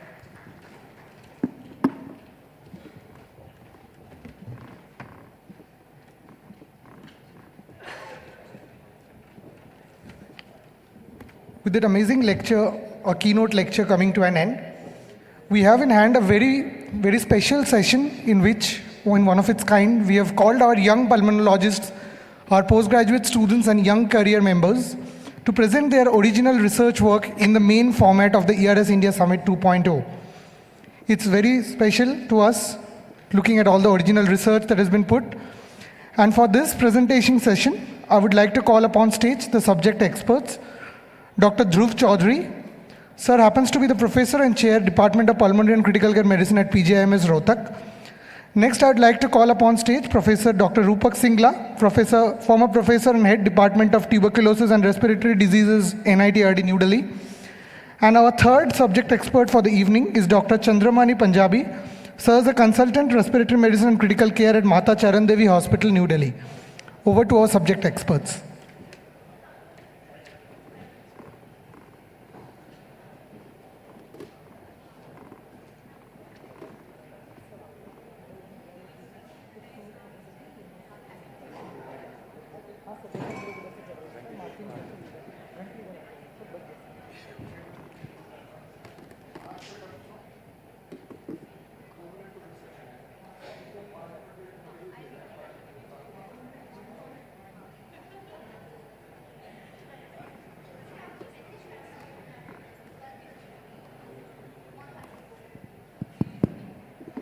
So, as our master of ceremony said, a very important session that we are giving chance to our young and budding pulmonologists to present their research. And for the first presentation, I would like to call upon Dr. Ayoniza Maitri.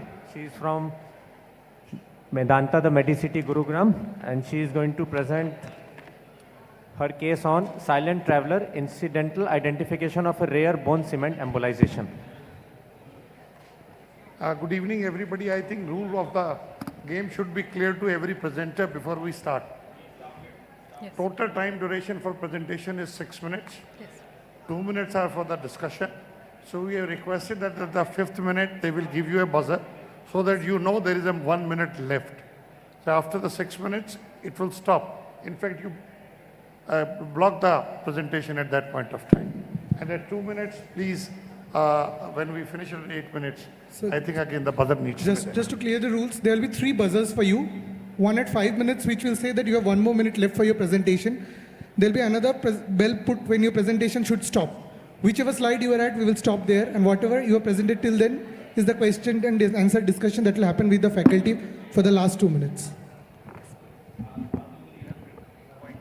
Yeah. Okay.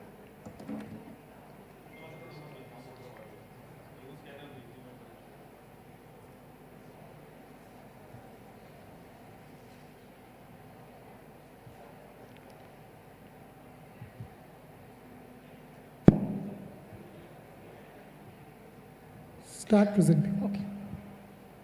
A very warm good evening to everyone. I am Dr. Ayoniza, a DNB resident at Medanta, the Medicity, and today I will be presenting on incidental identification of a rare bone cement embolism, a case report. First, some background.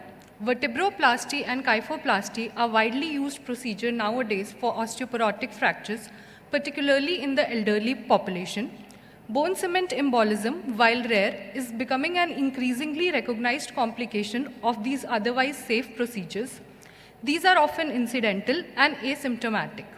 Symptomatic cases, although rare, present with respiratory or cardiovascular manifestations. Early recognition of these cases prevents misdiagnosis. The case. We present to you the case of a 75-year-old female, a known case of coronary artery disease, who had undergone vertebroplasty 1 year prior because of vertebral compression fracture. She presented in the ER currently with complaints of shortness of breath, cough with sputum production, and fever. Looking at the initial symptoms, our initial clinical impression was that of an infective respiratory cause. The initial diagnostic workup that was done for the patient, keeping in mind a suspected lower respiratory tract infection, was a chest X-ray. The chest X-ray did not reveal any infective changes or any haziness in the X-ray. However, linear radio-opaque densities were seen in the hilar region. The laboratory findings included an NT-proBNP level of 2810 picogram per ml, slightly raised CRP of 11.2, a D-dimer of 595, a negative procal. The 2D echo that was done in the ER revealed an ejection fraction of 50 to 55% with preserved LV systolic function. Our initial symptoms impression on the basis of a detailed history along with imaging and laboratory parameters raise suspicion of a cardiac cause of shortness of breath with somewhat of an infective component. However, higher radio-opaque densities still remained a mystery. In view of slightly raised D-dimer and these higher opacities with an atypical presentation, a CTPA was ordered, which we will discuss in further slides. Before coming to the CTPA, we will first look at the chest X-rays. Due to the atypical presentation, we looked at the pre-op X-ray. The first X-ray is of the pre-op period in which no hilar opacities can be seen. The second X-ray is of the immediate post-op period within 24 hours of the surgery. Radio-dense hilar opacities can be seen in the right hilum. And the third X-ray is 1 year post-op, which the patient presented to us in the ER. As you can see, the opacities had become more radiodense over the period of 1 year. Now coming to the CTPA finding, CTPA revealed hyperdense intravascular deposits that were localized to the pulmonary arteries with a more or less normal lung parenchyma. Diagnosis. On the basis of these findings, the diagnosis of bone cement embolism was made. However, it is important to emphasize that this was an incidental finding and not the primary cause of shortness of breath in this case. PMMA leakage, that is bone cement polymethyl methaacrylate, during vertebroplasty leads to bone cement embolism, and progressive intravascular deposition over time leads to these atypical intravascular opacities on the X-ray. Most of these cases are managed conservatively. No anticoagulation is required in these cases unless and until there is a coexisting thromboembolism present. Clinical monitoring and follow-up is more than sufficient in most cases. Confounders for bone cement embolism include vascular calcification and a chronic embolic disease. Now we come to discussion. Bone cement embolism is caused by cement leakage into the venous circulation via the vertebroplasty procedure. From the venous plexuses of the vertebra, they enter into the vena cava, finally the heart and the pulmonary circulation. Incidental bone cement embolism is a relatively common finding occurring in up to 26.4% of operated cases nowadays. Symptomatic cases, however, are still rare and mostly present with respiratory distress and desaturation in the immediate post-operative period. Imagings that are key to diagnosing bone cement embolism include an X-ray and CTPA. Here, I would like to emphasize on doing a comparison with prior pre-op studies, if available, for clinching the diagnosis. The take-home message from today would be that we should always consider bone cement embolism in patients that have undergone prior vertebroplasty. New radio-opaque intravascular densities on chest tray are always suspicious and require a thorough investigative workup. These findings, even though incidental but are clinically relevant, imaging comparison with pre-op X-rays, as I said, is always crucial. Bone cement embolism requires a high index of suspicion to ensure early diagnosis. And mostly management in all cases is conservative except in the immediate post-op period where supportive management is sufficient. Thank you. So that was an excellent case with a very uncommon presentation. So what advice did you give to the patient since you manage conservatively? Because the patient could come with recurrent breathlessness later on also. So first of all, we educated the patient on this bone cement embolism that had probably occurred a year ago. It was an incidental finding and not the primary cause of her shortness of breath. We emphasized and told her that this finding could appear on repeated chest X-rays in the coming times as well, but this will most likely not cause her any symptoms. However, we asked her to get a repeat CTPA done after 1 year to see if there is more radio density increase or there is blockage of vasculature so that we can consider if she may need future anticoagulation. However, looking at the size of the densities, we don't expect her to need any anticoagulation. So you see, asking for CT angio after 1 year, do you think it is justified again? Sir, it is a clinician's call whether CTPA after 1 year is needed or not. But however, the patients, because of her already coexisting history of coronary artery disease, shortness of breath, slightly raised D-dimer that was even seen in current presentation, I think it is advisable to get a CTPA after 1 year to ensure that there is no significant blockage of the pulmonary arteries. How much percentage of people, you must have reviewed the literature, tend to have a progressive bone embolization? Because the question comes, the answers come from there.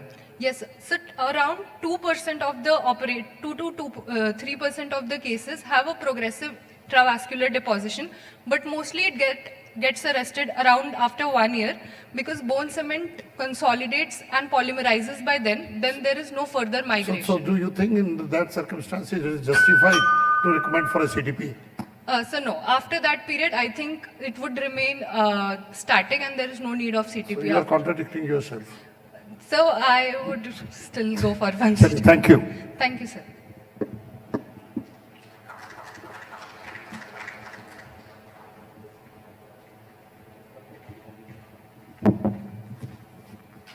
So the next presenter is Dr. Vivek Kumar from the Department of Respiratory Medicine at Artemis Hospital, Gurugram.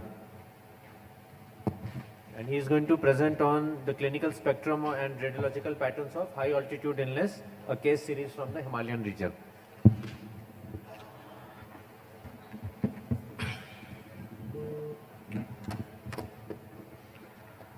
Sir, shall I start? Good afternoon to all the respected faculty members and colleagues present today at this wonderful second edition of ERS ICS Summit 2026. Myself, Dr. Vivek Kumar, and I'll be taking you all through an interesting case series highlighting different and unique presentations of high altitude illnesses from my days in Kashmir at SKIMS, my DM institute. So here is the flow of today's presentation. Incidence of high altitude illnesses depends on the altitude and rate of ascent. AMS is the most common HAI with an incidence rate of up to 50%, whereas HAPE occurs in 0.5% to 15%. HACE is relatively rare HAI with an incidence of less than 0.1%. So AMS is most common, whereas HAPE and HACE are rarer but potentially fatal if missed. So our first case, a tourist from Bengaluru, 32-year-old male having underlying controlled asthma with a BMI of 30.4. He developed breathlessness and dry cough soon after reaching Srinagar and worsened while visiting Sonmarg. So patient was referred to SKIMS. At SKIMS, he was having tachycardia and tachypnea, saturation of 60% at room air with bilateral crypts with leukocytosis and hypoxemia. Rest all investigations were unremarkable. His chest X-ray showed left-sided large consolidation with right-sided infiltrates. HRCT confirmed X-ray findings showing bilateral consolidation. So we diagnosed HAPE. Here are the risk factors identified in this patient. He was managed for HAPE. There was significant radiological and clinical improvement with treatment, and patient was discharged on 5th day with complete recovery. Now we move on to our second case, story of a cop. 38-year-old obese male from Kupwara presented with vomiting, headache, drowsiness, dyspnea, irrelevant talking, and pink frothy sputum. He tracked to Tixiar Lake, which is at a height of 4,700 meters, and he reached there in a time span of 3 days only. First day, he started from the height of 1150 meters and reached to the height of 3,500 meters. On first day only, he developed symptoms. Second day, he stayed at the same level, while on third day, he reached peak with persistent symptoms. Patient had no access to drinking water with him on that day, and after reaching at top, patient condition further worsened. He was taken down by local Bakarwal in a makeshift stretcher. This is the actual image of that stretcher, and he was shifted to SKIMS. In SKIMS, patient was found to have tachycardia, tachypnea, borderline BP, and a saturation of 35% in room air. Patient GCS was E4, V3, and M5 with bilateral diffuse crypts on chest auscultation. Blood investigation showed neutrophilic leukocytosis, high lactate with raised uric acid level. IVC assessment showed collapsible IVC with a diameter of 14 mm, so the patient was dehydrated. Chest X-ray showed bilateral infiltrates, which is more on right side. CT findings were consistent with chest X-ray findings, showing bilateral consolidation. MRI brain imaging showed subcortical white matter edema in flare sequence with hyperdensities in splenium of corpus callosum in ADC and DWI sequences. Hyperintensities were present in basal ganglia also in flare and T2 sequences suggestive of HACE. So a final diagnosis of HAPE with HACE was made, and coexistence of both the entities in a single patient is a rare phenomenon. Here are the risk factors identified in this case. Patient was managed for HAPE and HACE. He improved with treatment and discharged in a stable condition after 7 days. Story of this patient also got media coverage and reported in the famous news website The Wire. Patient also thanked the SKIMS for the treatment given to him. Now we move on to our third case, a young tracker, 18-year-old male from Kangan, presented with breathlessness, retrosternal chest pain and dry cough. Patient had gone to height of 3,800 meters for recreational purposes. He reached within 2 days, stayed overnight, and next day morning he developed symptoms. Even last year he had similar symptoms which resolved after descent. Ultimately, patient landed to SKIMS. In SKIMS, patient was in respiratory distress with a saturation of 72%. Patient had palpable crepitus over neck and upper chest. All routine blood investigations were normal. Chest X-ray showed bilateral fluffy infiltrates, and HRCT showed bilateral consolidation with GGUs. Air also seen tracking along the mediastinum and the interfacial planes. All other investigation cultures and USG were unremarkable. Final diagnosis was HAPE with pneumomediastinum and subcutaneous emphysema. Here are the risk factors identified in this case. Patient was managed with following treatment. Patient improved both clinically and radiologically and was discharged after 5 days of treatment. Moving on to our fourth case, Amarnath Yatri. 50-year-old obese female Amarnath pilgrim from Jaipur came alone for Yatra, got admitted in base camp because of low GCS and low SpO2, subsequently intubated and airlifted to SKIMS. Patient was shifted to pulmonary ICU. Her condition was very sick, having a GCS of E1, VT, M1 with SpO2 of 76% on 100% FiO2.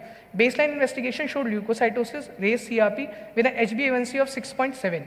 Chest X-ray showing bilateral lower zone opacities, and CT chest showed bilateral low lobe collapse with consolidation.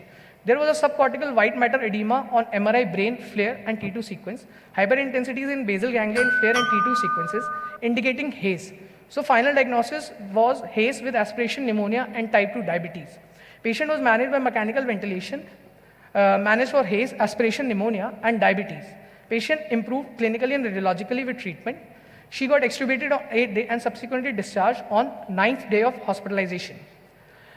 So coming on to discussion, this series highlights 4 clinically diverse and severe presentation of HAI encountered in short duration. The central pathophysiological mechanism unifying all cases is hypobaric hypoxia, and coexistence of HAZE and HAZE is less due to high mortality associated with the condition. So this shows varied presentation of the high altitude illnesses, and we need better facilities along with better health education for such patients who are traveling to such high altitude before they go to such places. Thank you. So thank you, Dr. Vivek. Yes, sir. And you had mentioned that you gave nifedipine sustained release to your patients. Yes, sir. So would you like to tell the audience the mechanism of action of nifedipine in this particular group of patients? And the second part of this question, that since you mentioned risk factors, is nifedipine sustained release recommended as a prophylaxis for those who are at higher risk before their ascent? Nifedipine is a calcium channel blocker, and in the patients of high altitude pulmonary edema, the main pathophysiology is that due to hypobaric hypoxia, they are having vasoconstriction, and that is leading to disproportionate perfusion of the lung. So when we give these patients nifedipine, at that time it leads to dilatation of the vessels, and it improves the pulmonary hypertension in these patients. So that is why nifedipine is given in such patients. As prophylactically, sir, nifedipine is, in our patient, we usually don't give nifedipine for prophylaxis in such patients, because first we need to see our patient that, actually the thing is, sir, most of these patients come unprepared. They are totally not prepared, they just come for visit, and we are not able to get such patient for pre-evaluation for such things. So that is the lacuna that we have, why such patients are having these things, sir. Because the young boy Yes, who sir. had already a previous history of such an event 1 year back. Yes, sir. And still he went back, and he was not a lowlander, sir. He was from Kashmir itself, which is already at a higher altitude. So people think that whosoever is living at a high altitude will have less of such incidents. But in these cases, sir, we saw that these people are also developing these symptoms. So we need to study it further, that what are the main causes that are leading to development of such symptoms. And it's important for the audience to note that nifedipine, which is prescribed, should be sustained release, Yes, not sir. the immediate release. Otherwise, there's a Yes, risk sir. of sudden Yes, sir. onset Sudden drip. It will be sudden hypotension, drip. Yes, sudden systemic hypotension. Yes, sir. Really nice cases. So any one of them was on Diamox? Preventive No, sir. therapy or no? None of them was on Diamox, sir. None of them. Okay. What is the treatment of choice? Sir, descent, early descent. One Whenever and you get second- symptom, early descent, sir. What the Indian Army does Sir, they do acclimatization, sir. They don't just, as the treatment. sir, Descent is they one have those hyperbaric chambers with them, sir. They provide their soldiers with those chambers.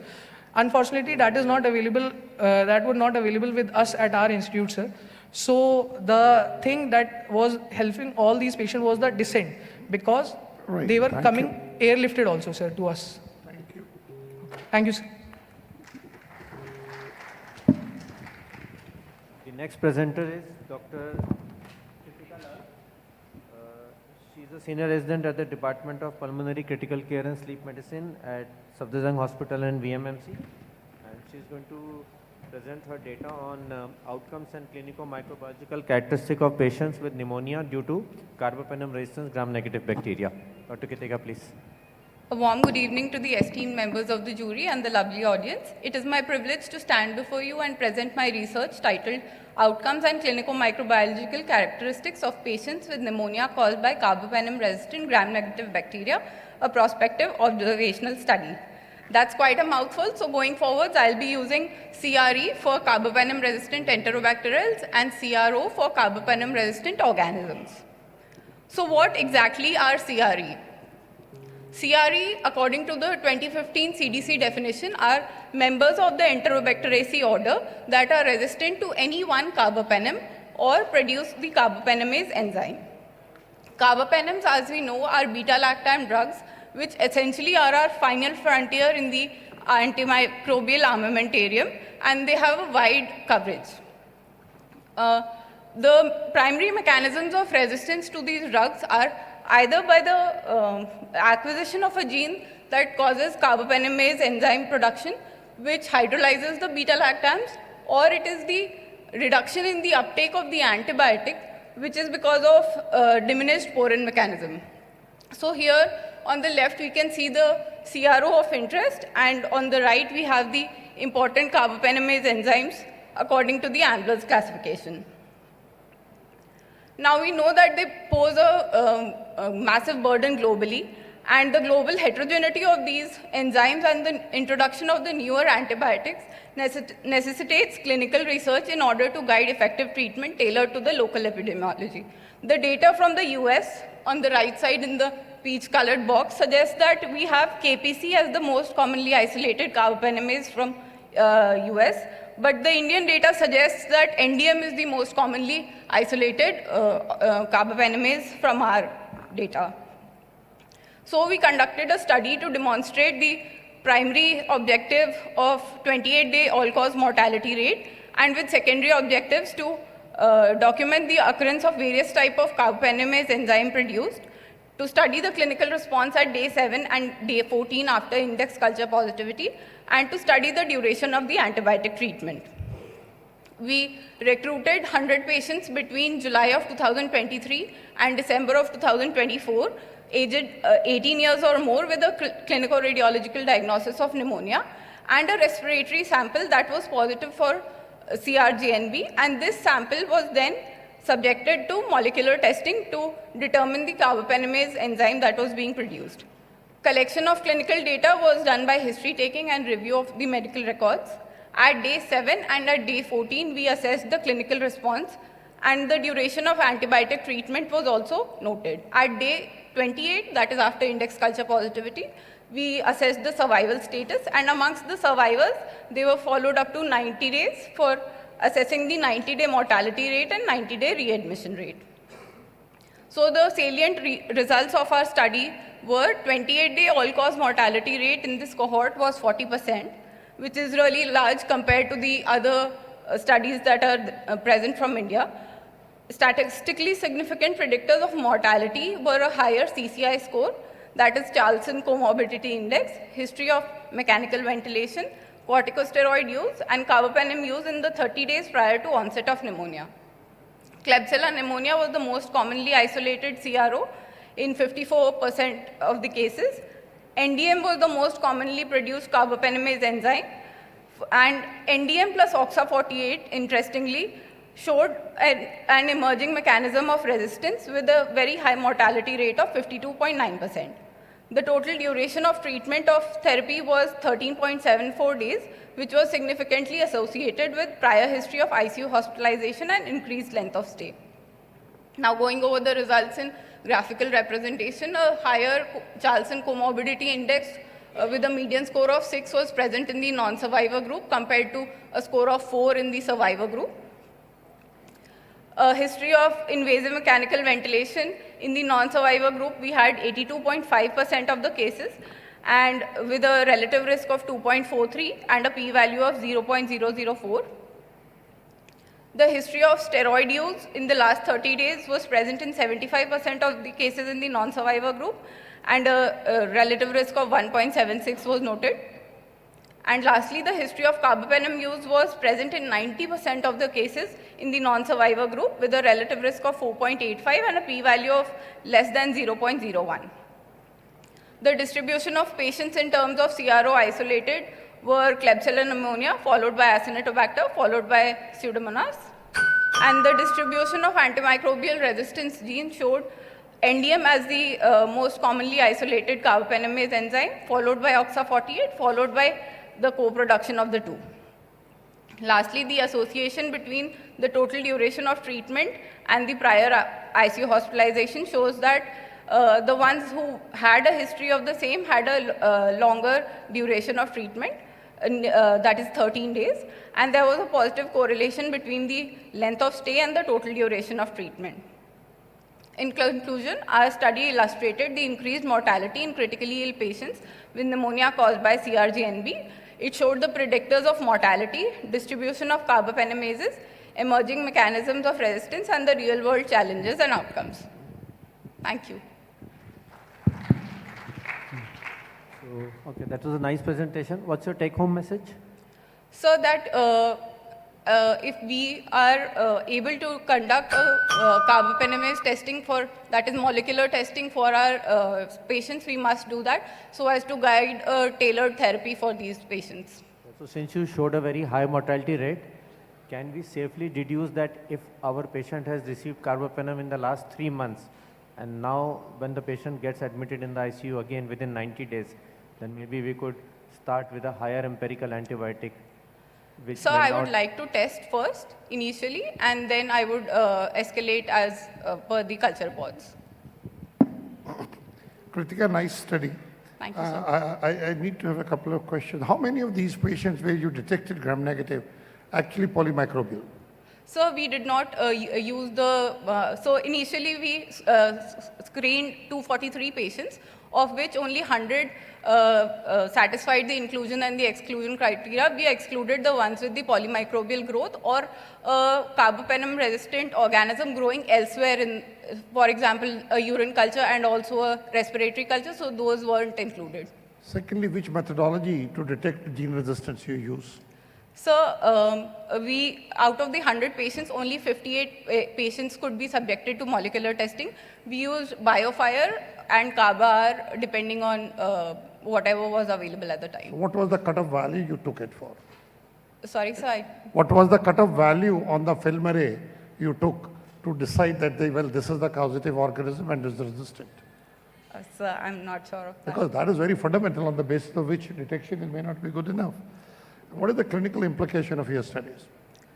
So that we need to have tailored treatment for the antibiotics that are to be given, and especially in a country like India where we have a lot of resistance, and also our antimicrobial stewardship is not followed properly. So we must,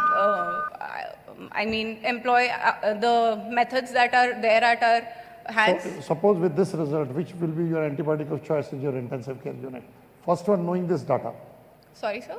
What will be your antibiotic choice? First one, knowing this data in gram-negative hospital-acquired infection.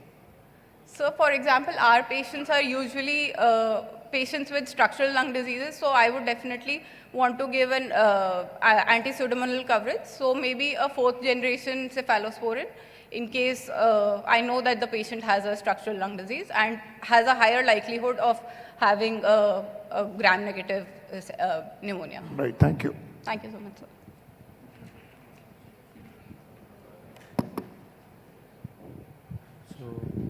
The next presentation is by Dr. Dhaval Kumar Prajapati. So he is from the Department of Intensive Care at Sri Krishna Hospital and PSMC Medical College in Karamsad, Gujarat. And Dr. Prajapati is going to present his work on analysis of primary drug-resistant tuberculosis, patient profile, patterns and contributing factors. Good evening all, dear teacher and colleague. So today's topic on the primary drug-resistant tuberculosis, we have analyzed the patient profile, resistance pattern and contributing factors among the diagnosed case of primary drug tuberculosis.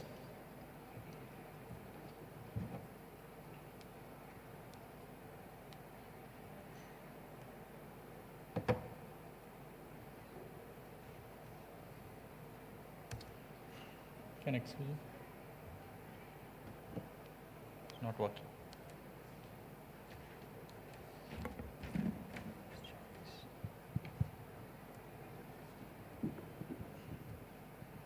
May I request the organizer to start it again, because otherwise he is going to lose 30 seconds. Okay. So start the clock again. Please start the clock again so that it's not to his disadvantage. Thank you, sir. Thank you. Okay, so basically we all know that the drug-resistant tuberculosis is increasing nowadays, and mainly the drug-resistant tuberculosis now challenges the elimination goals of our TB elimination programs. And nowadays the primary drug resistance, where the patient is not having any history or maybe less than 1 month of history of anti-tubercular drugs, and they are primarily increasing nowadays, which suggests that community transmission is still there, which is active, and we have to address that for the elimination goals. In our area, there are rising detection of the newly diagnosed primary drug tuberculosis. So we have thought that let's see why these primary drug tuberculosis are increasing nowadays.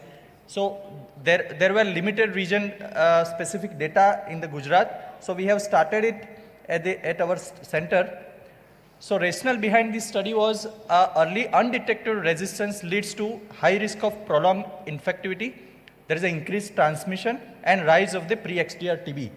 So with this study, we want to guide ourselves as well as for the program, that early diagnosis of this primary DRTB, the DST strategy and the contact tracing protocols, if implemented at right time, then we can prevent the primary DRTB and the transmission rate. So with the aim of this study to analyze the patient profile, resistance pattern and the contributing factors in the primary DRTB, we acknowledge the objectives with the study demographics and the clinical characteristics of this area, with the identify common resistant patterns of the primary DRTB, and we assess the predictors of the pre-XDR. So with that study, we started with the cross-sectional observational study at our tertiary care hospital with the sample size of 30 based on the feasibility and the rare characteristics with the duration of 1 year, with the inclusion of known primary DRTB based on the first sputum smear examination followed by either rapid molecular examination or DST, and we have excluded the acquired DRTB and or the uncompleted data. We have used the structured case record forms based on the NTP guidelines, and we have taken different variables like demographic, clinical risk factors, microbiological and diagnostic variables, and then we, based on the different statistical analysis, like for the frequency we have descriptive analysis, and for the association we have used the chi-square and other ANOVA tests. So based on the statistical analysis, we have found that the patient profile, that is patient, almost 2/3 of the patient having younger age, that is 21 to 50 years of age, with the male predominance 80%, with the 60% having the laborers and low moderate educations, and from the majority of the more than 50% are from the rural residents. So these data are compiled with the national guidelines as well. If we see the resistant patterns, we have found that all the patients having the rifampicin resistance in our area, with the 60% of the MDR cases, 30% of the rifampicin resistant, and the 10% are the pre-XDR. So here there were drawback was DST was not done for the fluoroquinolones in 30% cases and the injectables for the 40% cases. So there may be the limitation of that study. And we have found the resistant pattern, the MDR in almost 60%, 30% with the RR, and the 10% with the pre-XDR. So here the fluoroquinolones, we have seen that even in there is a primary DRTB, we have found that there is a pre-XDR cases are also there. Because the fluoroquinolones are most important drugs nowadays because of the, in the many regimen, we use fluoroquinolones as a potent drug. And it is important. So we have found that the history of TB exposure to the pre-XDR primary drug resistant patient have found that the adjusted odd ratio is about 8%. That means 8 times they are more vulnerable for development of the pre-XDR. So interpretation was transmission was more overweight than the individual behavior, and it gives that gaps in the surveillance is the most dangerous things. The another point is transmission risk. We have seen that there is a, if you see, there is a smear negative patients are almost 27%, but though there is a smear negative, but they found that there is a primary drug resistance is almost 9 cases out of 30. So we have to consider that not all the smear negative cases, we should go for the DST first at the diagnosis. The another chart you can say that almost 90% cases having, there is no known exposure history. That means there may be chances that maybe the recall bias will be there, or maybe there is a lack in the limitation in the tracing of the contact, or maybe there is a undiagnosed primary case, I mean index cases may be there. So all these cases have shown that there is a unrecognized community transmission ongoing. The another is there is no association found was with the gender, smoking, alcohol or other comorbidities and HIV status, though these factors are, the comorbidities are more important for the increased chances of infection and further on in the toxicity and the treatment outcome. If I conclude my study, then it is predominantly affect the young adults with the high unrecognized contact exposures, high MDR burden at the first diagnosis, and the pre-XDR present without any prior treatment. So this study will implicate early case detection, universal DST at diagnosis, strengthen the contact tracing, and the break transmission chain. Thank you, sir. Nice presentation. Good. You see, first of all, these 30 primary resistance cases, they were out of how many resistance cases? Sir, we have just included whatever the primary drug. But out of how many? Like 100, 60, 50, 30, you got 30 cases of primary.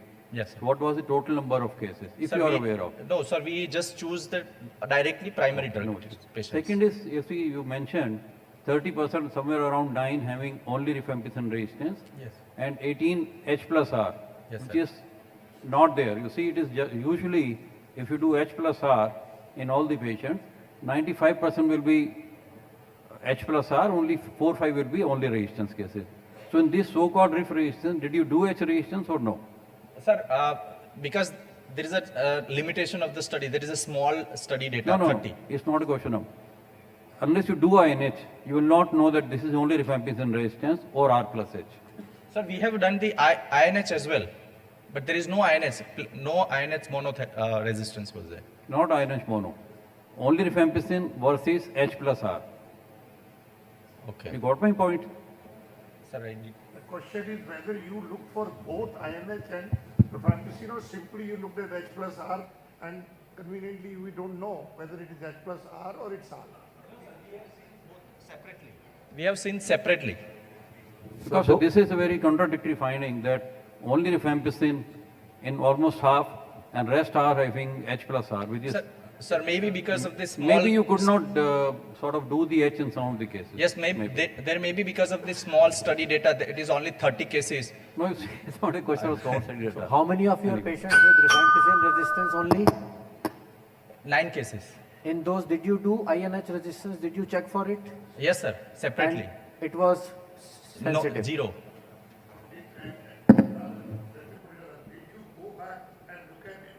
Was there any clustering of these cases?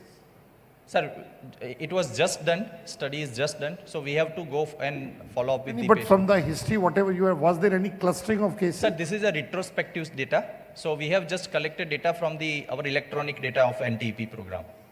Of how much, 1 year duration? Yes, sir. Because it is very important to know the denominator. Yes, sir. Otherwise, it's very scary. Yes, sir. So, Thank sir, you. Okay, thank you, sir. So the next presentation is on the heterogeneity of glycopyridinium responsiveness in COPD. And the presenter is Dr. Shijita Sen, who is a PhD student at the University of Calcutta. She is from the Institute of Pulmocare and Research, Kolkata. Good evening, everyone. I am Srijita Sen from Kolkata, a PhD student, and I am going to talk about exploring the heterogeneity in glycopyrronium or GP responsiveness in COPD patients. So to start with, we all know COPD is a disease of the airways, and as per the GOLD guidelines of COPD, we know that these patients should be treated with bronchodilators belonging to the class of beta-2 agonist and AMA, that is anti-muscarinic agents. But at our clinic, we have selected and demonstrated that glycopyrronium can be used as a class-specific marker for AMA responsiveness. And in our recent publication in the Indian Journal of Medical Research, we have shown that all COPD patients don't show responsiveness to GP. Only 40% of them have a GP responsiveness. With this thing in mind, we have thought to look at the difference between the COPD population showing GP responsiveness and those without GP responsiveness. So next come to the method section. Here the COPD patients who are diagnosed by the GOLD criteria were subjected to GP responsiveness test via spirometry, and a change of 100 ml with respect to the FEV1 improvement was taken to be significant. Hence, we took 221 COPD patients, among which 108 were GP responsive and 113 were GP non-responsive. We compared between the two groups using the statistical analysis based on 5 points. 1 is demography, 2 spirometry, 3 symptoms, 4 clinical histories, and finally the TH2 parameters. In this case, we have incorporated the TH2 parameters because at our clinic, a lot of COPD patients do show a high TH2 feature. So next come to the result section. Here only in terms of age, we can see that the GP responsive group is significantly younger than the GP non-responsive ones, with no such change in BMI, and in both the cases, the males are predominant than the females. If we come to the spirometry data, we can see that in pre-bronchodilator status, all the 4 main parameters show significant differences in between the two groups, implying that the GP responsive ones have a better baseline lung function than the non-responsive ones.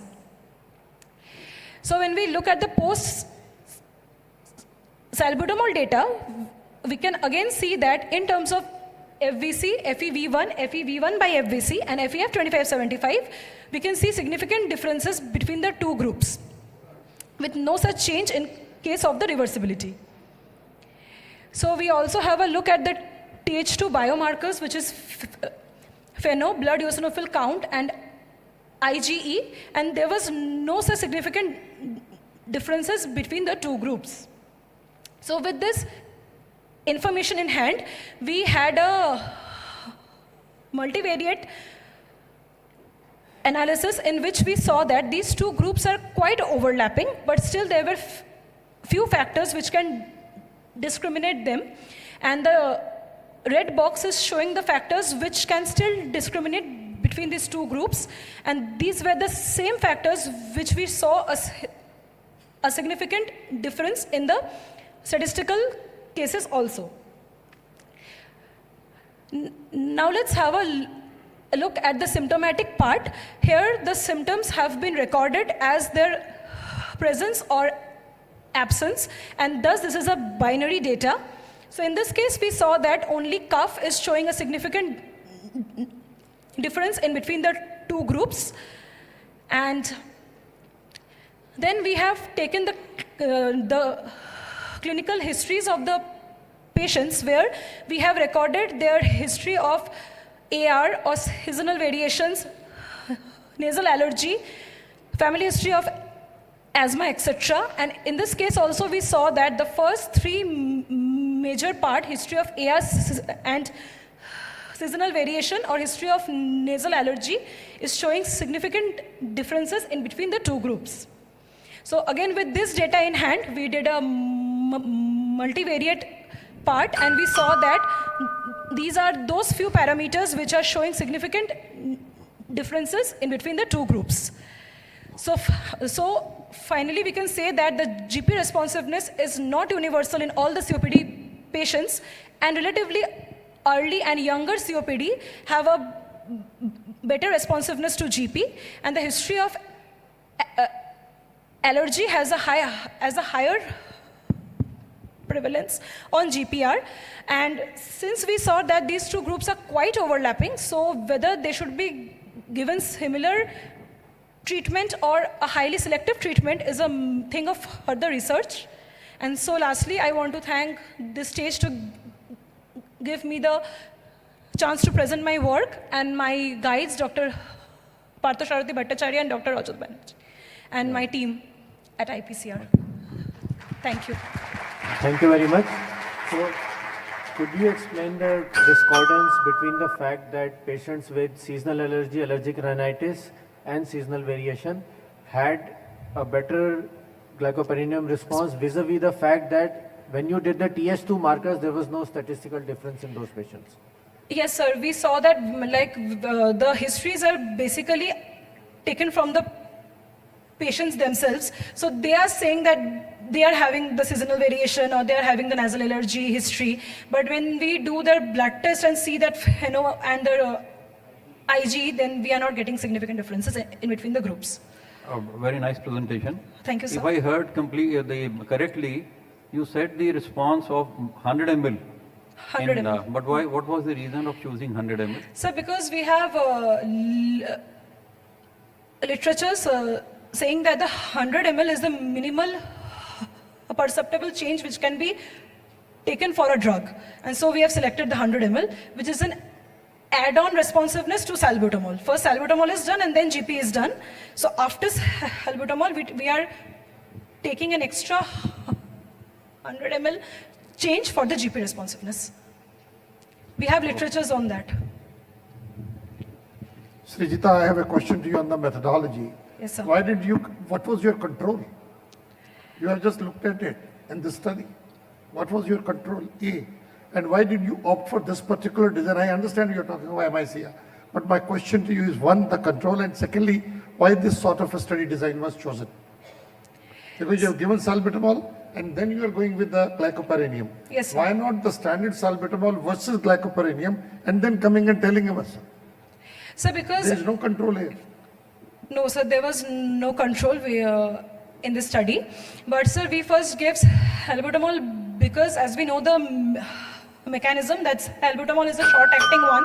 So it opens the airways and then GP being a llama, it then goes inside and work. So in our institute, our sir, he always prescribes first salbutamol and then GP as a test. That is your prescription habit. I am looking from the study perspective. Where is the control? You are already selecting it by giving it persons having asthmatics. Okay. If you really look at it, the data everywhere, it is there. So the question is, what it adds to us? And what is the reason for us to differential interpretation for that? Yes, I do agree responses difference. How will you explain that? Sir, can you please repeat the question once again? I'm asking because without having a control, you are trying, this is your observation which has come up. But when you are looking at a bronchodilator responsibility, the gold standard continues to be salbutamol. you have given salbutamol, some response has already come up, and then subsequently you are giving glycopyrronium. Here, after certain point of time, you are doing it. Did you do any pilot study to that what particular time the peak bronchodilation will take place after glycopyrronium? A. Or B, if we would have used salbutamol and glycopyrronium, then this difference, what you are talking, would have stayed there or not? Sir, salbutamol, after doing the spirometry with salbutamol, we give them GP, dry powder, and after 30 minutes we do the test. And we have a... I think we'll discuss later now, the time is over. Thank you. Thank you, sir. Thank you so much. Thank you. So the next presentation is by Dr. Neha Jain from Indira Gandhi Government Medical College, Nagpur, and she is going to present a case series of patients with chylothoracis.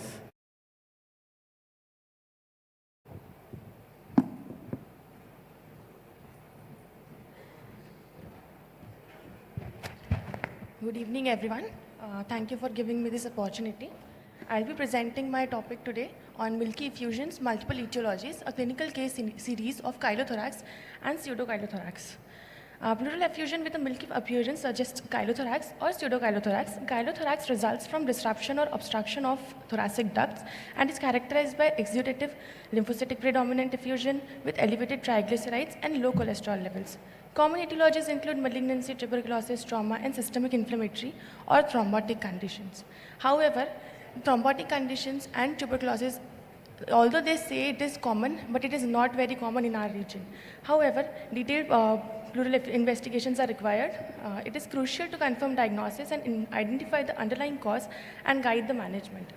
First case, a 17-year-old male came with complaints of bilateral lower limb swelling, abdominal pain associated with distension, and cough with expectoration for 20 days. He had constitutional symptoms. He denied any past history of TB or TB contact. He had jaundice 6 months ago. He had tachycardia, tachypnea, and on admission he had pallor, icterus, pedal edema, and abdominal swelling also. We did chest X-ray, which was suggestive of right upper zone infiltration with effusion. Naturally, we tapped this, and it was milky fluid, so we did all investigations we could do. First, we thought it was tuberculosis because because of the symptomatology, and X-ray suggestive of that.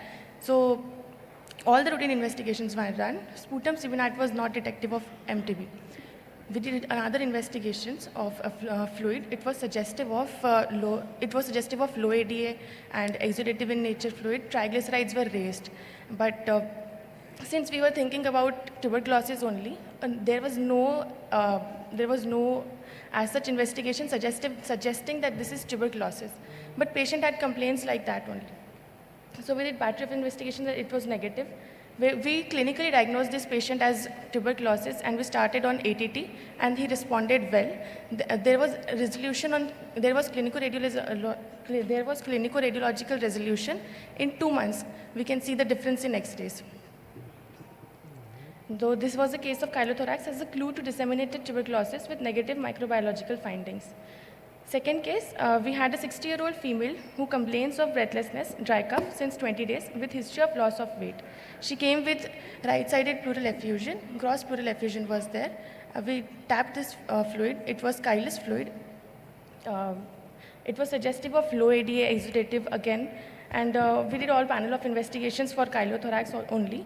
It was suggestive of it was misprint. Pleural fluid triglycerides as 178, and other investigations were negative. But we needed to find out the cause of chylothorax.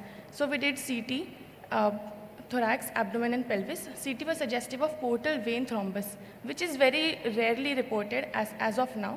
We did therapeutic tapping, and patient was managed with low molecular weight heparin, transitions to oral anticoagulant rivaroxaban alongside octreotide and MCFA diet.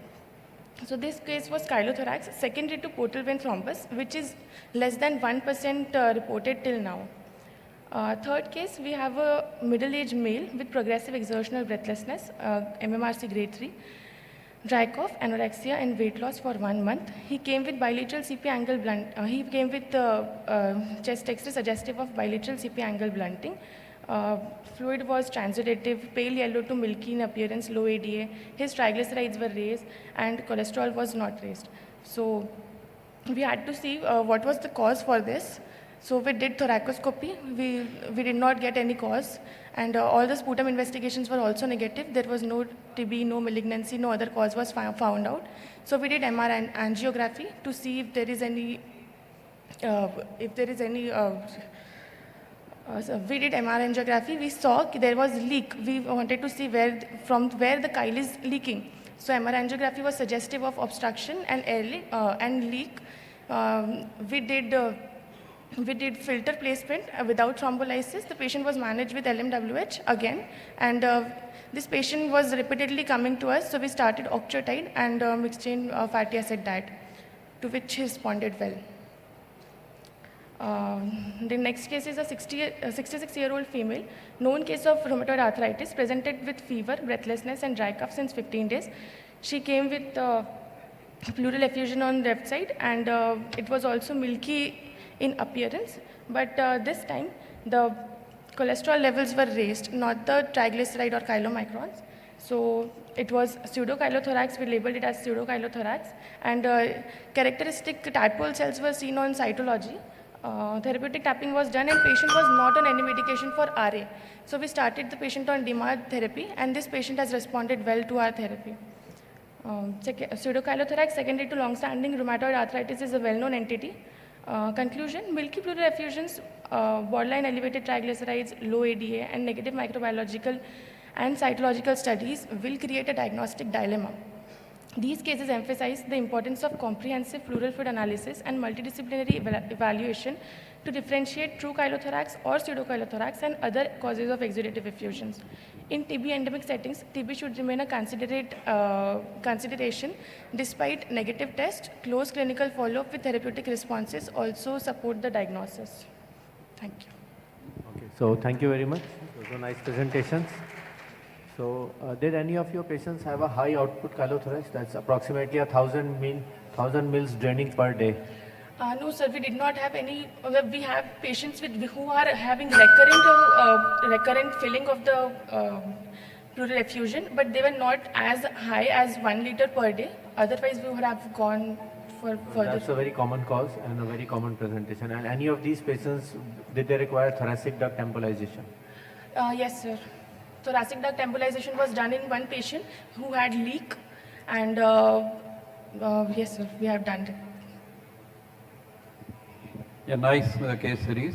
In your first case, patient had lung lesion and also had empyema, and the AFB were negative in lung, sputum as well as this. So were you comfortable in putting on anti-TB medication without further investigation?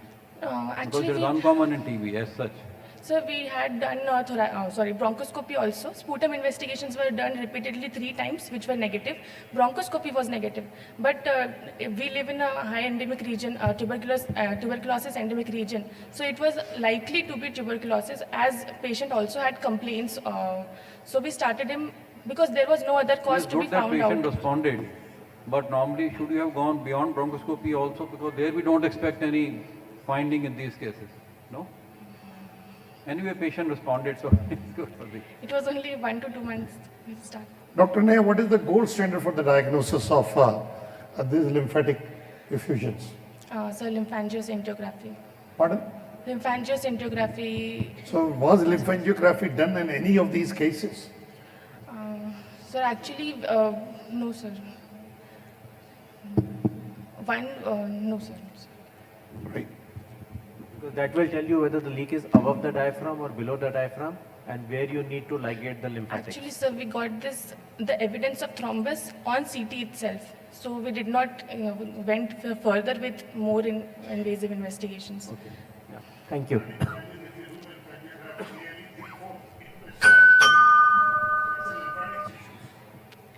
Yes. The dye acts as a therapy also sometimes. Thank you so much.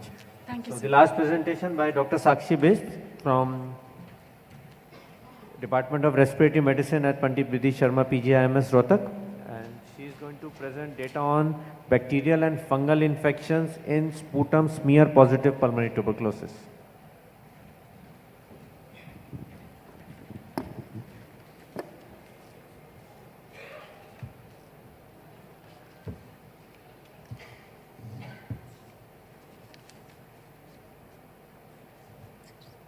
Shall I start? Good evening, respected chairs and esteemed colleagues. I am Dr. Sakshi Bisht. I'm a final year resident from the Department of Respiratory Medicine at PGIMS Rohtak. Today I'll be presenting finding from my thesis work titled Spectrum of Bacterial and Fungal Infections in Sputum Smear Positive Pulmonary Tuberculosis Patients. So beginning with the background and rationale, as we all know, pulmonary tuberculosis still remains a major public health problem in India, and beyond the primary disease, TB causes significant structural lung damage and immune dysregulation.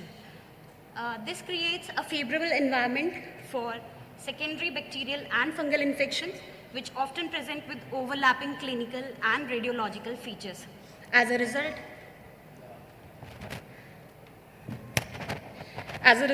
these co-infections are frequently underdiagnosed, despite the fact that they contribute to increased disease severity, prolonged treatment duration, and higher morbidity.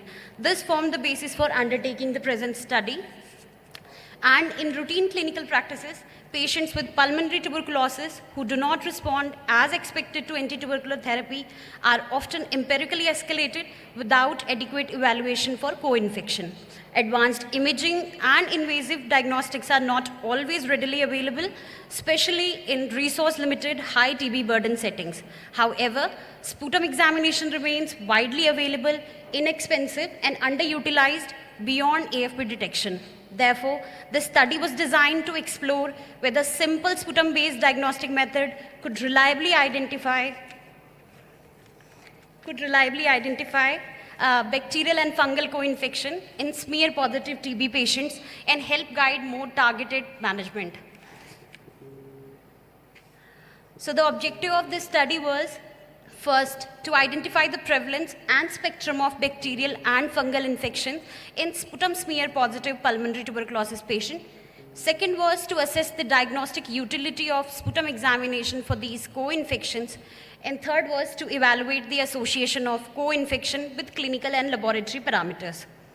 This was a cross-sectional study conducted at PGIMS Rohtak. We included 100 sputum smear-positive pulmonary tuberculosis patients, and the sputum samples were processed using standard microbiological techniques. For bacterial evaluation, gram staining and pyogenic culture were done, and for fungal evaluation, the sample underwent 10% potassium hydroxide mount followed by a fungal culture. After this, the correlation of co-infection with clinical and laboratory parameters was done, and the presence of co-infection was then correlated with these laboratory and clinical parameters. So this was the result of our study. Among the study population, 46% of patients demonstrated a high bacillary load with AFP3+ positivity, and bacterial co-infection was identified in 50% of the patient, indicating that almost every second smear TB patient harbored an additional bacterial pathogen. There was a clear predominance of gram-negative organisms. The most common bacterial isolate was Pseudomonas aeruginosa, which accounted for 19% of bacterial co-infection, which was followed by Klebsiella pneumoniae at 10%, then Staphylococcus aureus in 9% of the patients, Acinetobacter baumannii in 6%, and Streptococcus pneumoniae in 4% of the patient. Fungal co-infection, on the other hand, was observed in 18% of the patients, and among fungal isolates, Candida species predominated at 16%, while Aspergillus fumigatus was identified in 2% of the cases.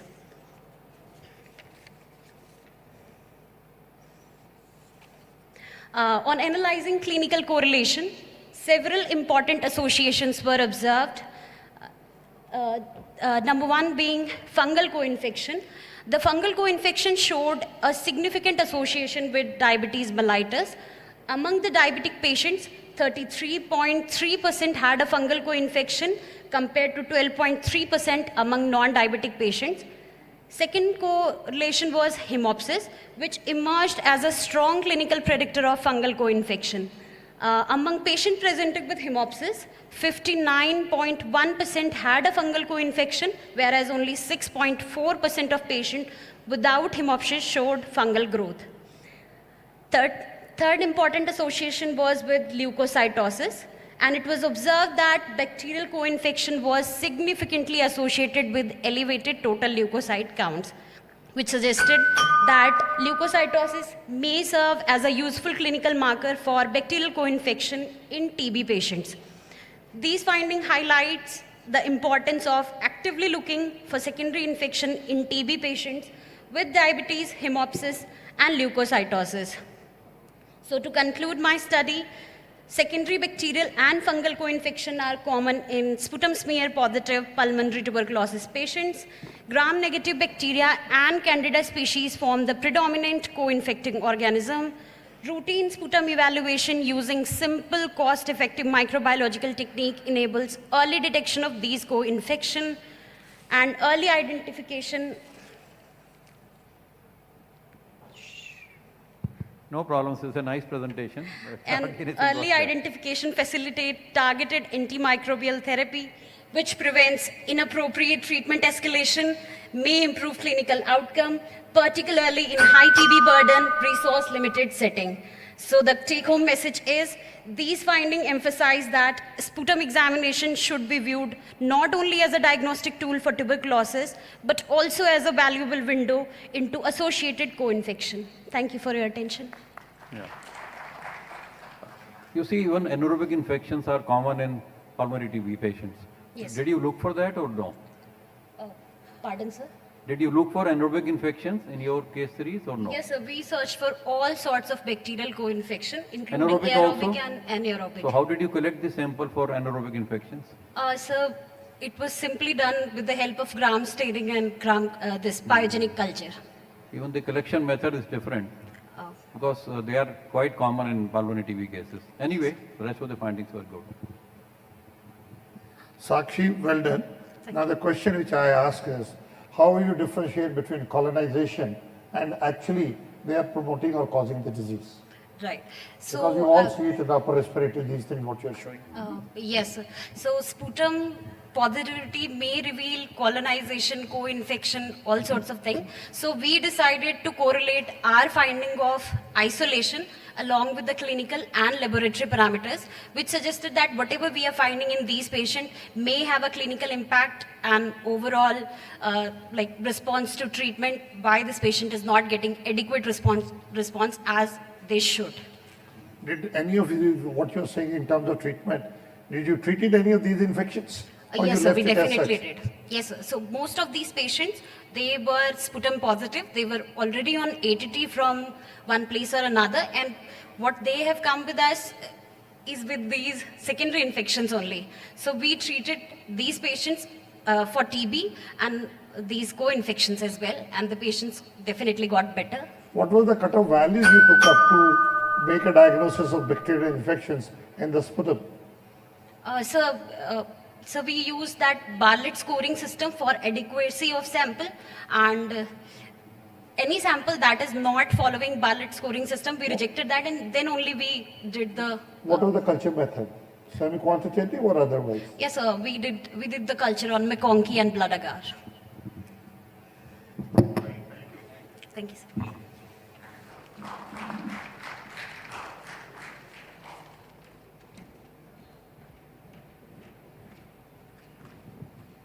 Thank you very much. So here we conclude the session, and the scorings have been given. So I think that will be analyzed soon. Thank you so much for inviting us to chair this important session. Thank you.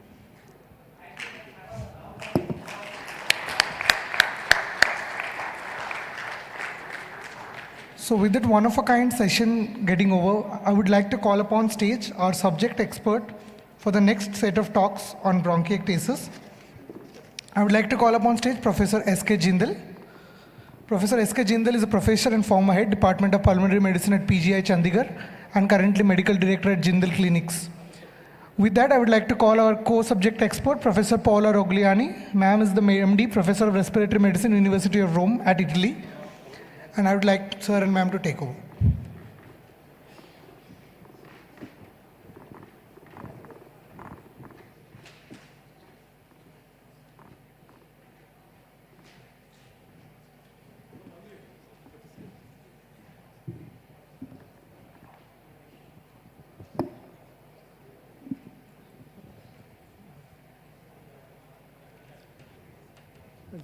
Thank you very much, and good evening, everyone. Today we have a very important session, the emerging science and therapeutics in bronchiectasis. I'm sure all of you see a number of cases, and a lot of developments have taken place in the past. Bronchiectasis was considered as an orphan's disease, you see, but it is no more so. So we have two eminent speakers to begin with, and first, Dr. James Chamers, and you know him very well. He has almost spent his career so far in bronchiectasis.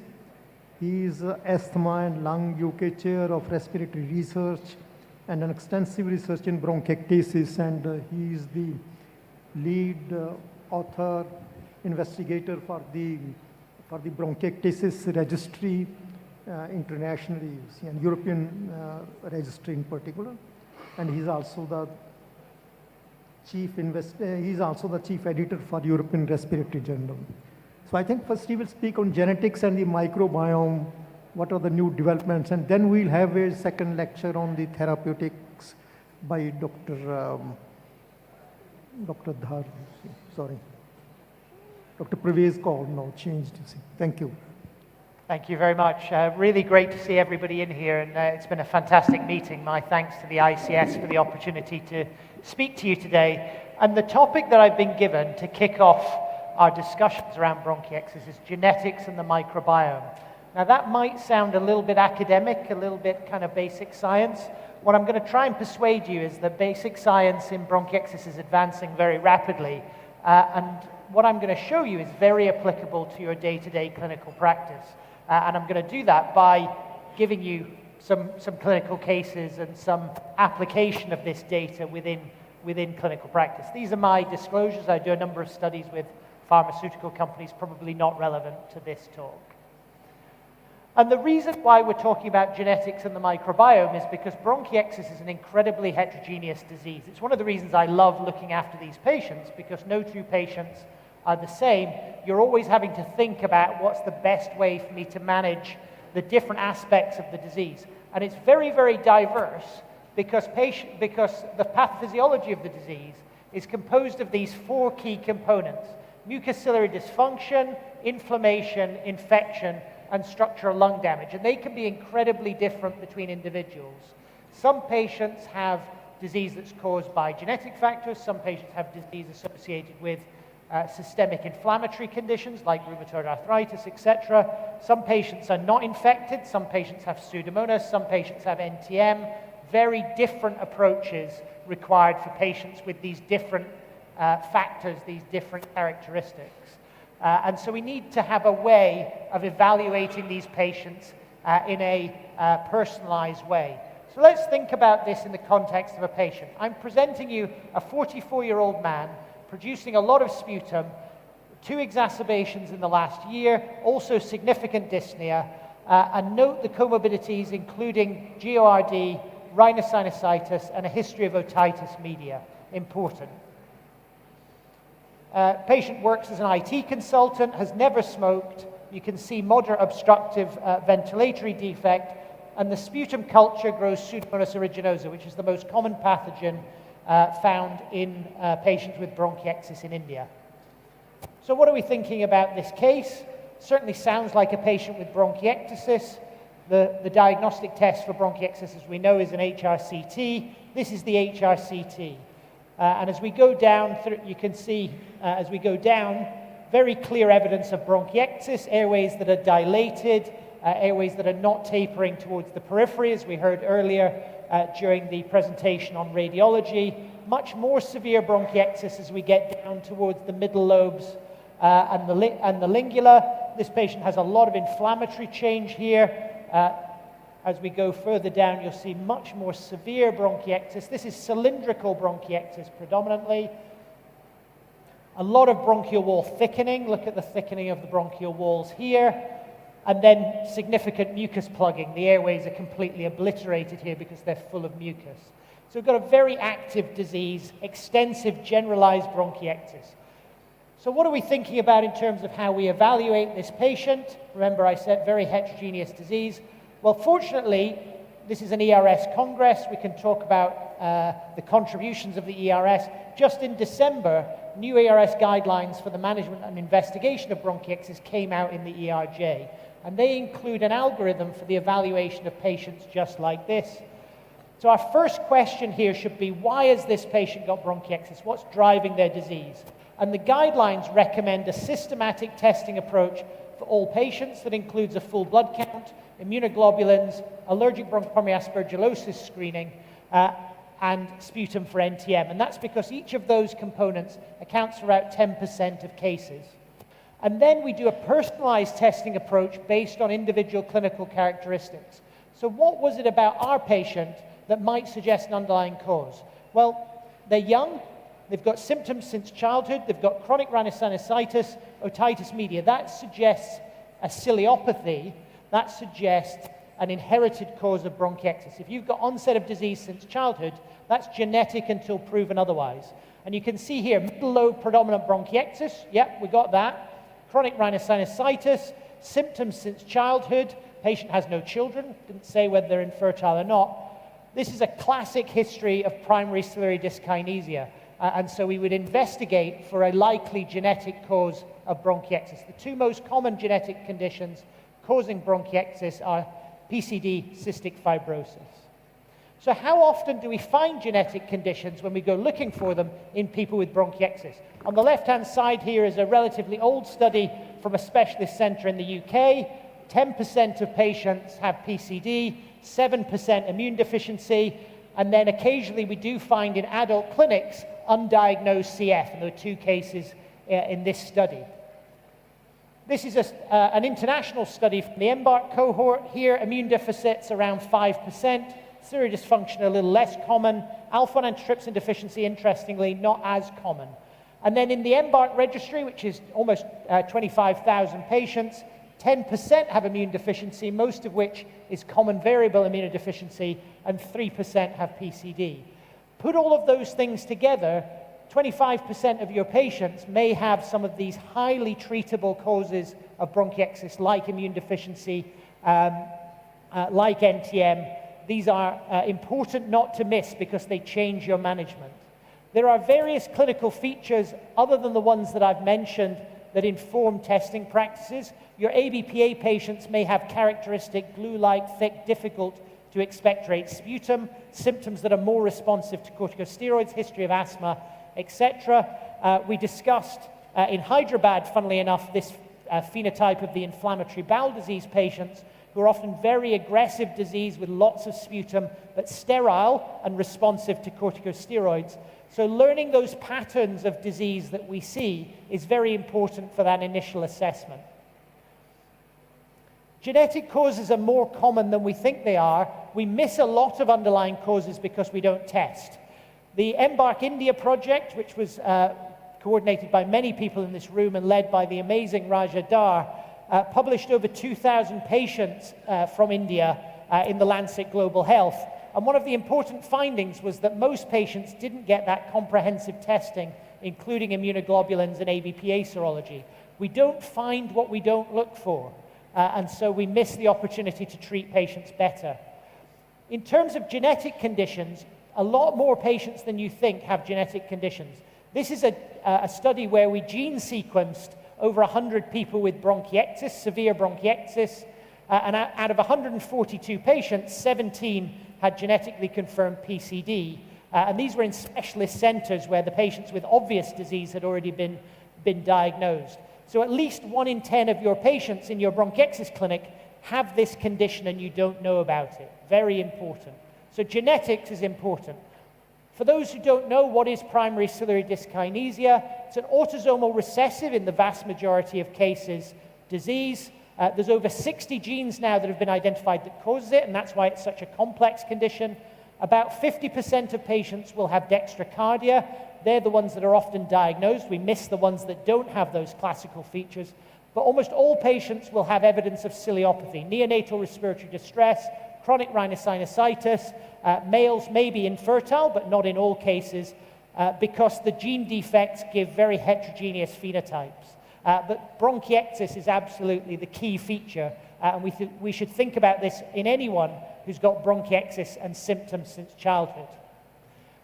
So going back to my patient, who we've now diagnosed as bronchiectasis with PCD, what's the next most important thing? How are we going to manage this patient?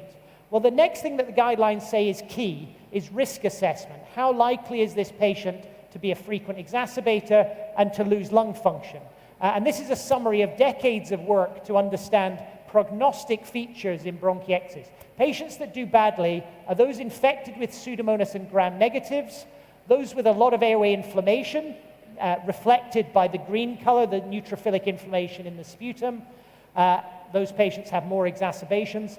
PCD is an independent risk factor for exacerbations and hospitalizations, and patients decline in lung function much more rapidly.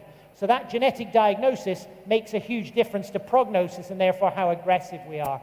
Comorbidities are also independently associated with death, and you can put these things into a scoring system called the Bronchiectasis Severity Index, which gives you a risk for these individuals.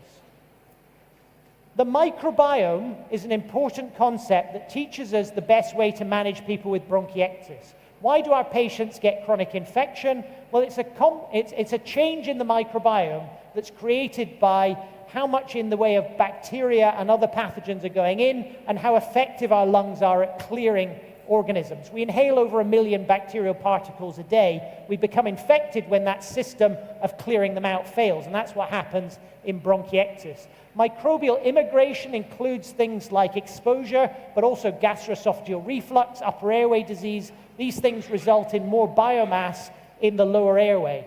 And then mucociliary clearance is where bronchiectasis falls down, but immune dysfunction is also part of that.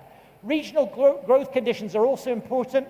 Why are diabetic patients more likely to be infected with Pseudomonas? Well, bacteria really like high glucose environments. That's how they grow. And so patients with diabetes are at much higher risk of exacerbation and lung function decline. So the microbiome concepts help us to understand why certain patients are at high risk and certain patients are not at high risk. Pseudomonas is an absolute keystone pathogen in bronchiectasis. When we identify it, we need to think about how we clear it, and we need to treat those patients aggressively. The largest microbiome studies in bronchiectasis consistently show that Pseudomonas is an independent risk factor for death. The other thing I want to emphasize is the green here, which are associated with survival, good outcomes, are most of our commensal bacteria. Repeated exposure to antibiotics wipes out our commensals, and that is associated with enhanced airway inflammation. That's a bad thing. So we also have to think, how do we manage our patients with bronchiectasis, minimizing unnecessary antibiotic exposure with things like airway clearance. There's data from India which shows the importance of certain pathogens. This is again from the Embark India data. And what this very large study shows is that Pseudomonas is an independent risk factor in India for exacerbations, but so is Klebsiella, which also doubles the risk of death. This is something that's specific to South Asia and East Asia, that Pseudomonas and Klebsiella are more common and are associated with poor outcome and antimicrobial resistance. So we also need to be quite aggressive when we see Klebsiella. The guidelines recommend a number of treatments to try and reduce risk once we've identified these patients at high risk. They include long-term macrolide, which gets a strong recommendation, and inhaled antibiotics for Pseudomonas. Of course, double tick, strong recommendation for airway clearance. That's very important. And don't neglect exercise, which is a very effective way to help patients clear their airways. We recommend macrolide as first line for both Pseudomonas and non-Pseudomonas patients. Macrolides are cheap. They're highly effective according to randomized clinical trials. Azithromycin, provided you exclude NTM, has been shown to be safe. Indeed, there's recent data suggesting a reduction in risk, not just of exacerbations, but also long-term mortality. This is the data. Macrolides in 3 randomized studies reduced exacerbations by approximately 50%. This is the Pseudomonas data, and it's at least as good in people with Pseudomonas infection. So macrolides really can be viewed as our first line in high-risk patients. So that's a whiz through what we currently understand in terms of bronchiectasis risk assessment. In the last 2 minutes, a little taste of the future. Translational science is moving really fast in bronchiectasis. I've told you that the big problem with antibiotics is they wipe out the good bacteria as well as the bad. Imagine if we could kill Pseudomonas without using an antibiotic and preserve the rest of the microbiome. That's the concept behind novel monoclonal antibody therapy, an antibody that only binds to the Pseudomonas and kills the Pseudomonas. This is a recent study that was actually funded by the ERS. We showed that 99% of Pseudomonas in a global collection have these two targets called PSL and PCRV. In vitro, it enhances the killing of Pseudomonas without affecting, it's completely specific to Pseudomonas. So we did a randomized controlled trial with 2 doses of this antibody given as monthly injections. The primary outcome was bacterial load, key secondary outcomes, exacerbations and symptoms. We found in the patients receiving these injections an 80% reduction in exacerbations at the high dose, a 62% reduction at the moderate dose, a 10-point and a 12-point improvement in quality of life. This is remarkable. We don't see this level of efficacy in patients treated with antibiotics. This is just taking out the Pseudomonas, not affecting the other organisms. This now needs to be tested in larger clinical trials, but is really encouraging in terms of thinking about the future of managing these patients. I'm sure we'll hear about DPP-1 therapy in the next talk, which is another novel non-antibiotic therapy. That's the direction we're going in, preserving the microbiome, targeting the disease without overusing antibiotics. So it's an exciting time for bronchiectasis. Please read the 2025 ERS guidelines. They tell you everything you need to know. Standardized testing, risk assessment, prevent proactively exacerbations, and really exciting to see what will come in the future. Thank you very much.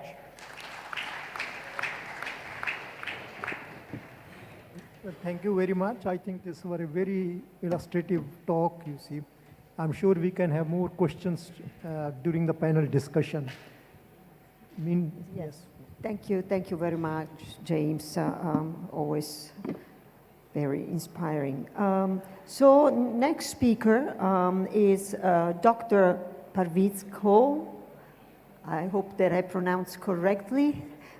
And Dr. Kohl is professor and head of internal and pulmonary medicine at the Sherry Kashmir Institute, and is the editor-in-chief of Lung India, and among the many society is member of the ERS as well.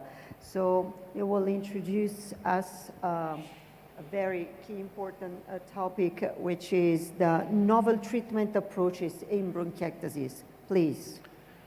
Thank you for that kind introduction, and thanks the organizer of the ICS ERS Symposium for inviting me for this talk. I've been tasked to talk on novel treatment approaches in bronchiectasis, the non-CF bronchiectasis. So bronchiectasis management is transitioning from the symptomatic relief to mechanism-based and disease-modifying therapies through precision medicine approaches and multidisciplinary collaboration. Professor Chalmers told you that management of patients with bronchiectasis should include standardized testing to understand the underlying cause of bronchiectasis, to evaluate disease severity, activity, as well as the risk of poor outcome. This is a vicious vortex of bronchiectasis Dr. Chalmers talked about, and there are 3 I's, that's the inflammation, impaired bronchial clearance, mucociliary clearance, and infection. All 3 contributing to development of structural lung damage, and there's a continuum, one contributing to the other. So there is a chance for intervening in each of these arms, and Professor Chalmers talked about it. The ones that are given 2 ticks are those with strong recommendations, and the ones with single tick is a conditional recommendation. We either target the airway infection, the airway inflammation, and airway clearance and mucoactive techniques, and then also try to intervene in the structural lung damage. But what is important that we have to recognize that no one-size-fits-all approach is there. No 2 patients are alike, and in various times in a patient's clinical course, he may be different. Airway clearance and mucoactive treatments are those with a very strong recommendation, although there is a low certainty of evidence. And in a recent editorial in the Lung India, airway clearance techniques were strongly recommended for all patients as well, ideally taught and reviewed by a trained respiratory physiotherapist. So this mucostasis is the foundational component that has got to be addressed by way of airway clearance techniques.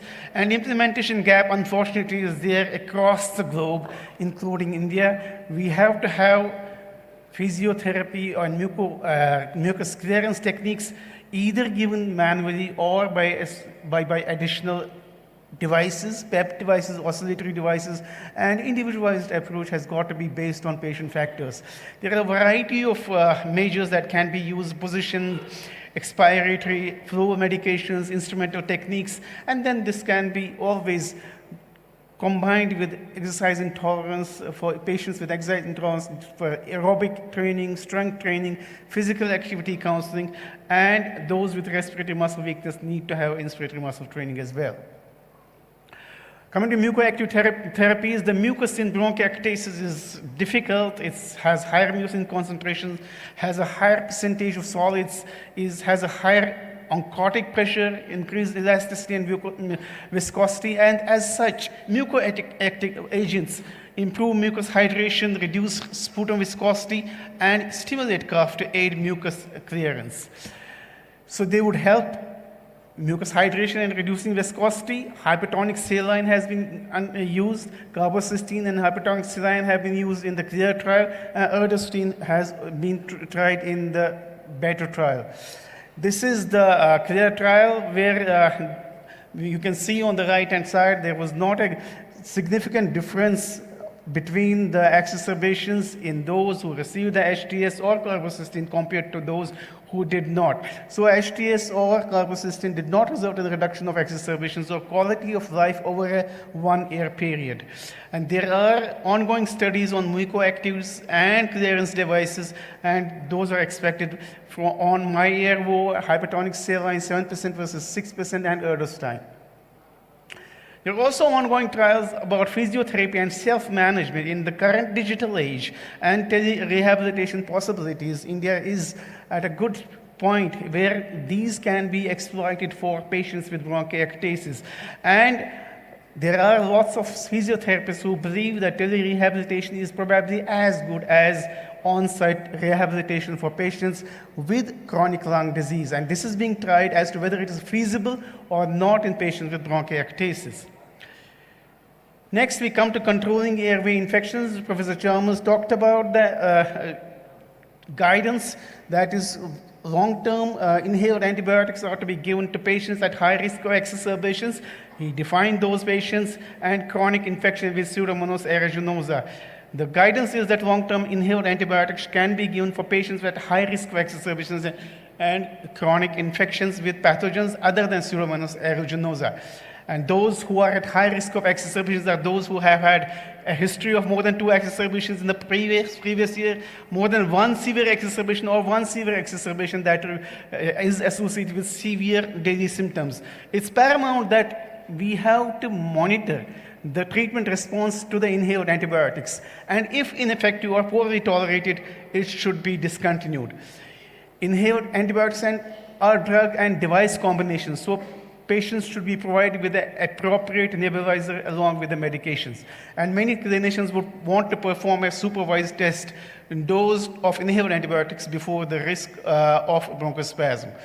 This has been already discussed. A long-term macrolide is one which can be optimized, used in patients with bronchiectasis, and not only for their use as an antibiotic, but also for their anti-inflammatory effect. This is a study, the PROMISE 1 and a PROMISE 2, looking at the inhaled cholesterol in patients with Pseudomonas infection and bronchiectasis. And as you can see in the PROMISE 1, there was a distinct reduction in the annual exacerbation rate, as well as the rate of severe exacerbations, which was not replicated in the PROMISE 2 trial. And that was probably because of the COVID effects with lockdown, social distancing, and mask wearing resulting in a reduction of circulating respiratory pathogens, and real-world data showing exacerbation rates reduced by up to 50%. So trial conduct was severely disrupted with study visits, patient contacts with sites, and ability to report exacerbation being compromised significantly.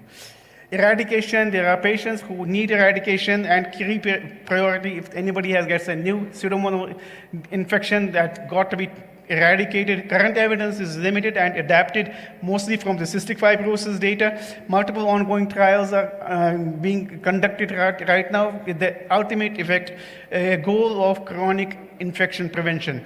These are the trials where we are trying aztreonam, tobramycin, and ciprofloxacin combination, inhaled colistin, and oral and dual inhaled colistin, along with fluoroquinolones, to achieve a PA eradication at 24 or 36 weeks. There are also some non-antibiotic measures like nebulized nitric oxide, nebulized bacteriophage, and inhaled immunoglobulin formulation, which are being tested for their safety, tolerability, and the recovery of Pseudomonas in the sputum and IgG binding to Pseudomonas. Controlling inflammation is another limb of this, and this is as a result of this. Neutrophil is very important in the causation of the pathophysiology of bronchiectasis. With these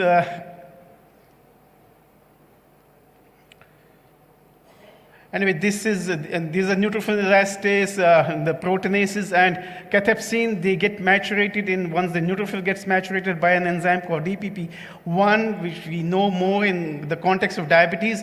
And this is actually leads to a neutrophil which can go to the site of inflammation and cause a lot of inflammation.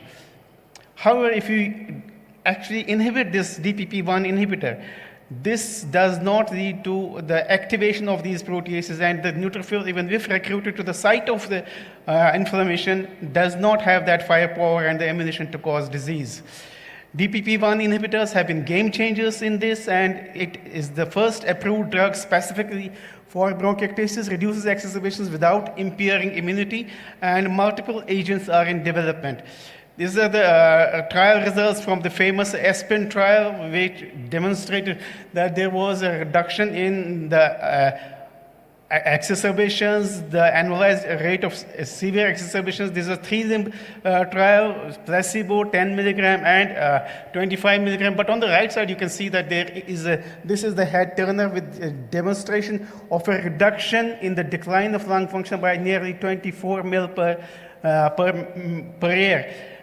You can argue as to whether it is important or not, but the difference would be that somebody who does not lose 30 to 40 ml of FEV1 per year over a decade's time, he could be either requiring oxygen or could be living independently. The recent meta-analysis looking at the efficacy and safety of DPP1 inhibitors in patients with bronchiectasis, as you can see that all the important studies have been included in this. With patients with one exacerbation, there was a 36% relative reduction in the proportion of patients experiencing one or more exacerbations, and there was a significant reduction in the rate of severe exacerbations as well. Secondary efficacy outcomes, there was a significant reduction in the active neutrophil elastase in sputum. However, there was a non-significant reduction in FEV1 post-bronchodilator. Patients with 2 bronchiectasis or 2 exacerbations, or more patients with 3 exacerbations. There are a number of ongoing clinical trials trying to target a DP1 inhibitor, and they are undergoing, currently being conducted. Then there are some trials looking at the neutrophil elastase, the protease balance, the AIT augmentation, then we can also target the Th2 inflammation instead of the neutrophilic inflammation, and in that context, pecimab is something that is being investigated as an IL-33 inhibitor. Then there are trials undergoing for roflumilast and ensifentrine, and ICS, triple versus dual, as anti-inflammatory agents. Long-term macrolides have been mostly established as anti-inflammatory agents. They cause a significant exacerbation reduction in multiple trials. Benefits do extend to Pseudomonas aeruginosa, as shown by Professor Chalmers. However, we must know that there are certain concerns about the GI tolerance, QT prolongation, hearing loss, and NTM infections. However, the recent data is suggestive of a favorable cardiovascular profile. Inhaled corticosteroids currently not recommended routinely in patients with bronchiectasis. Still, we have further phenotyping is available. However, we must recognize that in India, most of the patients have unfortunately received, about 50% or more have received inhaled corticosteroids, giving us to believe that patients are being treated more like a COPD or an asthma. Some data on structural lung damage reversals, CFTR channel potentiators, mostly data that we have in the cystic fibrosis is being studied in non-CF bronchiectasis as well. Bronchiectasis with single mutations or polymorphism, the TRICAFTA trial, where 3 Caftors were given, elexacaftor, tezacaftor, avacaftor. Phase 3 study was done. It was found to have a favorable response on FV1, FVC, and a number of reported pulmonary symptoms. A novel channel approach, inhaled and nitric oxide 1 chloride channel potentiator is being tried, and this agent GDC 6988 is being used to target the chloride channel. These are the ongoing trials for channel potentiators and regenerative therapies. And the regenerative therapies include basal stem cell transplantation, the P63 lung progenitor cells, and bronchodilators are also being studied for bronchodilator response. And they're looking at transcriptomic profiles and change in DLCO. Finally, talk about a paper that just appeared in our Lung India, where a study was done on 96 patients trying to evaluate serum TNF-alpha in patients with bronchiectasis as to whether they could be used in combination with FACIT and BSI scoring systems.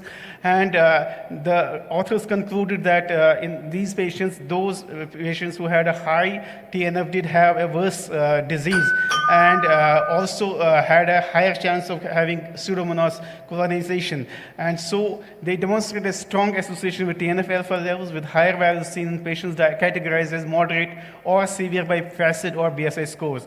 So they suggested that TNF-alpha levels are a potential biomarker for assessing bronchiectasis severity.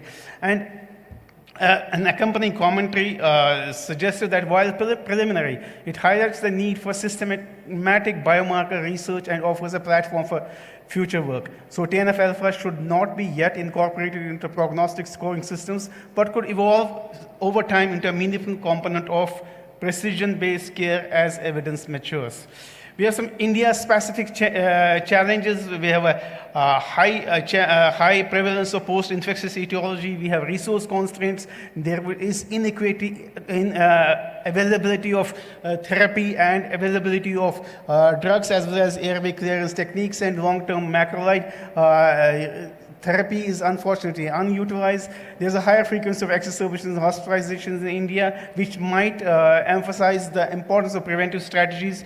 The knowledge of airway microbiology is critical, and particularly in settings characterized by frequent gram-negative infections, as in India, and antimicrobial resistance. And we have a higher inhaled corticosteroid use, reflecting an asthma or a COPD-centric treatment paradigm. These are snippets from an editorial in the current issue of Lung India.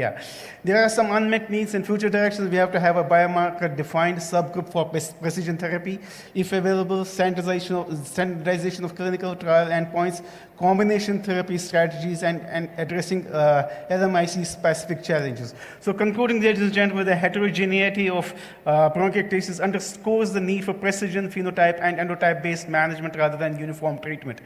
Across airway clearance, anti-inflammatory therapy, infection control, regenerative medicine, and behavioral interventions, current research is converging on individualized care pathways driven by molecular profiling, clinical traits, and patient-centric outcomes. I'm sure once Professor Chalmers and his colleagues write newer guidelines for the ERS, maybe 2 years down the line, they'll be pregnant with a lot more evidence to write better and more patient-specific guidelines. Thank you.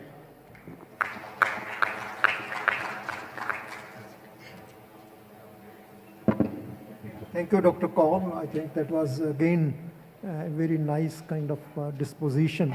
And now we shall come to the most important part of the session, you see, the panel discussion, and to be moderated by Dr. Rajadhar, whom you all know, who is again the lead investigator for Indian Registry, Embark Registry, in which many of you would have participated.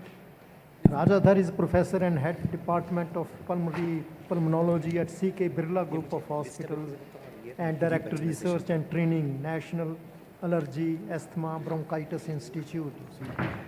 So he is in Calcutta and a very important functionary. Right. He's a kind of international coordinator presently and secretary for the Indian Chest Society in the past, you see.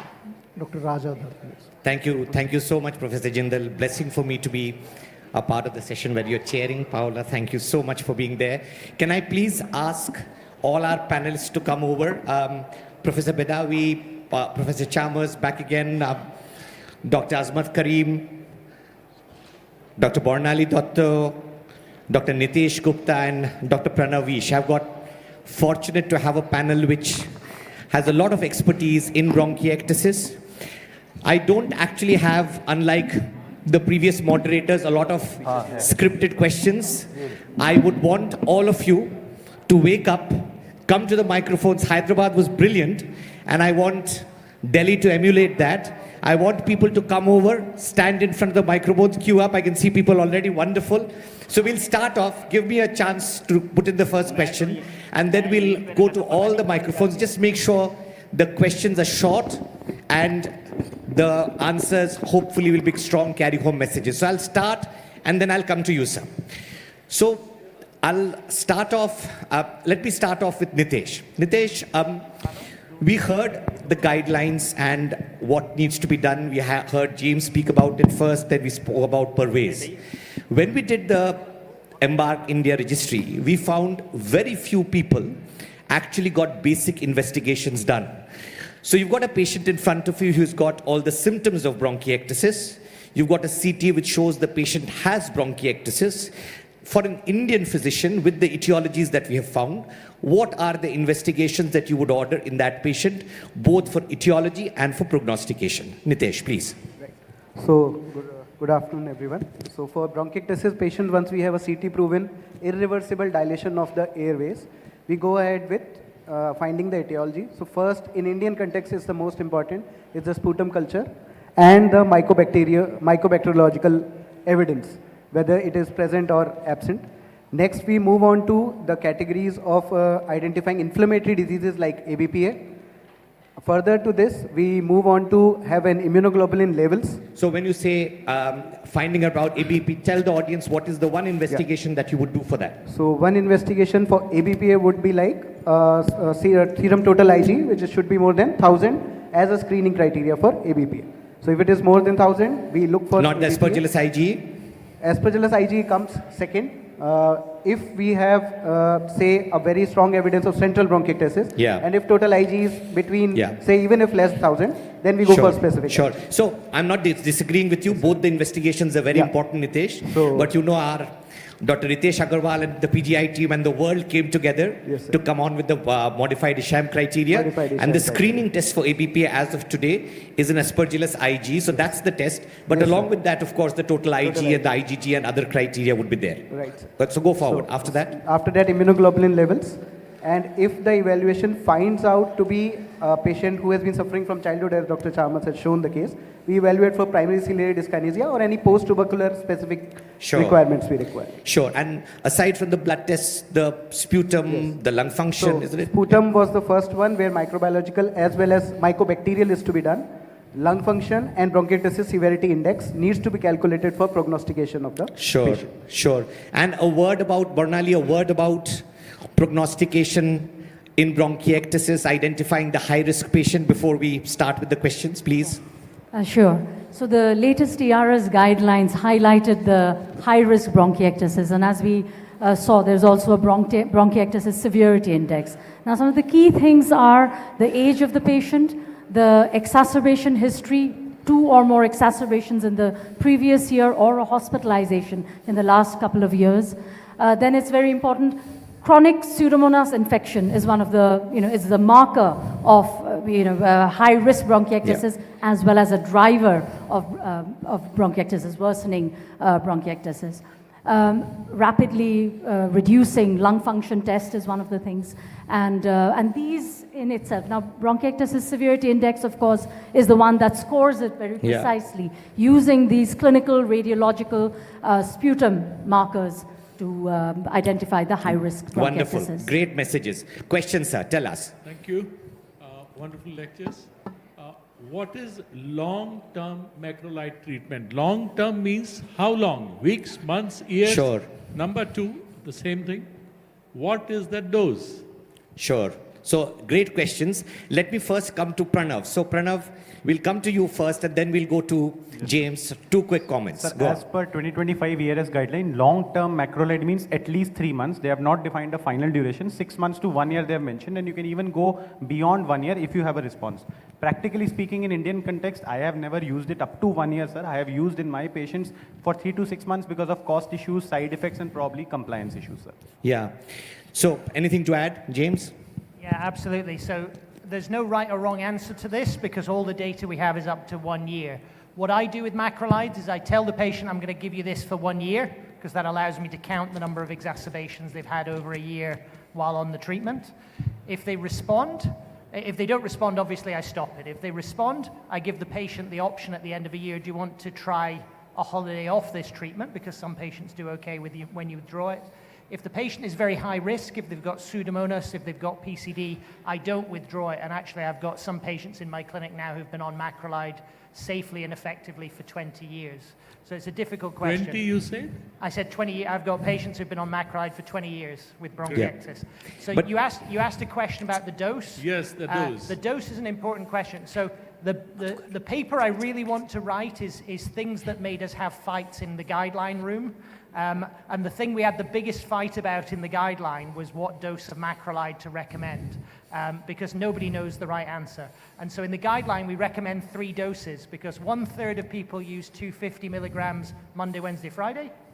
1/3 of people did 500 milligrams Monday, Wednesday, Friday. 1/3 of people use 250 daily. I use 250 3 times a week, which is the lowest dose, less side effect, and I increase the dose if it's not effective at that because I think that reduces side effect risk. Would you like to start with 500 milligram 3 times a day, 3 I'll come times back to a that. week Just for give me 3 one- months, yeah. and then taper it down? Yeah, that's not what I do, but Yeah. that's what some people do. Yeah. Quick comment from Professor Jindal. Yes, please. No, actually, more than the comments, I just want to, a key question you see, what are the defining criteria for bronchiectasis, you see? For example, both in the registry and in clinical practice. In our country, we see a lot of diseases which produce a lot of sputum present for years together, you see, fibrocavitary tuberculosis, which we used to label, you see. And now bronchiectasis and bronchography. We in the past, you see, we used to do bronchography at that time, you see, it is no more done. People rely on CTs, etc., but I don't know what are the defining criteria in the present context. Sure. So, great question. I'll come. I know there's questions in the microphone. So, James and everyone else on the panel, the question Professor Jindal is asking, that in India, even from a symptom point of view, so cough and daily sputum production, we have a lot of patients outside the ambit of bronchiectasis, the post-TB lung disease, for instance, where there is mucus production. So when we are defining bronchiectasis from a symptomatic point of view, we are probably including more diseases under the umbrella. And I think there a comment from a couple of people on the panel about this chronic mucus hypersecretor variety, the chronic bronchitic variety would be very useful. So maybe start off with James and then have a comment from Azmat. It's a really great comment. So chronic mucus production, this is chronic bronchitis, okay? So there are lots of causes of chronic bronchitis, not just bronchiectasis, including cigarette smoking, etc. But a lot of these patients do have bronchiectasis. The definition radiologically is a bronchial arterial ratio greater than 1. But remember, in children, the bronchial arterial ratio greater than 0.7, 0.8 is diagnostic of bronchiectasis. Your BA ratio increases as you age. A lot of criteria say 1.5, Fleischner Society. That's incredibly bad bronchiectasis. And so I think a lot of these patients that we see labeled as chronic mucus hypersecretion and the radiology report says no bronchiectasis, when I look at the scan, there are airways that have a BA ratio of 1, 1.1. That's grossly abnormal. These patients actually have early bronchiectasis, and they do meet the criteria for bronchiectasis. So if it looks like bronchiectasis, if it walks like a duck, it talks like a duck, it's a duck. If it looks like bronchiectasis and it has borderline changes on a CT, I manage it as bronchiectasis. Yeah. So great. So Azmat, we see a lot of patients like the one Professor Jindal mentioned, isn't it? Producing mucus on a daily basis, lots of it, lots of fibrosis on the scan, where there's such a lot of distortion of the bronchus that even the bronchoarterial ratio becomes a little bit of a challenge. So in your head, when you treat these patients, would you treat them separate to the bronchiectasis category, or would you treat them as mucus hypersecretor, lots of sputum, and hence the low-dose macrolide, the nebulized antibiotic, etc.? So it's entirely two different phenotypes. The cough with the long-standing and hypersecretions, these patients, suppose if they are coming with the 2 months, 3 months, at least twice a year or consecutive 2 years. So these are different phenotypes. Yeah. Okay. And the patient with the chronic bronchitis, established diagnosis, they are having a different phenotype. Yeah. So they will have the faster lung destructions, hypersecretions, and they will be treated differently. Sure. Yeah. So Azmat, very important point. So what you're saying is the long-term outcomes, the prognosis would be different, but when you're treating these patients, be it mucus clearance or be it treating them with macrolides, etc., similar, do you think? The management should be common Yeah. to reduce the hypersecretion of Sure. the mucus ciliary, and particularly in Indian context where the pollution, BDA smoking, Sure. and Yeah, so the other- non-smoking prolonged COPD and the smoking, yeah, para-smoking COPD. OPD. Correct. Wonderful. So Dr. Radha Munje, please, I'm sorry I've kept you waiting. Yes. No, it's okay. In one of the presentations, it was mentioned that the levels of TNF alpha correlated well with the severity of bronchiectasis.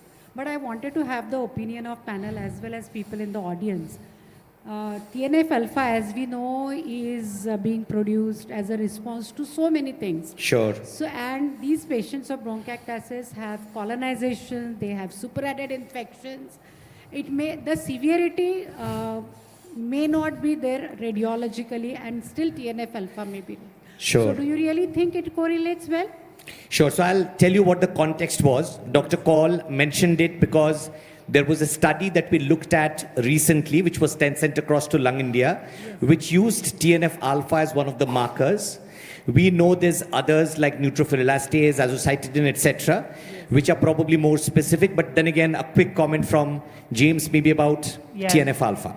So forget TNF alpha. So if you measure pretty much any pro-inflammatory cytokine in bronchiectasis and compare it to controls, it's high. So we've done blood transcriptomics in bronchiectasis compared to controls. There's 4,000 inflammatory genes that are different between bronchiectasis controls in the blood. So the simple message clinically is this is a systemic inflammatory disease, and it has all the complications of a systemic inflammatory disease. So people get higher risk of cardiovascular disease, they're more likely to become osteoporotic, particularly in women, they're more likely to develop other chronic inflammatory conditions.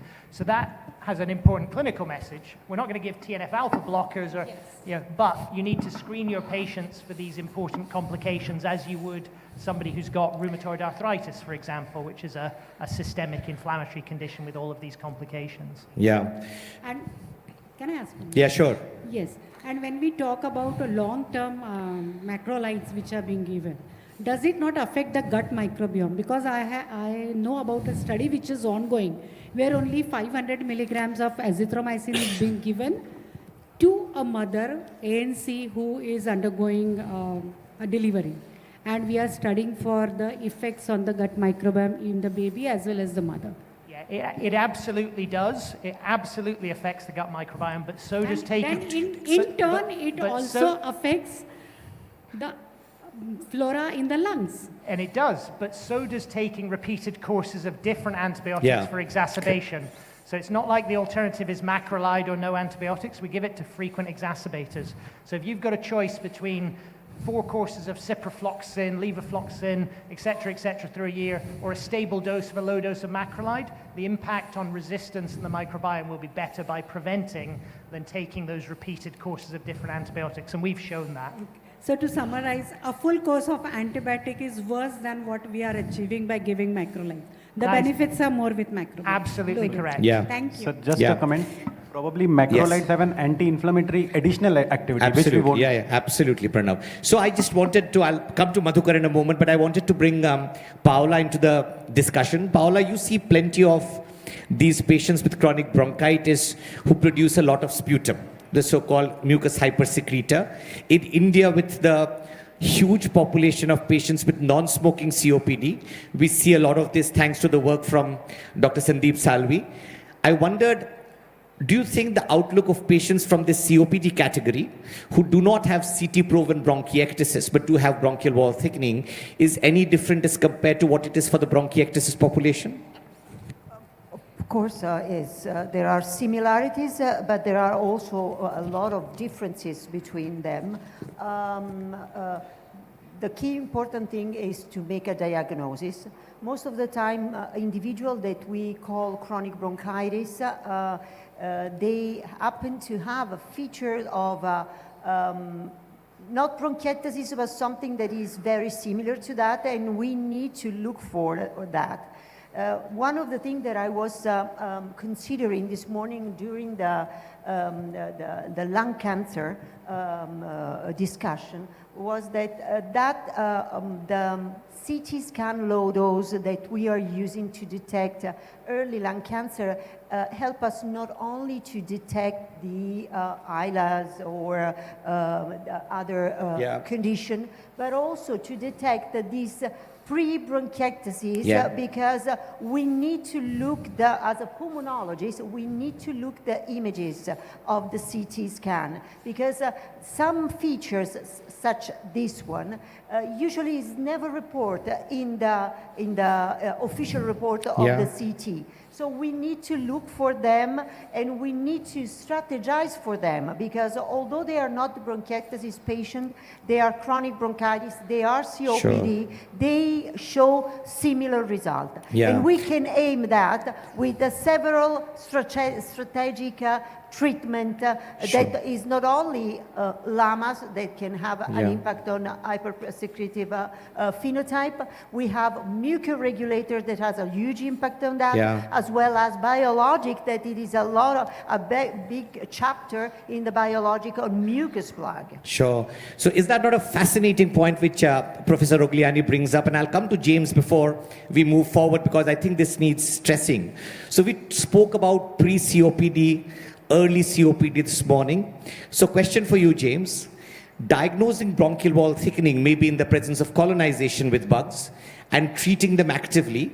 Does that is there any data to show it prevents progression to full-blown bronchiectasis the way you defined and described? Yeah, absolutely. There's even an ERS guideline on preventing bronchiectasis in children in exactly that way. So people are not born with bronchiectasis. Even people with primary ciliary dyskinesia, it takes 5, 6, 7, 8 years to develop bronchiectasis. It starts with chronic bronchitis. So it starts with mucus obstruction of the airways, then the airways dilate around the obstructed bronchi. So if you can intervene at that stage, you can prevent that from happening. The problem is phenotyping that chronic bronchitis and finding the patients at risk.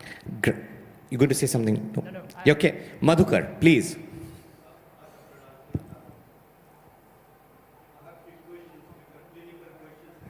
Can we look at this microphone, please? Can someone give him a mic, please? Yes, go on, Madhukar. I can hear you. Go on.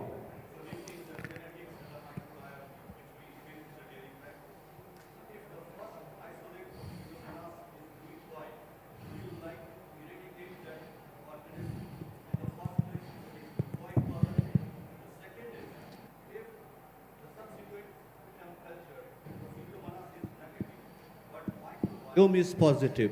What would you do And the last one is, am I wrong if I find a Pseudomonas isolate which is macrolide resistant, then giving the patient the combination of macrolide and inhaled antibiotic, considering that the macrolide is acting just on the nitomics and inhaled antibiotics is acting on the organisms?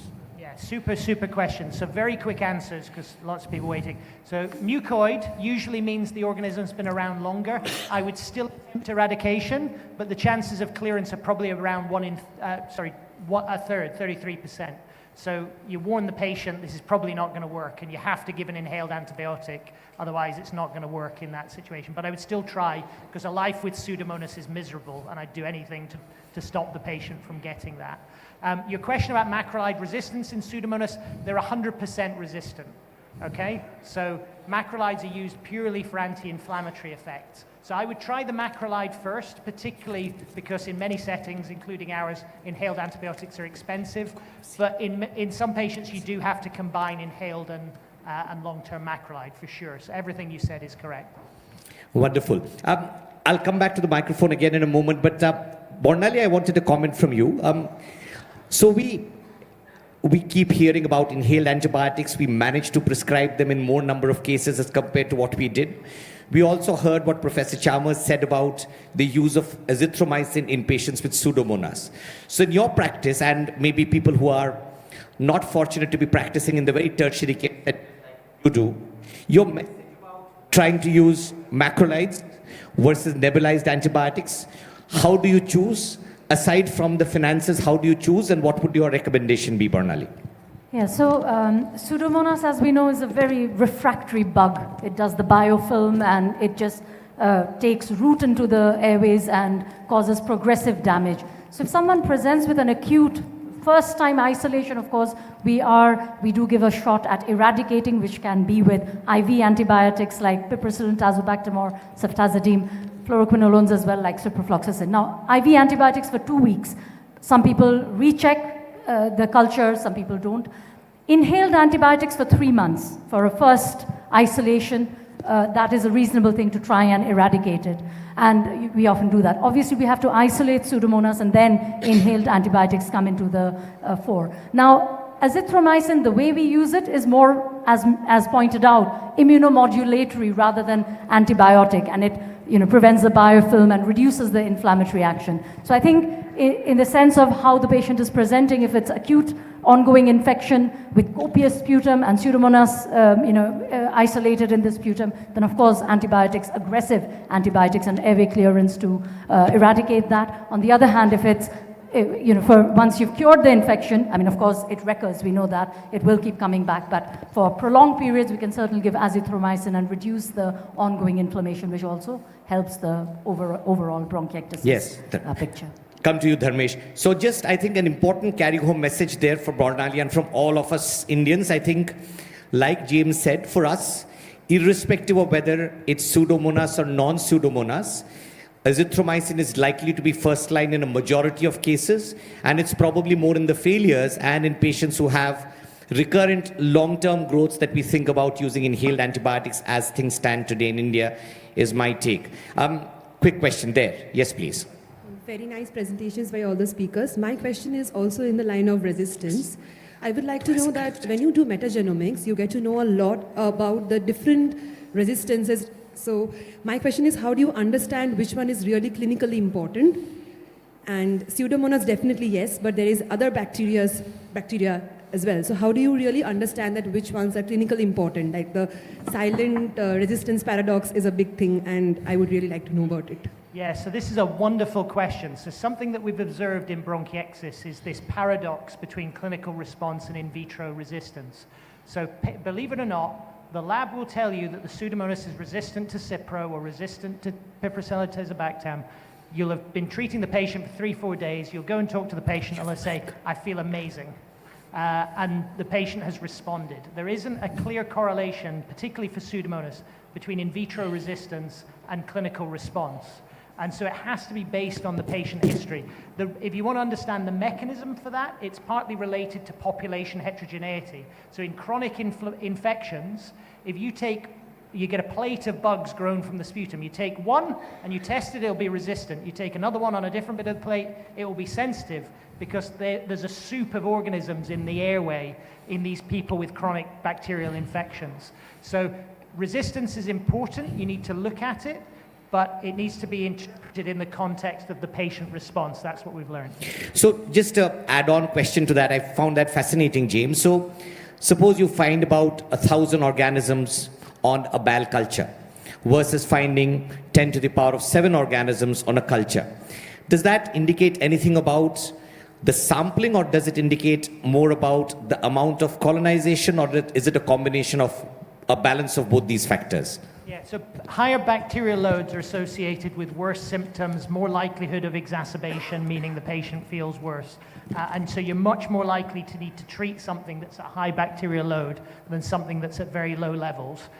So patients' bacterial load does this, and when they have high bacterial load, it means that they're not clearing the pathogen, they're much more likely to be unwell, so you're more likely to treat aggressively. Sure. Grant, Dharmesh, I'll come to you. Question here. You've been standing very patiently for a long time. Thank you.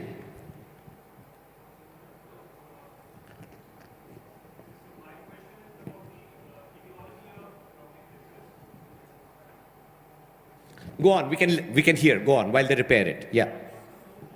The role of exome sequencing or genomic sequencing is currently in the diagnostic workup of bronchiectasis, whether it is to be performed in all patients after the routine causes are sort of ruled out, or are there any specific pointers where you want to do these tests, because they are quite costly? Sure. So I'll just repeat that because I think a part of the audience might not have heard it. Important question. So I think you spoke very nicely about genomic analysis as a part of your talk. The question is, for our population of patients, James, when do we decide, okay, this is a patient we would send for genomic analysis versus others in whom we might not? Yeah, so this is a highly specialized tertiary test. Don't go and do whole genome sequencing or exome sequencing on all your bronchiectasis patients. I only do it in a patient where I've got high likelihood that the patient's got primary ciliary dyskinesia and I don't know the gene. Okay, so for anything else, you can either do specific gene panels for certain phenotypes, CFTR mutation analysis being a good example. So genome sequencing at the moment is primarily a research tool, but exome is extremely useful if you want to know the gene for PCD. Grand, thank you. So question in the back there. I would like to know, what is your experience on inhaled tobramycin for acute infection as well as for chronic colonizers in bronchiectasis? So can you say that again? I couldn't hear what you, I understood tobramycin, but what's the question? Tobramycin for acute exacerbation as well for chronic, carriers of infection in the bronchiectasis patients. So you heard the data which both Dr. Kaul and Professor Chalmers presented about the colonization bit, trying to eliminate it by the use of inhaled antibiotic. So I'll take the first part of your question and maybe a quick comment from you, James. The question is, acute exacerbation of bronchiectasis, patients comes in. What is the role of an inhaled antibiotic? And in this case, he's asking specifically about tobramycin. Yeah, so in acute exacerbation, unless you're trying to eradicate the Pseudomonas, there's no role of inhaled antibiotic. Di Bilton did a trial of this about 15 years ago. There was no benefit of adding tobramycin to systemic antibiotics for resolving the acute exacerbation. So inhaled is a chronic treatment, or it's used for eradication of Pseudomonas, not as an exacerbation treatment. Grand. So that's great. Have a seat, and Aditya and then Utsav. Yes, Aditya. So sir, can you hear me? Loud and clear. My inclination is towards IP, so I would like to ask the European people. I had a privilege last year to visit China, Guangzhou Medical Center. They are using OCT bronchoscopically to measure the airway wall thickness and monitor early airway remodeling. So how do you think that there is any role of bronchoscopic OCT in monitoring bronchiectasis and airway remodeling in early changes? You want to? So I think it sounds like you have a lot more expertise on this than I do. So I've visited Guangzhou, where they're doing OCT as well, in vitro, also looking at ciliary function, but it's very much a research tool. And most of the data currently is in vivo in animals rather than in humans. I think it has the potential to be really exciting. I mean, for me, the biggest excitement is the idea you could put a bronchoscope down and actually directly visualize in situ mucociliary function using OCT. So I think it's going to be really cool, but at the moment it's not something anyone in this room is going to be able to use. And maybe not in the next 10 years, Aditya. I don't think it's the way to go, maybe. Looking forward, there'll be studies that come in. But very valid question. Utsav, please. My question is to Professor James. Also, and an excellent discussion, sir. Sir, what your experience using azithromycin more than a year? More than, because patient does not stop being infective after 1 year. Patient keeps on being infective. So how about using it more than 1 year? Oh yeah, absolutely. So, I mean, if you get one message from my discussion today, I love azithromycin. Like, it's such a good drug.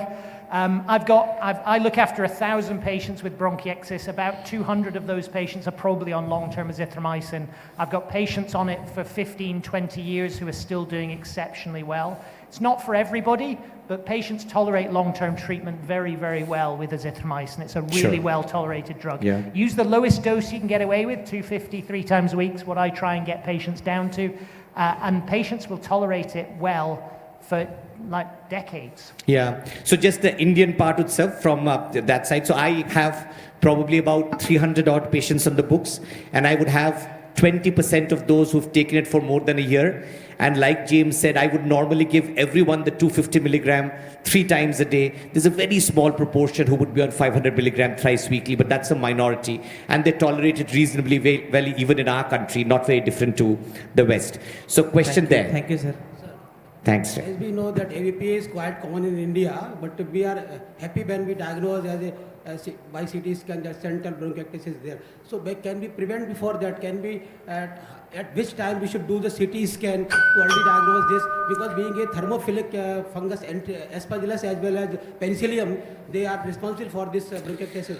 Also, and what is the role of itraconazole or any antifungal itraconazole to prevent this AVPA as well as bronchiectasis? Sure. So lovely question. Let me come to Azmat. So Azmat, if I can ask you, and then I'll come to Pranav and I'll come to Nitesh. There's a few questions. The first is, you have these patients with chronic respiratory disease. Suppose you have a patient with COPD, the recurrent exacerbations or producing lots of sputum. What's the stage when you feel, I'll do a CT in this guy to try and find out whether it's the overlap population, whether it's the BCOS, the bronchiectasis COPD overlap population or not. So we'll start with that question and then we'll move on to the others that he's asked. Quickly, short messages. So as far as itraconazole is concerned, we don't use itraconazole in... As the BCOS population first, the bronchiectasis COPD. When would you scan someone with COPD in trying to find out whether it's bronchiectasis early or not was the question. So CT is the early diagnosis when you see the changes of the bronchiectasis changes in COPD patients, and that is the ultimate as per the guidelines. And the COPD bronchiectasis is the now included in the ERS 25 guideline with the high risk patients for the treatment. Yeah, so absolutely. So as Azmat says, your gold E category of patients or even your gold B category of patients with a high symptom burden in spite of treatment should get scanned. We should try and find whether these patients have got bronchiectasis early for all the reasons that James spoke about a little while ago. So that's one message. Coming to you, Pranav, the question about fungal disease. We have such a lot of post-TB lung disease in this country. Our burden of fungal disease is high. When do you actually actively seek fungus in these patients? And then I'll come to Nitesh about what you do with these patients. So the trigger for getting the investigation is symptoms. Like in COPD, recurrent infective exacerbations, high sputum burden, I would look for bronchiectasis. Similarly, if I feel that there is a fungal sensitization, my patient will have probably recurrent hemoptysis, would have a radiological evidence of some fungal ball. And in those situations, definitely we will rule out whether there's a fungal colonization or an invasive fungus. Yeah. So also an awareness about fungus in this category of patients is important. Looking for it, as you said, sir, is very important. Nitesh, quick word about treatment. We've run out of time, and then one last question. Yes. Go on. So treatment is if both clinical, radiological, as well as microbiological evidence are present, that is the indication to treat the patients with antifungal therapy. Grand. Yes. Question for you, Indu, and that's the last question we'll take. Go on. I've got 2 short questions actually.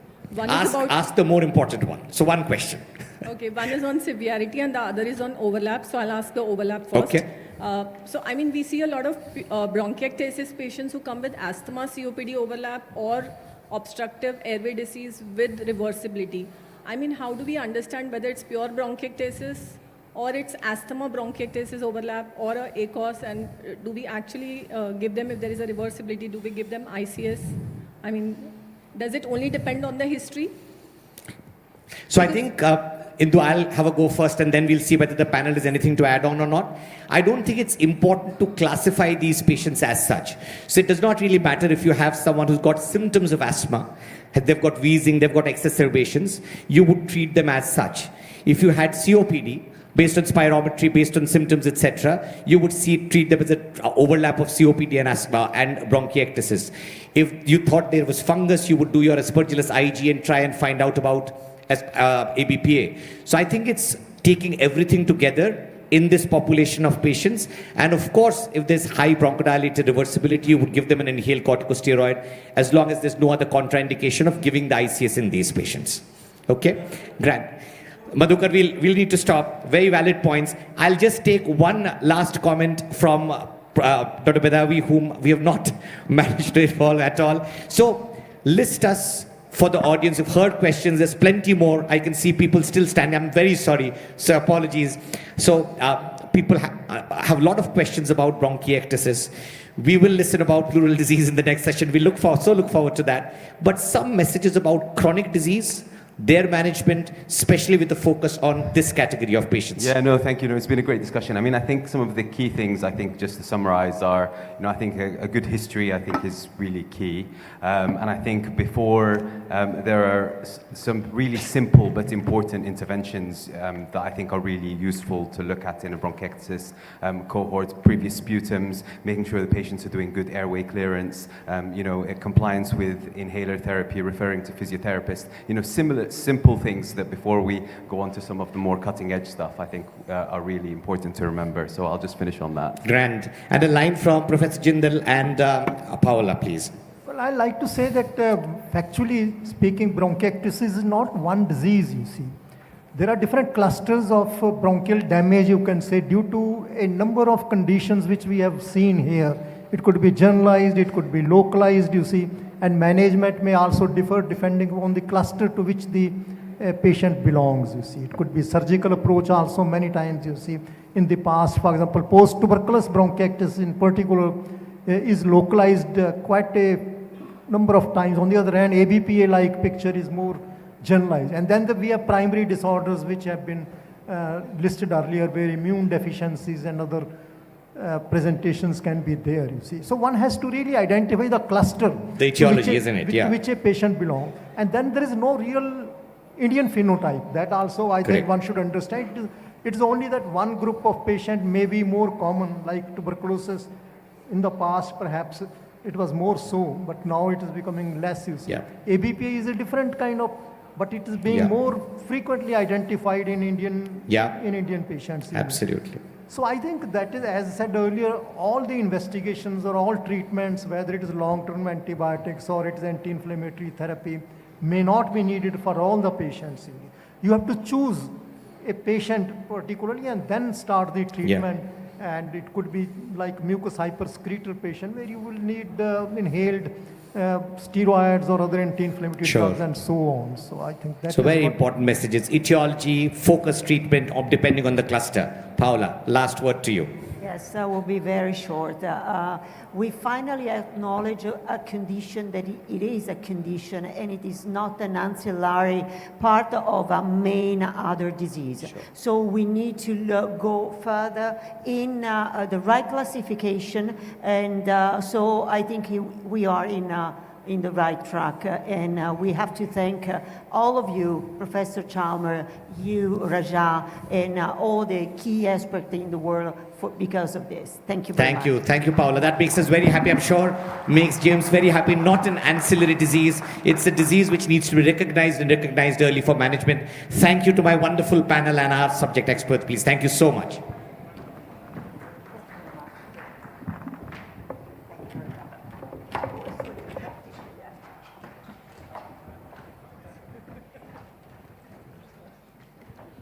With that session, we come to the fag end of our meeting. And I promise all of you there's more power left in the meeting, so please stay seated and enjoy the next talk that's going to happen.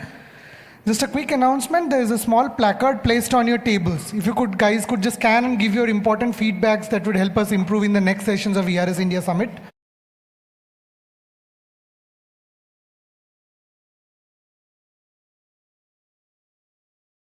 The night is hot topics in pleural disease, and I would like to call upon stage the subject experts, Professor Johanna Chorostoska. Ma'am, I believe I have pronounced your name right.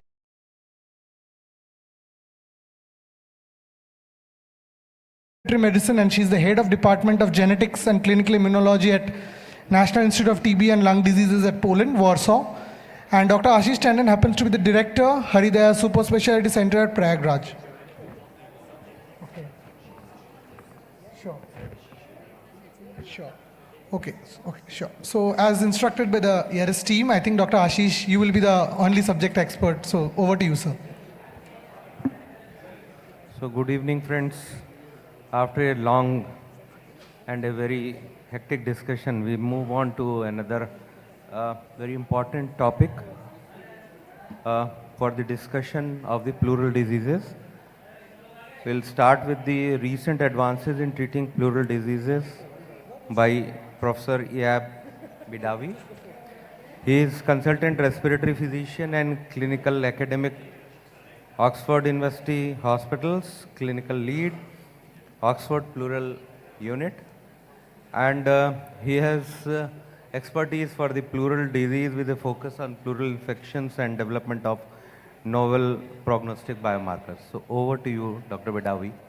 Thank you very much, and thank you for hanging out till the final symposium. I know it's been a long afternoon, and my many thanks to the organizers for the invitation. It's a real pleasure and honor to be here with you all today in Delhi.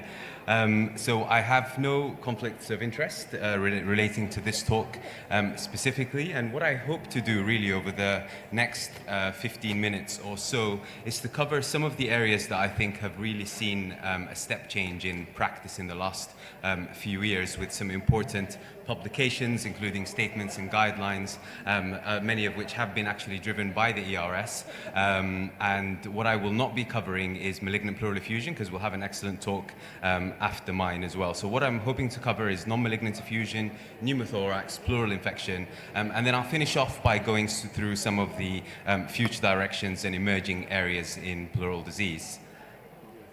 So first of all, I'll start with the ERS statement on benign pleural effusions. Now, this has been an area that has had very limited evidence base, but yet represents, I think, quite significant proportion of clinical care. This statement includes refractory heart failure, hepatic hydrothorax, end-stage renal disease effusions, post-surgical effusions, and chylothorax. And I really recommend you have a look at it. So first of all, the thing that I'm going to mention is that benign pleural effusions are really not benign at all.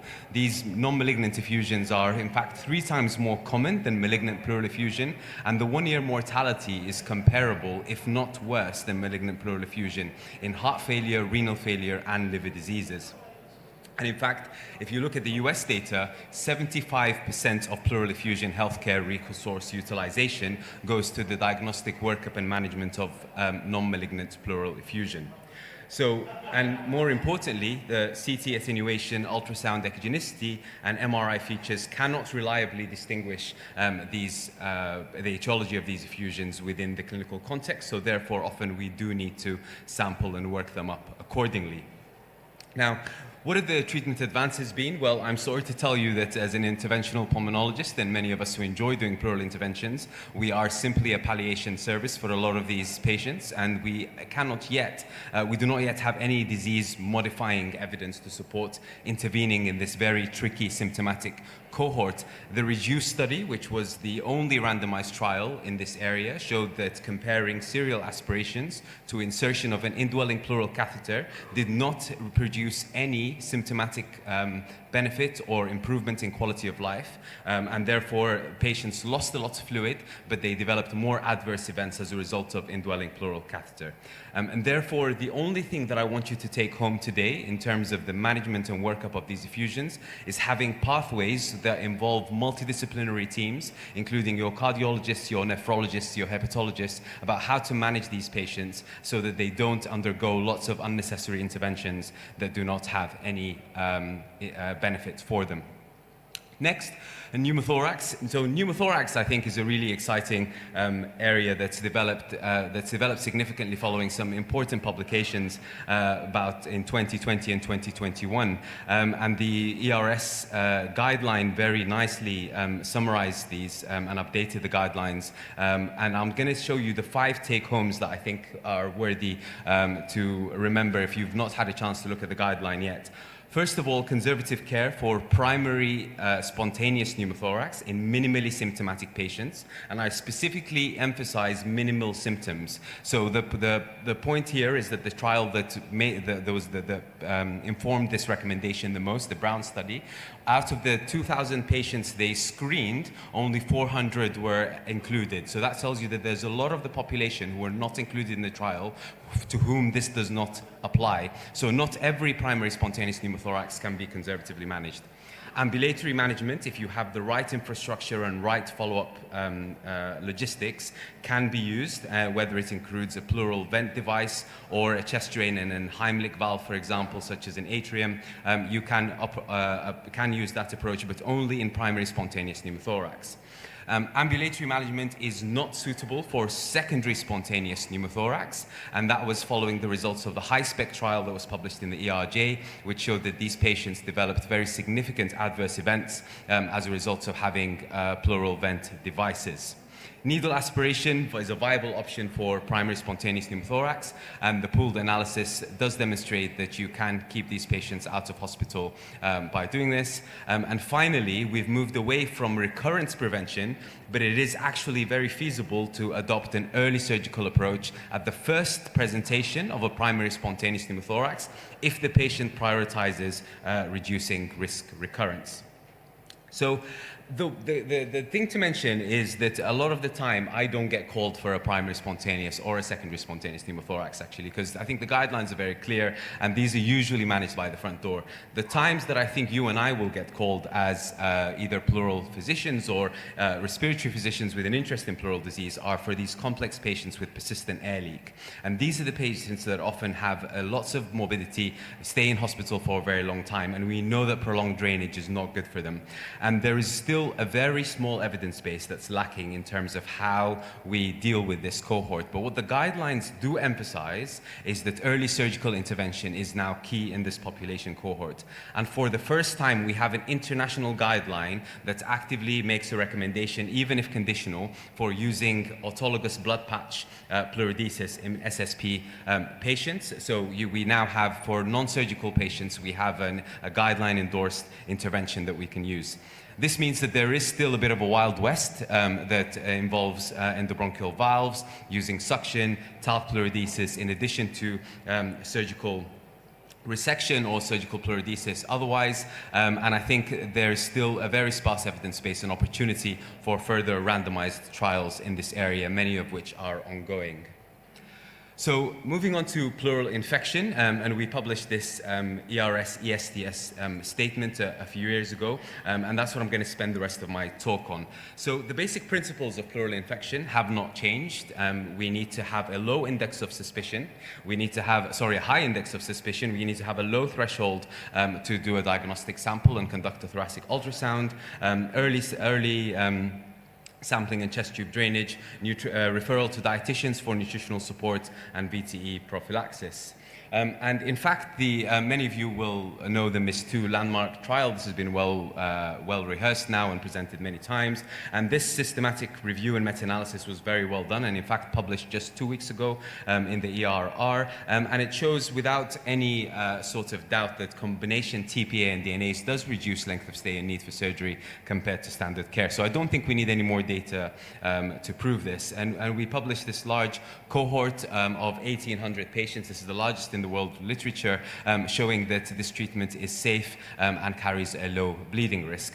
However, I don't think the point here is the intervention. What we're clearly seeing is that in pleural infection, it's the timing and the patient selection that matters more than the doses or the treatment that you're actually giving. So pathway-based trials, not rescue therapies, I think the key shift in mindset that we need to start adopting in pleural infection. But if we do take a moment just to look at the interventions and when we adopt them, there is a real case for early surgery because VATS empyema, shown in this large series of over 4,000 patients from the American Society of Thoracic Surgery database, shows that conversion rates are low, 30-day mortalities are super low, and actually the main risk factor for conversion is us thinking we're better than the surgeons or trying to stop the patient from getting to surgery. And I'm not necessarily always sure that that delay to referral is the best thing in the patient's interest. And if you just take a look at this striking figure that tells you that each additional preoperative hospital day up to 5 is associated with a 1.2x increase in mortality. So that really highlights that it's really important that we refer these patients early if they are not progressing. And I highly recommend that and what we've recommended in the ERS-ESTS task force statement is that assessment is done within 12 to 24 hours because surgical outcomes are better within 4 weeks of symptom onset, and these patients usually present after 2 to 3 weeks of symptoms at home. Now, we published the first attempt at a feasibility randomized trial, the MIST-3, and the key thing about this wasn't comparing the two interventions, but actually seeing if the early pathway works, if we can actually introduce these interventions early on into the treatment diagnosis. And now we've been funded to conduct the definitive MIST-3, which is going to be MIST-4, which will begin recruitment in April this year, the UK multi-center randomized trial of 25 centers with treatment failure as the primary outcome. So any additional intervention beyond the initial one that's required for the patient to have their pleural infection resolved. Now, if we think about prognostication, we've got a very important tool which has now made it into the guidelines, which is the RAPID score. And we think of this as the CURB-65 of pleural infection, where we have 5 independent parameters that independently predict 3-month outcome in patients with pleural infection. So those are your urea, the age, whether the fluid is purulent or non-purulent, infection source, whether it's community-acquired or hospital-acquired, and how low or high the albumin is. Now, when you put those together, you get a score, which then beautifully stratifies patients into risk of mortality, low, medium, or high. These are the results of the multi-center external validation of the RAPID study, which was done in the pilot trial published by John Cochrane in 2020 in the ERJ, and those can be really used to inform patients in terms of their treatment. However, this is just now an outcome and mortality prediction tool, but what we really needed is studies that are triaging patients to levels of intervention depending on their underlying RAPID score. And when I wrote this chapter in the ERS monograph in 2019, we mused and we sort of tried to predict in the future whether we could treat pleural infection like this, depending on whether their patient's RAPID score was low, medium, or high. And in fact, one of our fellows that Najd Rahman and myself are jointly supervising in Oxford at the moment is conducting this trial, which is called the RAPTOR trial, and what this study does is randomizes patients 1-to-1, so with standard care versus rapid-driven care, and then if patient standard care, they have guideline recommended therapy. If they've got rapid-driven care, depending on whether their RAPID score is low or intermediate to high, they then get different levels of aggression. So for a low RAPID score, they get aspiration or a short-term drain, or if they're intermediate to high, then we escalate their treatment a lot quicker. And that study should hopefully read out at the end of this year or early next year.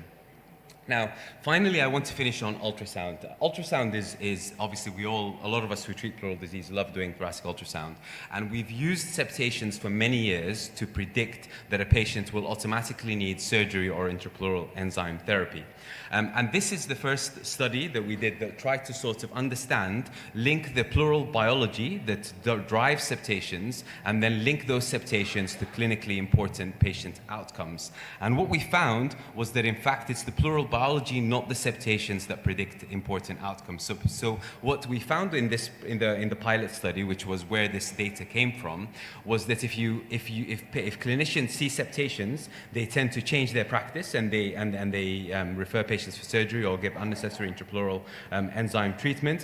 But it was actually the pleural fluid PI1 was the only biomarker that independently associated with whether or not the patient survived. So what does this tell us? It tells us that actually it's the high PI1 that perhaps suppresses fibrinolysis shutdown that leads to septation presentation, but baseline septations alone do not tell us how the patient will go on to do. And then if we think about it, actually maybe the reason DNase works so well is that it doesn't just disrupt septations mechanically, but maybe it also disrupts the nets that carry elastase and PI1. Now, I think this has also been a really important advance in our understanding of pleural infection in an area that I think is going to drive treatment moving forward. So what TORPIDS-2 did was it used unbiased proteomics to separate pleural infection into very distinct biological endotypes. And what was very interesting was that each of these pleural infection endotypes seems to align with unique pathogen patterns. So for example, pneumococcal predominant disease or disease with, gram-negative or multiple anaerobes, and these are carry very different neutrophilic immune and degranulation signatures. What TORPIDS-2 also showed that there are pathways that we can target to drive treatment, such as LXR, RXR, fibrinolytic inhibition, PAD4, amongst others, and the net-associated biology is clearly an important target for future treatment. And I think I don't want to sort of end on a negative note in terms of septations, because I think ultrasound is still really key, and it may be that actually because septations are dynamic, we can use techniques such as contrast-enhanced ultrasound, which is what I'm showing here, to try and detect early treatment failure or understand early treatment response when we give intrapleural enzyme therapy. And what you're seeing here is 15 minutes after we've given a patient TPA and DNase that the septations are beginning to dissolve, and we can understand whether these locules communicate or not. And this may be a way in the future that we can understand whether the treatment is effective or not. Finally, I want to say that I think the pleural infection literature has been really driven a lot by studies that have taken part in the West, and I'm really keen that this, and I'm sorry, I understand very well that this, the practice recommendations don't always translate to low and middle income countries, and we're really keen through this clinical research collaboration that we started last year in the ERS to really involve more LMIC countries to drive data that is more generalizable and translatable. So if you do have in your center a biobank, or you collect pleural fluid prospectively and want to contribute to some of these translational studies, please do get in contact with me. And I'll just finish by saying that the patient pathway, I think, is really a lot more important than the individual intervention. We have to change the mindset from having early decision making rather than trying to rescue the patient, which is never a good idea. Phenotyping and endotyping pleural disease are really going to transform how we can treat pleural infection. Targeting pleural biology is the next treatment frontier, and we're doing more collaborative international research, so please do come and be part of it. Thank you. Thank you, Professor Badavi, for such a nice and lucid talk. We now move to our second talk by none other than Dr. Dharmesh Patel. He's a well-known figure. He's a senior respiratory physician with long-standing contribution to clinical pulmonology, critical care, and respiratory society development, with active involvement in national guideline development and academic training. And he's a very well-known and very good speaker. Everybody knows. So over to you, Dr. Dharmesh. Chairperson, good night. So I'll start with an anecdote. When Bade Ghulam Ali Khan, the great maestro, was asked to give a recital, he turned up 5 minutes before his program was to start. And, while he was trying to talk to some of his other, assistants, somebody from the audience said, 5 minutes are left, thoda Bhairavi suna dijiye. So this is what, in 15 minutes, I have to encompass malignant pleural effusion, which I can understand the constraints of the organizers, but I'll try and give you a flavor. I'm not going to tell you all about the usual didactics of diagnostics and treatment in detail. But I'll try and share with you a few things which have made the world of pleura exciting. And before I start, it's indeed a privilege to have Professor Badavi with us. And thank you for accepting our invitation. It's an honor to, he and his colleagues at the Oxford have really changed the way we have looked at pleural diseases. And we can only thank them, the ICS and the ERS, for getting such sort of visionary people into this meeting. So the epidemiology, which throws up certain very interesting prospects about how to manage pleural diseases, especially malignant pleural effusion, some advanced imaging and AI-supported diagnostics, and some changing management paradigm. Look at the malignant pleural effusion survival trends. We know that there is improving trends in lung, breast, and mesothelioma. The state-of-the-art report in 2025 by the American Lung Association tells us that in the last 5 years, people with lung cancer, there's 30% survival, which is better than almost about 25%, 25% better than what was back. The UK incidence, prevalence, and survival of breast cancer patients also have shown an improvement of about 5.5%. So there are improving trends in lung and breast cancer. And therefore, more and more malignant pleural effusions are something which we are going to see, and therefore we will, as pulmonary physicians, never be out of business. But what's most important is the survival remains unchanged with malignant pleural effusion, and that's intriguing. That support comes, again, from Professor Badavi's group from the Oxford Pleural Database, which is very interesting because they, some time back, from their database, teased out of probably more than 2,000 odd patients, teased out about 600 or 350 patients of malignant pleural effusions, divided them into 3 different periods from 2015 onwards to 2023, with 3 of these periods divided into them. And then they looked at the survival of these patients, and if you can see that, the median survival for malignant pleural effusions, irrespective of the nature of the malignancy, of whether they were taking, of the performance scores, which were in their case 2 to 3, and anti-cancer therapy remained pretty much the same. The first group was 157, the second was about 131, and the third was probably 151. So survival didn't change. In the year of diagnosis was not significantly associated with survival. And sometime back, from the International Association of Study of Lung Cancer, from Netherlands, Postmus also reported the dismal sort of survival of about 8 months for patients with pleural dissemination. And the BTS in its 2010 guidelines mentions the median survival of 3 to 12 months, and even in their latest, they go on to mention about short survival. So why is it that malignant pleural effusion patients, when the triggers, which is the lung and the breast, survival is improving, but it's not being translated into patients with malignant pleural effusions improving? And that puts up 2 important things. Is malignant pleural effusion a separate entity? Is it a behemoth? It's not just a bag of just swarming with malignant cells. But more and more data has come out, again, initially from Gary Lee's group in 2017, and again from Professor Badavi and his laboratory, especially from the cell cytology point, with very complex sort of work, but where cell cultures from malignant mesotheliomas were actually cultured into effusions of different kinds, such as from the lung and breast cancer patients with both transudate and exudate, and from patients with heart failure effusions. And they've shown that these cells proliferate, and therefore malignant effusion is no longer just, as I said, a bag full of just malignant cells. It's a biologically active contributor to tumor progression, because there are certain cytokines and certain markers which sort of enhance tumor progression. And therefore the implications are, should we be sort of going in early and timely interventions by draining out all this and therefore reducing the load which triggers the tumor progression? And the second important thing is a sequestered local environment with poor drug penetrations. It's possible that the cohesive mesothelial cells, which are all stuck together, prevents the biologics and other chemotherapy agents to enter into this. And therefore, malignant pleural effusions with specific therapeutics asks the question. Let's move on to the diagnostics and looking beyond the histology. We know that this is the pathway we know for malignant pleural effusions. I'm going to concentrate on 2, the cytology and the imaging part of things.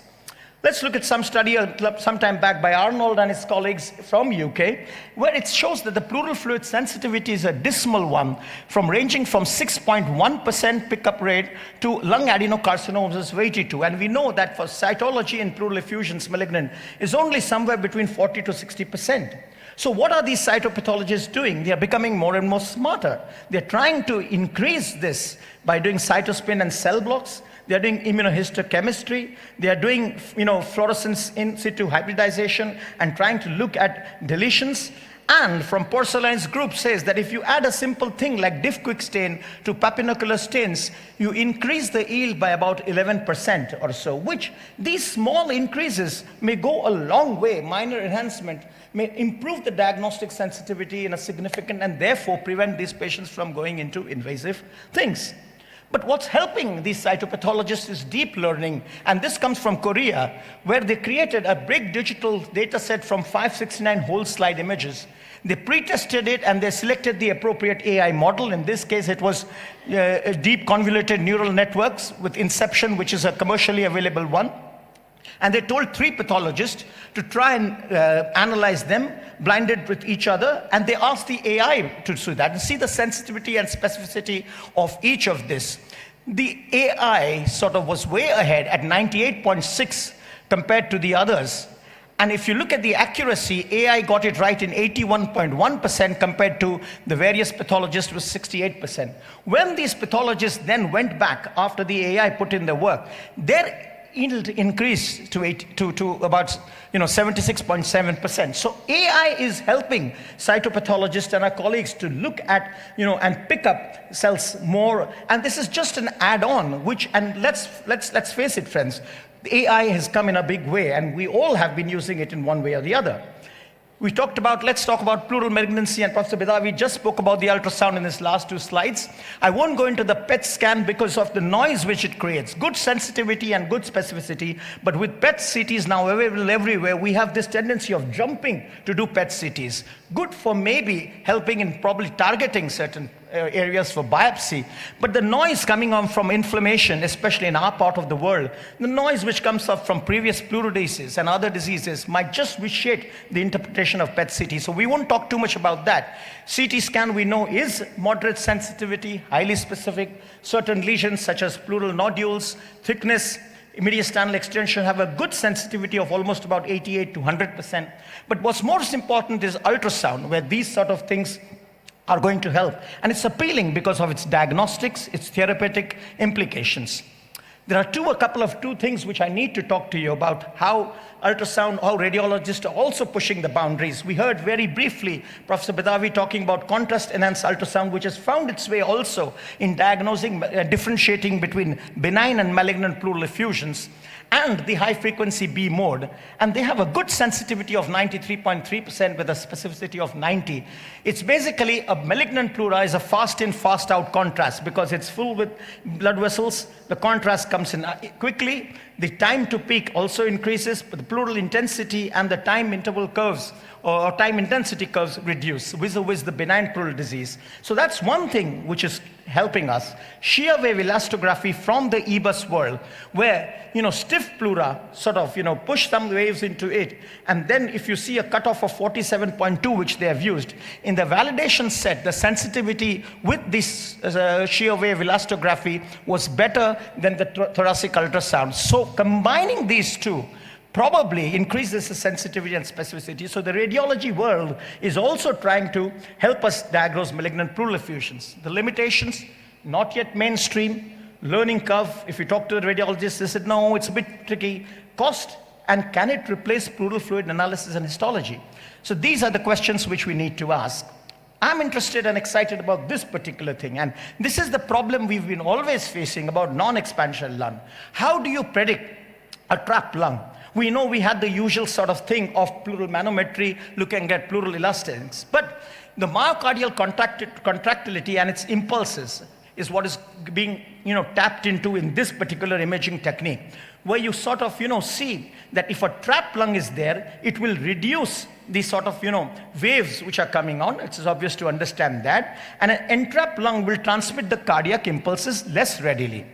The less motion measured by M mode and less strain measured by the sort of spectral track imaging helps us. And in fact, it will help us to also try and triage our treatment modalities. On the right side of your screen, in the blues, you use an ultrasound and then you use the spectral wave imaging along with displacement by the M mode. If it's less than 5% and less than 0.8 millimeters, then IPC might be your choice. If it's more than 7% strain and more than 1.2 millimeter thickness, then it's possible pleurodesis, and somewhere in between, put a drain in, then this is. So I think this is also an exciting sort of imaging modality. Right. AI is also coming in here. Radiomix is a way of taking in thousands of images from CT and MRI, even what the naked eye cannot see. And these authors from, I think it was probably a Chinese study, which built up normograms and model constructions. They also added clinical data, which was the pleural fluid by serum CEA ratio and the serum LDH and pleural fluid ADA ratio. So these two clinical features, along with 19 radiomic features, were combined together, and the training cohort and validation cohort both showed a high sensitivity and specificity. So what I'm trying to tell you is there is excitement in the pleural world. And Amita, we don't need to keep it at the last pleural topic, because there is very excitement going on here, and thanks for including pleura in this program. I just need to tell you about Curtis. And Dr. Curtis is something which we've laid interesting. He's the head of the director of Center for Artificial Intelligence in Medicine. And AI won't replace doctors, we know that, but doctors who use AI will replace doctors who don't. So I think this is very important. Let's get trained with this. Last but not the least, therapeutics. Just 2 or 3 slides on this. And we know that most of it is palliative, and the quality of life has to be improved in malignant pleural effusion.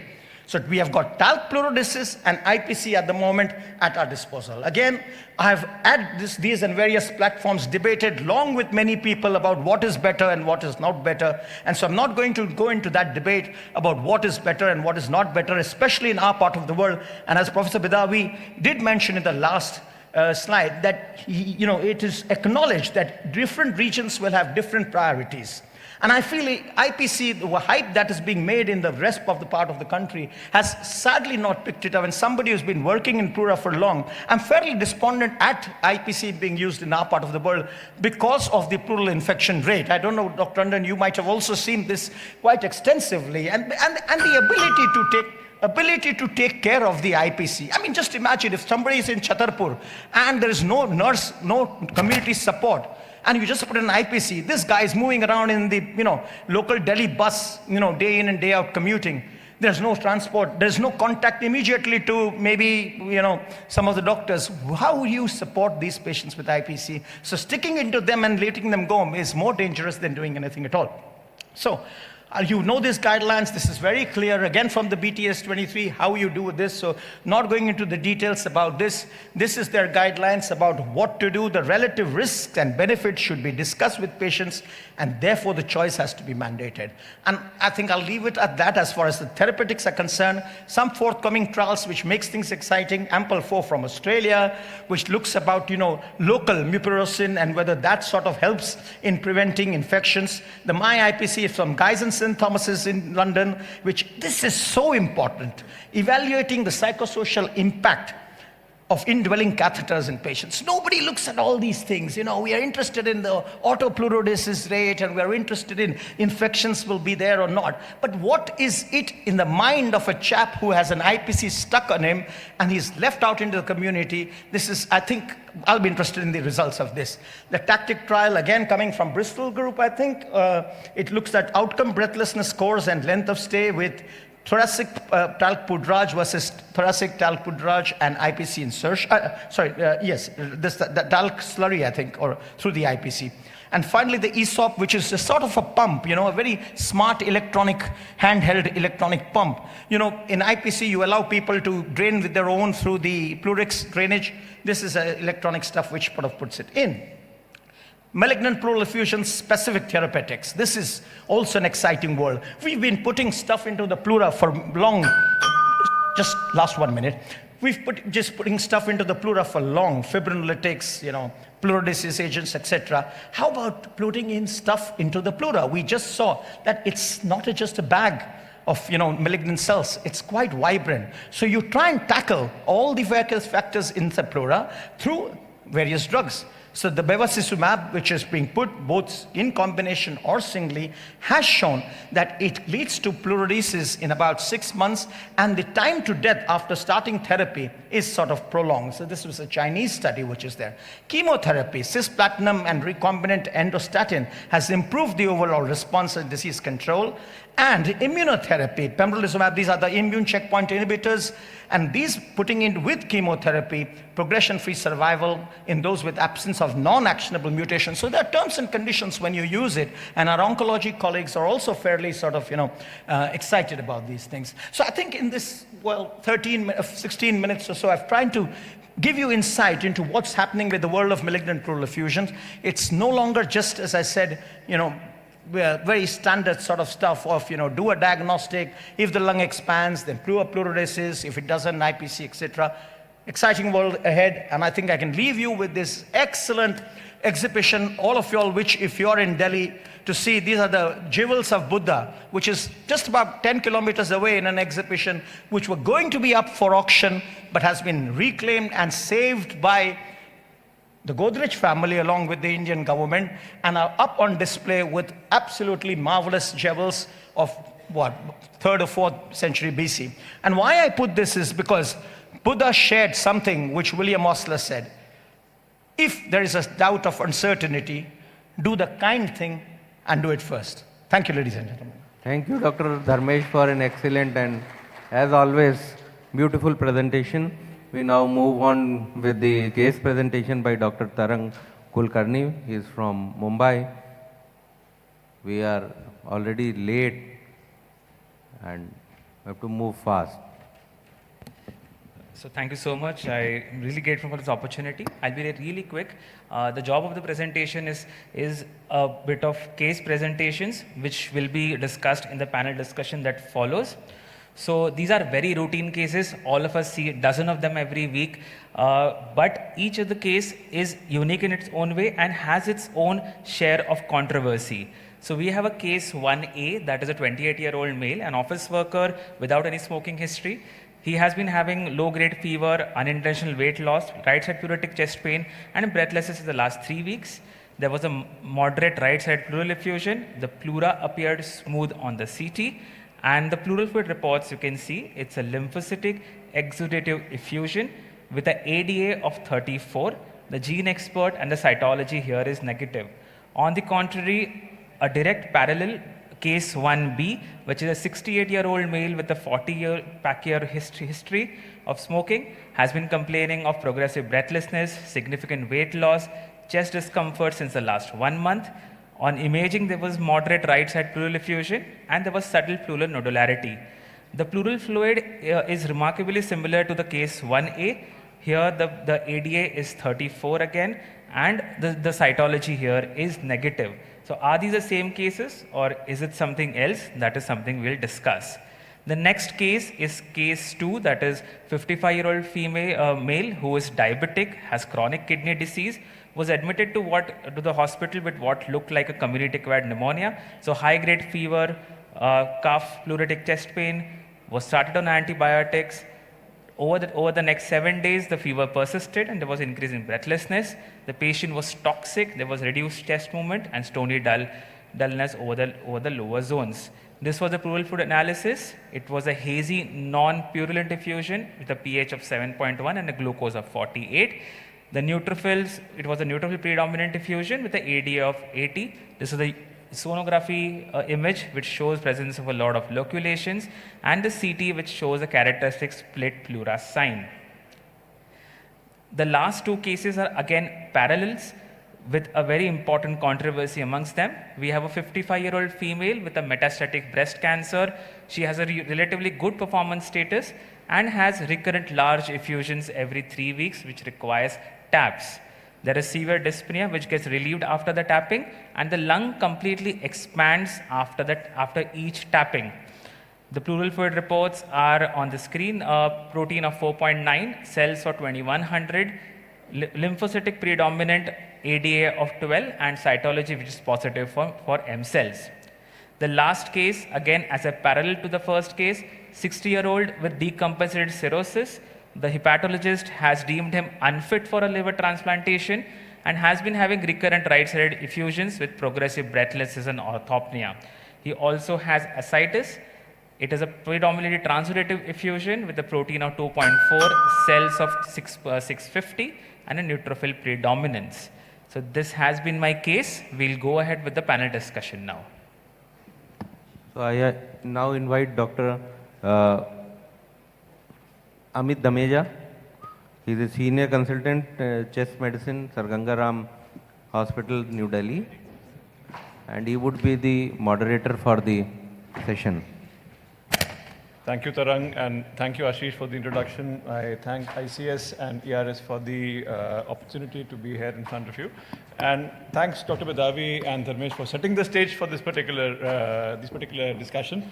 And I would like to invite the panel, Dr. Badavi, Dr. Aditya Chawla, Dr. Dharmesh Patel, Dr. Manu Madan, Dr. Sandeep Nair, Dr. Saurabh Pahuja, and Dr. Tarang is already there. So we're going to take up the cases from where Dr. Tarang left us. We all understand that there's going to be controversies when you talk about areas which are kind of undefined, to which we do not have a definitive clear-cut answer. And we know that there can be two different ways of treating a particular issue, and both of them can be right, both of them can be wrong. We might be proven wrong in the next 10, 15 years as the science evolves, and we have newer modalities to deal with these problems and better drugs available, which will make the present discussion completely redundant, if you see it 10 years down the line. So I'll start with the cases that we have presented. And no introduction, panel is very well known, they are very learned, and they have great experience in the field of pulmonology and pleural diseases as such. So we have two X-rays here in front of us. One appears to be a loculated effusion with some septations on the X-ray. One is a free-flowing effusion with some mediastinal push, and of course you have a hyperinflated lung, expansile lung.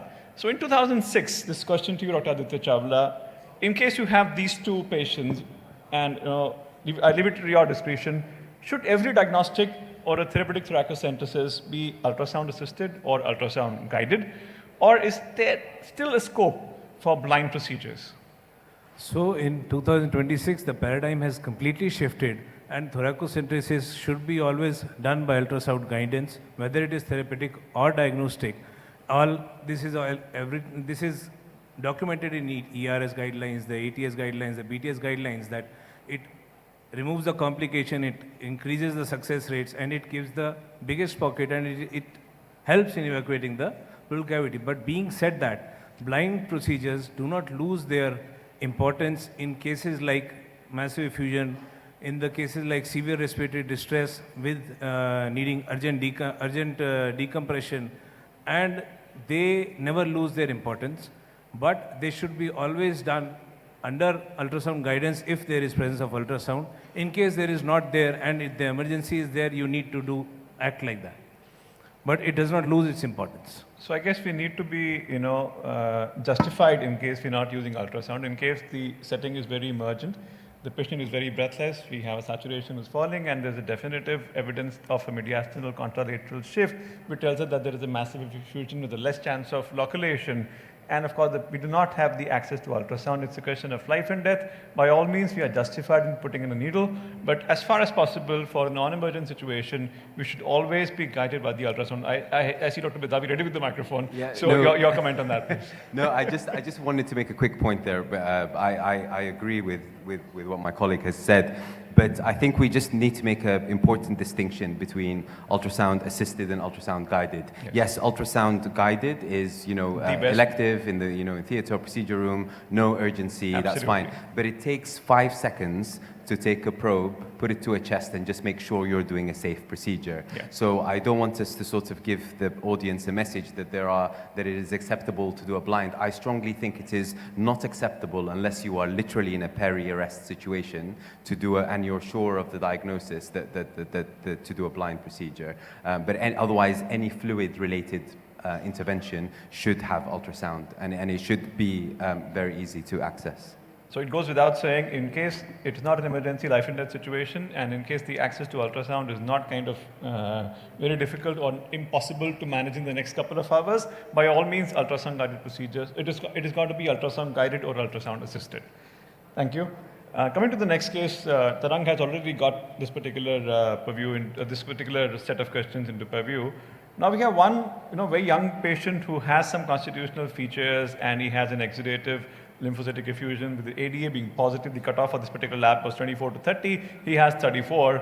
Vis-a-vis, we had a 60-year-old male who's been a chronic smoker with a 40-pack year history with an effusion, which did not definitely look like a mass on the ultrasound, but of course mass can be hidden underlying large effusion. And of course a similar kind of a picture as far as ADA and the exudates and lymphocytes is concerned.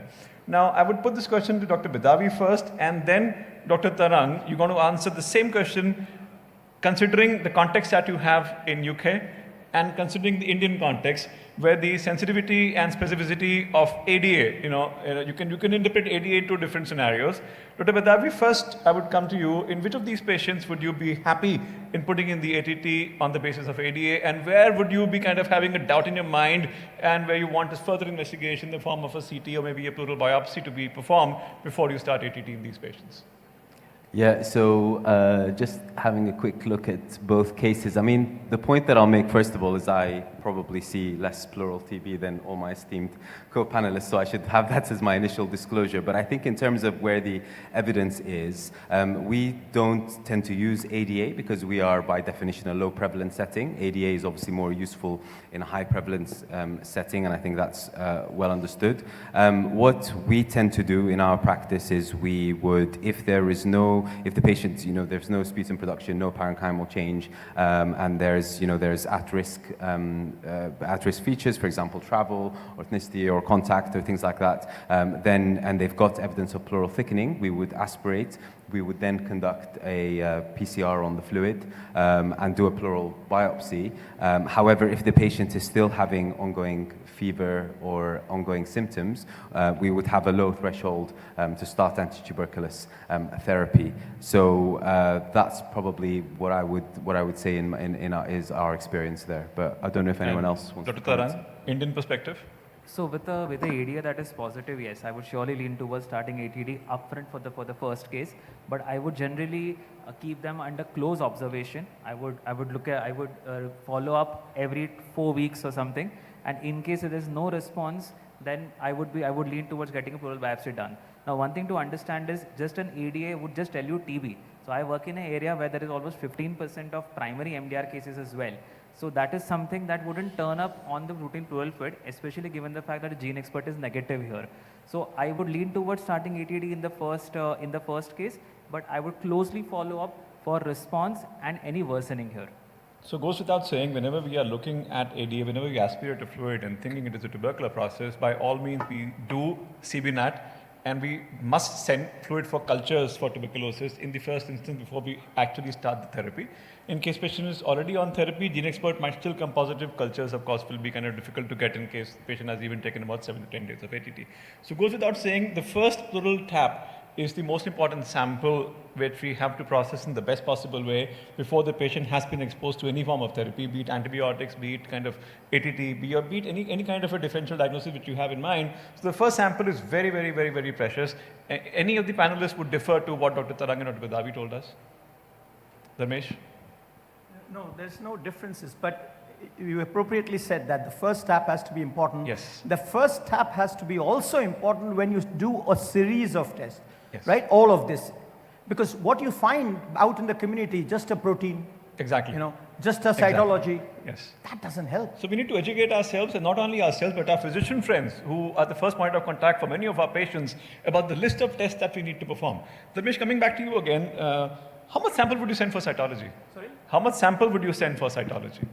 The guidelines mention 50 ml, and if you do a second tap, probably this is forget title malignant pleural effusion. Yeah. If that's this thing, then 50 ml is what it's been sort of, why 50 ml? Because I guess, the yield might slightly be more if you send more samples. And more in the era of targeted therapy, you want your lab to not only say malignant cells positive, but you want them to tell you what it is.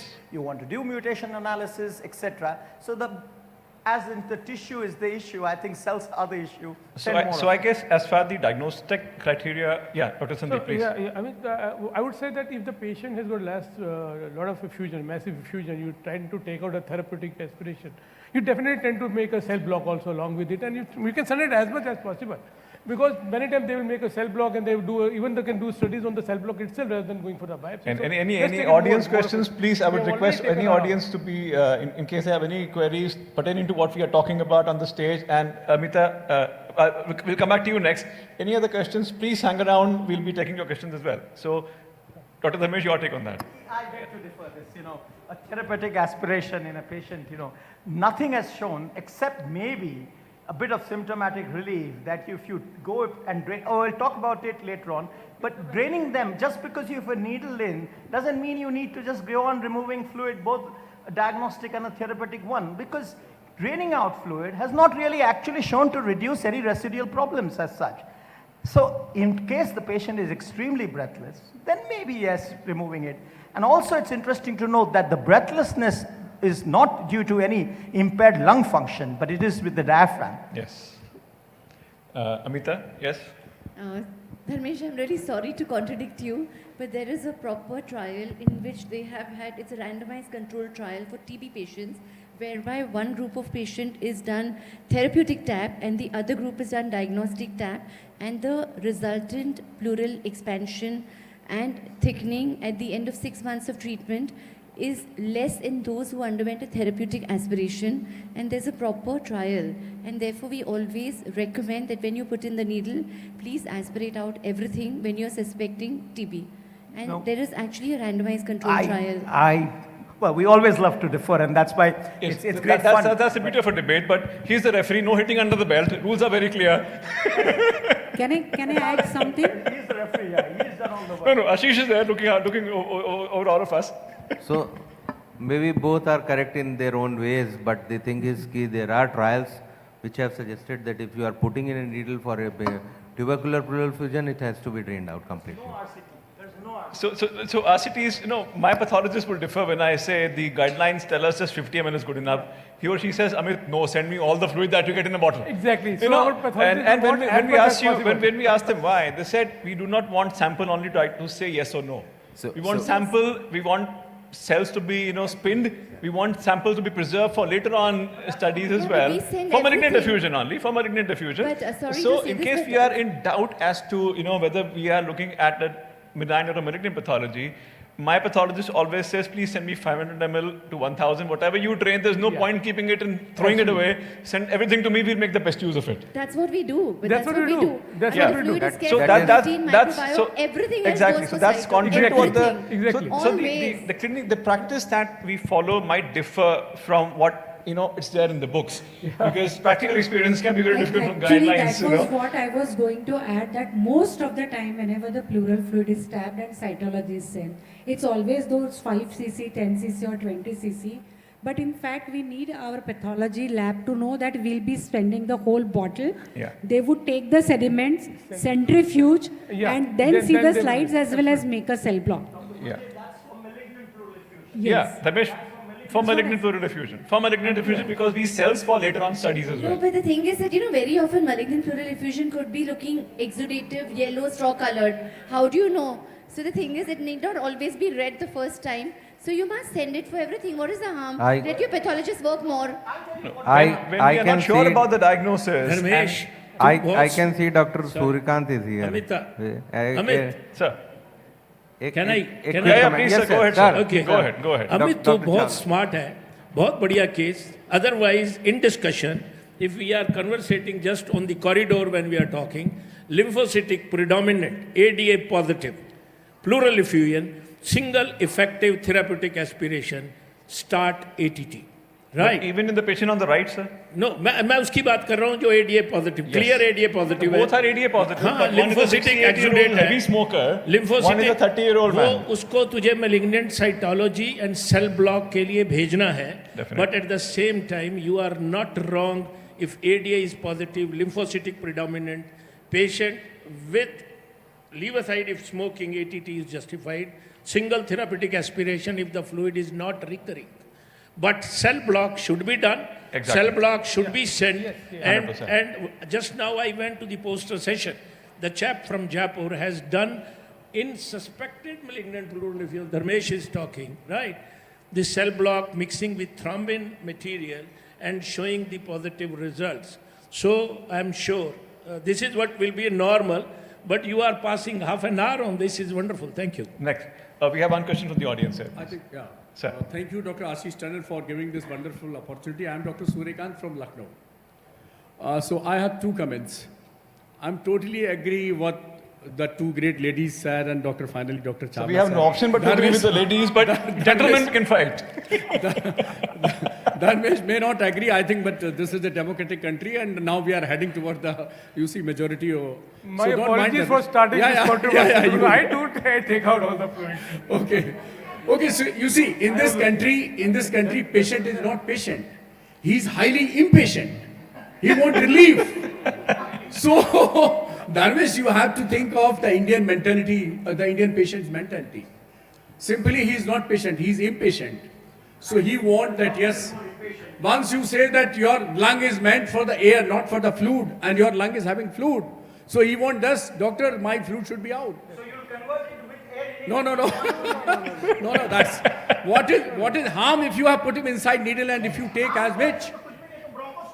No, you are taking it another way. Come on. Once your needle is in, how much harm in taking out 500, Yes, 600? yes, Dr. Nair, 100%. What is the harm? See, Amit, if Yeah. you want a message to go through, Yes. see, there's no harm in doing anything you want, right? 30% of pleural effusions have pulmonary infiltrates. Do a bronchoscopy. Get a lavage done. Do you do it? There's no harm. So let's get the message right. The message We'll is, put we the take pride. controversies. We take pride in saying, 1000 liter, 1 liter nikala. Can I say You know, something? that number. Okay, I'll come to you next. We are focusing on the same thing in the next question, Dharmesh. And Dharmesh, when we are taking out the fluid, we don't know whether it is malignant or not. भैया clinical medicine को देखिए. सूर्यकांत जी, low grade fever, young patient, non-smoker, कुछ तो clinical medicine है ना. I know, nobody can stop Dharmesh, I know. I would request everybody to cool down. No, Dharmesh, I'm coming to the clinical. Dr. Suresh Kumar, we can have a very long discussion on this. We can have a very long discussion on this. Dr. Suryakant, I think. Yeah, just a half a minute. One last minute, we come to the next question, please. Dharmesh, I'm again coming to the clinical. I have a strong objection when we say the blind aspiration of the pleural fluid. Right. Yes, the term has been used, the blind aspiration. I have great objection. The clinical science we have learned is not a blind. It has made me eye open. So it should be labeled as clinico-radiological assisted pleural effusion, not a blind pleural. No, everybody said blind pleural effusion. So it should be differentiated like clinico-radiological assisted pleural effusion or ultrasound-guided assisted pleural effusion. It should not be labeled as blind pleural effusion. I have great objection. Absolutely agree. In all our wisdom, it is not blind. I'm referred to Professor Suryakant that. So sir, we I'm move referred on. to Professor We Suryakant move on. that if the moderate effusion or if it's massive effusion, then you can directly aspirate without any help of ultrasound. Sir, as per guidelines. No. As per sir guidelines, I can quote you. Please. That if it is massive effusion, you can Let's medically move. diagnose and Let's aspirate. move. Blind effusion, then you take the help of Okay, ultrasound. let's move on. There is comorbid Let's- conditions, then you can take the help of ultrasound. Let's- As per Moran et al. let's move on. I think let's go on to the next case Let's now. move on to the Now, next. Dharmesh, I'll come back to you because Next you've part. been very aggressive in saying that we should not be aspirating fully. Now, in cases we are looking at tubercular pleural effusion. I'm really sorry, but I want to make a point for the benefit of the audience. We have some younger people.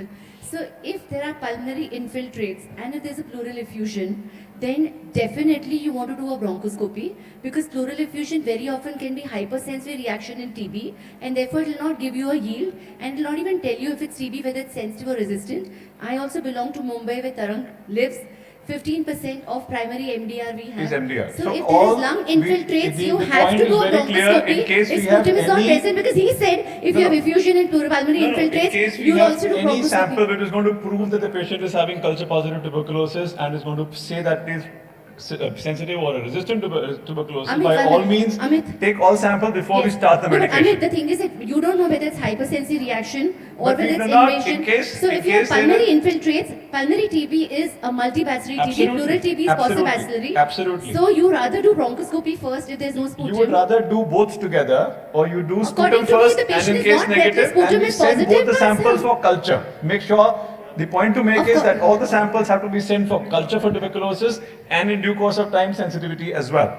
So, coming to TB pleural effusion again, Dharmesh, how aggressively would you tap? Would you put in a drain, or you do decortication to prevent residual thickening? And thickening, except for, getting a patient rejected for a US work visa or a Dubai work visa, does it really matter in the long run as far as functional capacity or reactivation of tuberculosis later in life is concerned? See, again, it's the problem of, trying to ape data from the West, Yes. right? Which you will agree that, the experience for tuberculosis effusion. So the 2 or 3 papers which have come out have shown that full aspiration does not really need to, RPO, that is residual pleural opacification. Opacity or thickening, which yes. is there. Yes. So it doesn't lead to that. And also residual pleural opacifications, as the umbrella term is, does not actually impact a lot. But that's a different situation. Let's talk about a chap who is, malnourished, He comes with an effusion and he has a residual pleural thickening. I mean, the guy is actually, fixed for life, because anyway he begins with a poor lung capacity, and then it's so I'm not sure whether doing aggressive treatment, like for example they also advocate sometimes steroids might reduce the residual pleural opacity. But Well, that's it's opening not- another Pandora box. We Pandora's won't go box. into that. We can discuss the versus.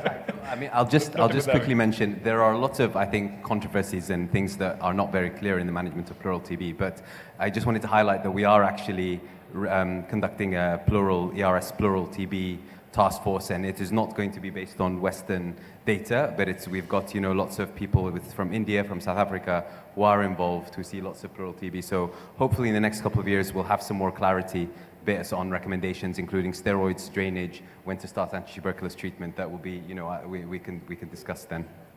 Coming to you, Manu, we all Sorry, have just been- 1 second about Yes. the decortication thing. Yes. I mean, obviously, it's It would be a limiting. big no. It would be a big no. Until unless you actually have a residual infection, the patient is not getting better, or a thickening is causing any kind of a structural, defect, we would not opt for decortication, just for clearance of a thickening. That goes without saying, of course. So for pleural drainage under ultrasound, are large bore intercostal tubes now obsolete for non-traumatic effusions and, empyements which are very difficult to drain? Or do you still see clear indications where large bore tubes are preferable over small bore pigtails? I think the practice is driven by the person who's doing the procedures. We see people coming from various centers in the north. So we have certain centers which are invariably going only for pigtails. I would not name any. And there are certain centers which go for the largest bore tube that they can put depending upon the rib size of the patient. So Manu, how would you balance out, the size of the tube vis-a-vis the kind of drainage that you get in the pleural fluid? As per the current literature that is available, small bore ICDs are equivalent to large bore ICDs with respect to drainage. So for us at our center, the small bore ICDs work pretty well, barring a few And conditions. small bore, would you mean 14 French, 16 less than French, 14 20 French? Less than 14 French. Less than 14 French. Less than 14 Okay. French, but we might go up till 24 French. Okay. In cases, barring a few scenarios where we definitely prefer a large bore ICDs. Those include hemothorax, organized collections, and if the small bore ICDs are failing, and they are failing or getting recurrently clogged, that is where we upgrade our small bore ICDs to large bore ICDs. Okay, so in case it's a thin effusion, it is drainable with a smaller bore tube, of course you cause less pain to the patient, you cause less splinting of the ribs and less, injury or kind of a irritation to the intercostal nerves. You put in a smaller bore ICD, but in case the fluid is thick, in case you encounter blood, or in case it is not possible for you to drain with a smaller tube because of constant kind of clogging, then a larger drain is preferable. I think that kind of is okay to all of us. Not me, sorry. Yes. No. I was waiting for somebody to pop up and say, Can I add something to it, sir? Sorry, Yeah. so I'll just gently disagree with my esteemed colleague. So I mean, I think when there are questions, I mean, there are questions that we don't have any data for. I think that's fine to use, our experience. But we have randomized controlled trial data to answer both of those questions in terms of drain size, in terms of pleural infection, for example, and in terms of malignant pleural effusion. So for coming to pleural infection, the MIST-1 trial, which is a landmark study now for over 20 years, published by Nick Maskell in 2003. If you look at the retrospective analysis of that study in terms of large and small bore tubes, the only thing that large bore tubes did was cause more pain. More pain, And actually there was no difference in outcomes in terms of those patients ending up needing more surgery or mortality or anything like that.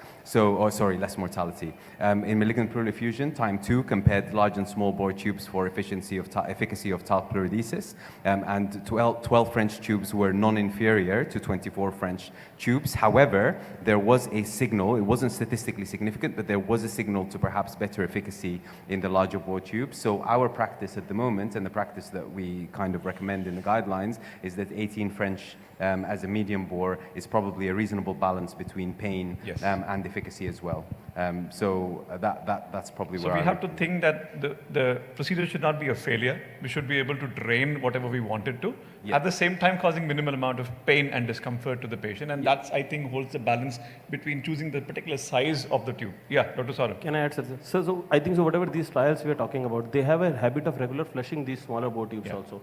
In India, somehow our practice is not that. Our staff is not that trained that you have to flush a small bore tube, because once you send a patient to an interventional radiologist, they have a habit of putting a small pigtail. Yes. As soon as the patient comes to you, one day later you will find that the tube is blocked. Yes. So I think so we have to incorporate that practice of regular flushing also with these smaller bore tubes. That's why us pulmonologists are more confident in putting up a large bore tube, because we know even if our staff is not taking care of that part of flushing, it's still gonna work. So if we are going for a smaller bore tube, we have to ensure at least twice or thrice daily flushing. So that goes without saying. In fact, the most important problem that we face with the smaller bore tube is clogging and blockage. So in case we are putting in a smaller bore tube, we should be well versed with how to manage these tubes on day-to-day basis. And regular flushing is definitely the key to it, rather than leaving the tube inside for 7 days and forgetting about it. So next question, how much, come to Dr. Sandeep now. How much weight would you give to the ultrasound morphology, free-flowing fluid versus septated versus organized collection?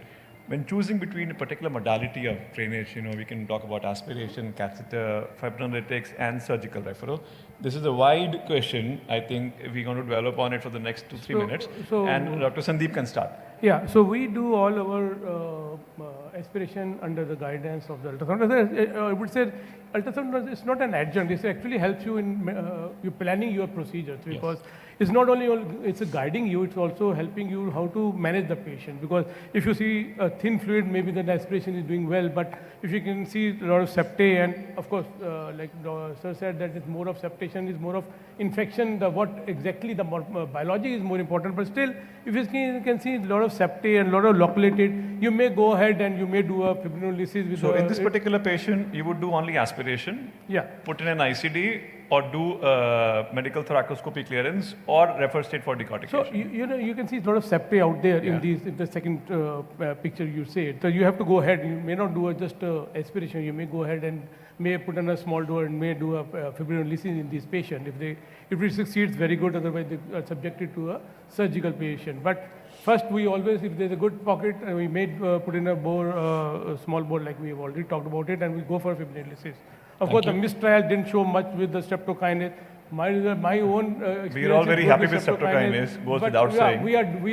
My results are very good with streptokinase. We are all very happy with streptokinase. That's right. We are all very happy with streptokinase, so we won't, we can have that discussion later so on. MIST-2 talked about, at least they talked about TP and the DNA. Yeah. So before we talk about treatment now, Dr. Saurabh, over and above, suppose you have his ultrasound. Would you still want to go for a CT in this particular patient to decide the particular modality? And what all things should you be looking at to decide whether to go for an ICD or a decortication or a medical thoracoscopy clearance? I think, sir, if you do a CT scan, if you find there are pleural thickening which is present, maybe visceral, maybe parietal, we have those kind of split pleural signs which we see in these patients. I think so those are the things which pushes us towards getting a surgical reference early in these cases. Yeah. Because all we have a habit is putting a drain and then waiting for it to resolve on its own. But sometimes we land up ourselves and our patients quite delayed in the course of a surgical referral. So if you have an organized collection, if you have a split pleural sign, if you have a thickened pleura which is there, they definitely needs an early surgical referral for these patients. So I think I'll just try to summarize it. In case you have only septations, drainage, whether intrapleural fibrinolytics or a mechanical clearance with a medical thoracoscopy is good enough. The most important thing when I look at a CT in a patient of empyema is not the parietal pleura at all. You know, you have to focus on the visceral pleura. Absolutely. In case the visceral pleura thickening is there, it is going to tell you that the lung is going to be trapped despite whatever you do. We are not surgeons. We can do, mechanical clearance, we can take care of biopsies, we can clear the septations, but we cannot do decortication. Decortication by definition involves clearance of the visceral pleura, clearance of the diaphragmatic surfaces. In case those two are involved and you have thickening and there is a chance that the patient might not be able to have an expansile lung, even post a procedure that you go and it would put the patient's, cost and, not life at risk, but of course would cause hospitalization and so many other things. You would rather refer the case directly to the surgeon than, putting in and trying your heroics on that. Are we all clear? Or I think split pleura sign, thickening, and involvement of the visceral pleura and the diaphragmatic pleura would be the most important things I would look at in case we are doing a CT in this particular patient. Amit, can I bring please. Bring in the pH here, which is there, which yes, is absolutely, as well. absolutely. I know this is being, again, a lot about pH being important. And we've got people from all, how easy it is to try and get a pH, send it straight off, ask for them to do an ABG. Most of the labs will not do it through ABG machine. Which is the recommended stuff. It is easy for us in case the fluid is free flowing. Yes. In case the fluid is free flowing, in case it is thickest inconsistency. No. Then of course. I don't mean how easy. How easy is the logistics of getting a pH done? It depends on where you're working. It is easy for us, but it might not be, easy to. In fact, getting an ABG is not easy for so many people. For that matter. So my point actually is this: it's time we have our own set of lines. Yes. Empyema, which patient with early empyema comes to us? They come with all the, fibrinoproliferative stage with thick pus around it. Try putting in a 12F in it. What are you going to do? So we're going to have a long discussion on that. Unfortunately, so I'll just make a quick point about. Fund that trial. I'll just make a quick point about the. Guidelines just came out 3 months back. You are an author, so then that's what we've covered everything. Dr. And, Badavi, we'll I talk think later. I have a long list of questions, but unfortunately, paucity of time would constrict us, and we would take last bit of comments from Dr. Badavi, and then final words from our Dr. Badavi, and then Dr. Ashish. Yeah, no, just for anybody in the audience who doesn't have access to a pH, I think it's a good point to bring up because it's not just in India. There are lots of places in the world where we speak, and even in the UK in hospitals where people can't get pH. There is a 3,000 patient comparative study comparing pH and glucose, and pleural fluid glucose correlates very well with pleural fluid pH in the context of infection. So if you can't get a pH, a pleural fluid glucose is good. So thank you, Dr. Amit and all the panelists for the nice interaction. The pleural effusion is one of the commonest diseases which we face in our day-to-day practice. So whatever we are doing, we just do it according to the guidelines and what the facilities are there at the local level. We have to target that, and we have to keep it in mind. Economic and demographic. Yes, that should be the key goal. Thank you, organizers for calling this plural subject into. With this, I thank the panel discussion. expert. I thank all the Thank you. panelists, and most importantly, I thank all the audience for staying up for us for so and late. Dr. And we are holding you for dinner. And over to you. Thank you so much. Over to the Thank you. organizers. I think it was a fabulous panel discussion. We really enjoyed it. Thank you.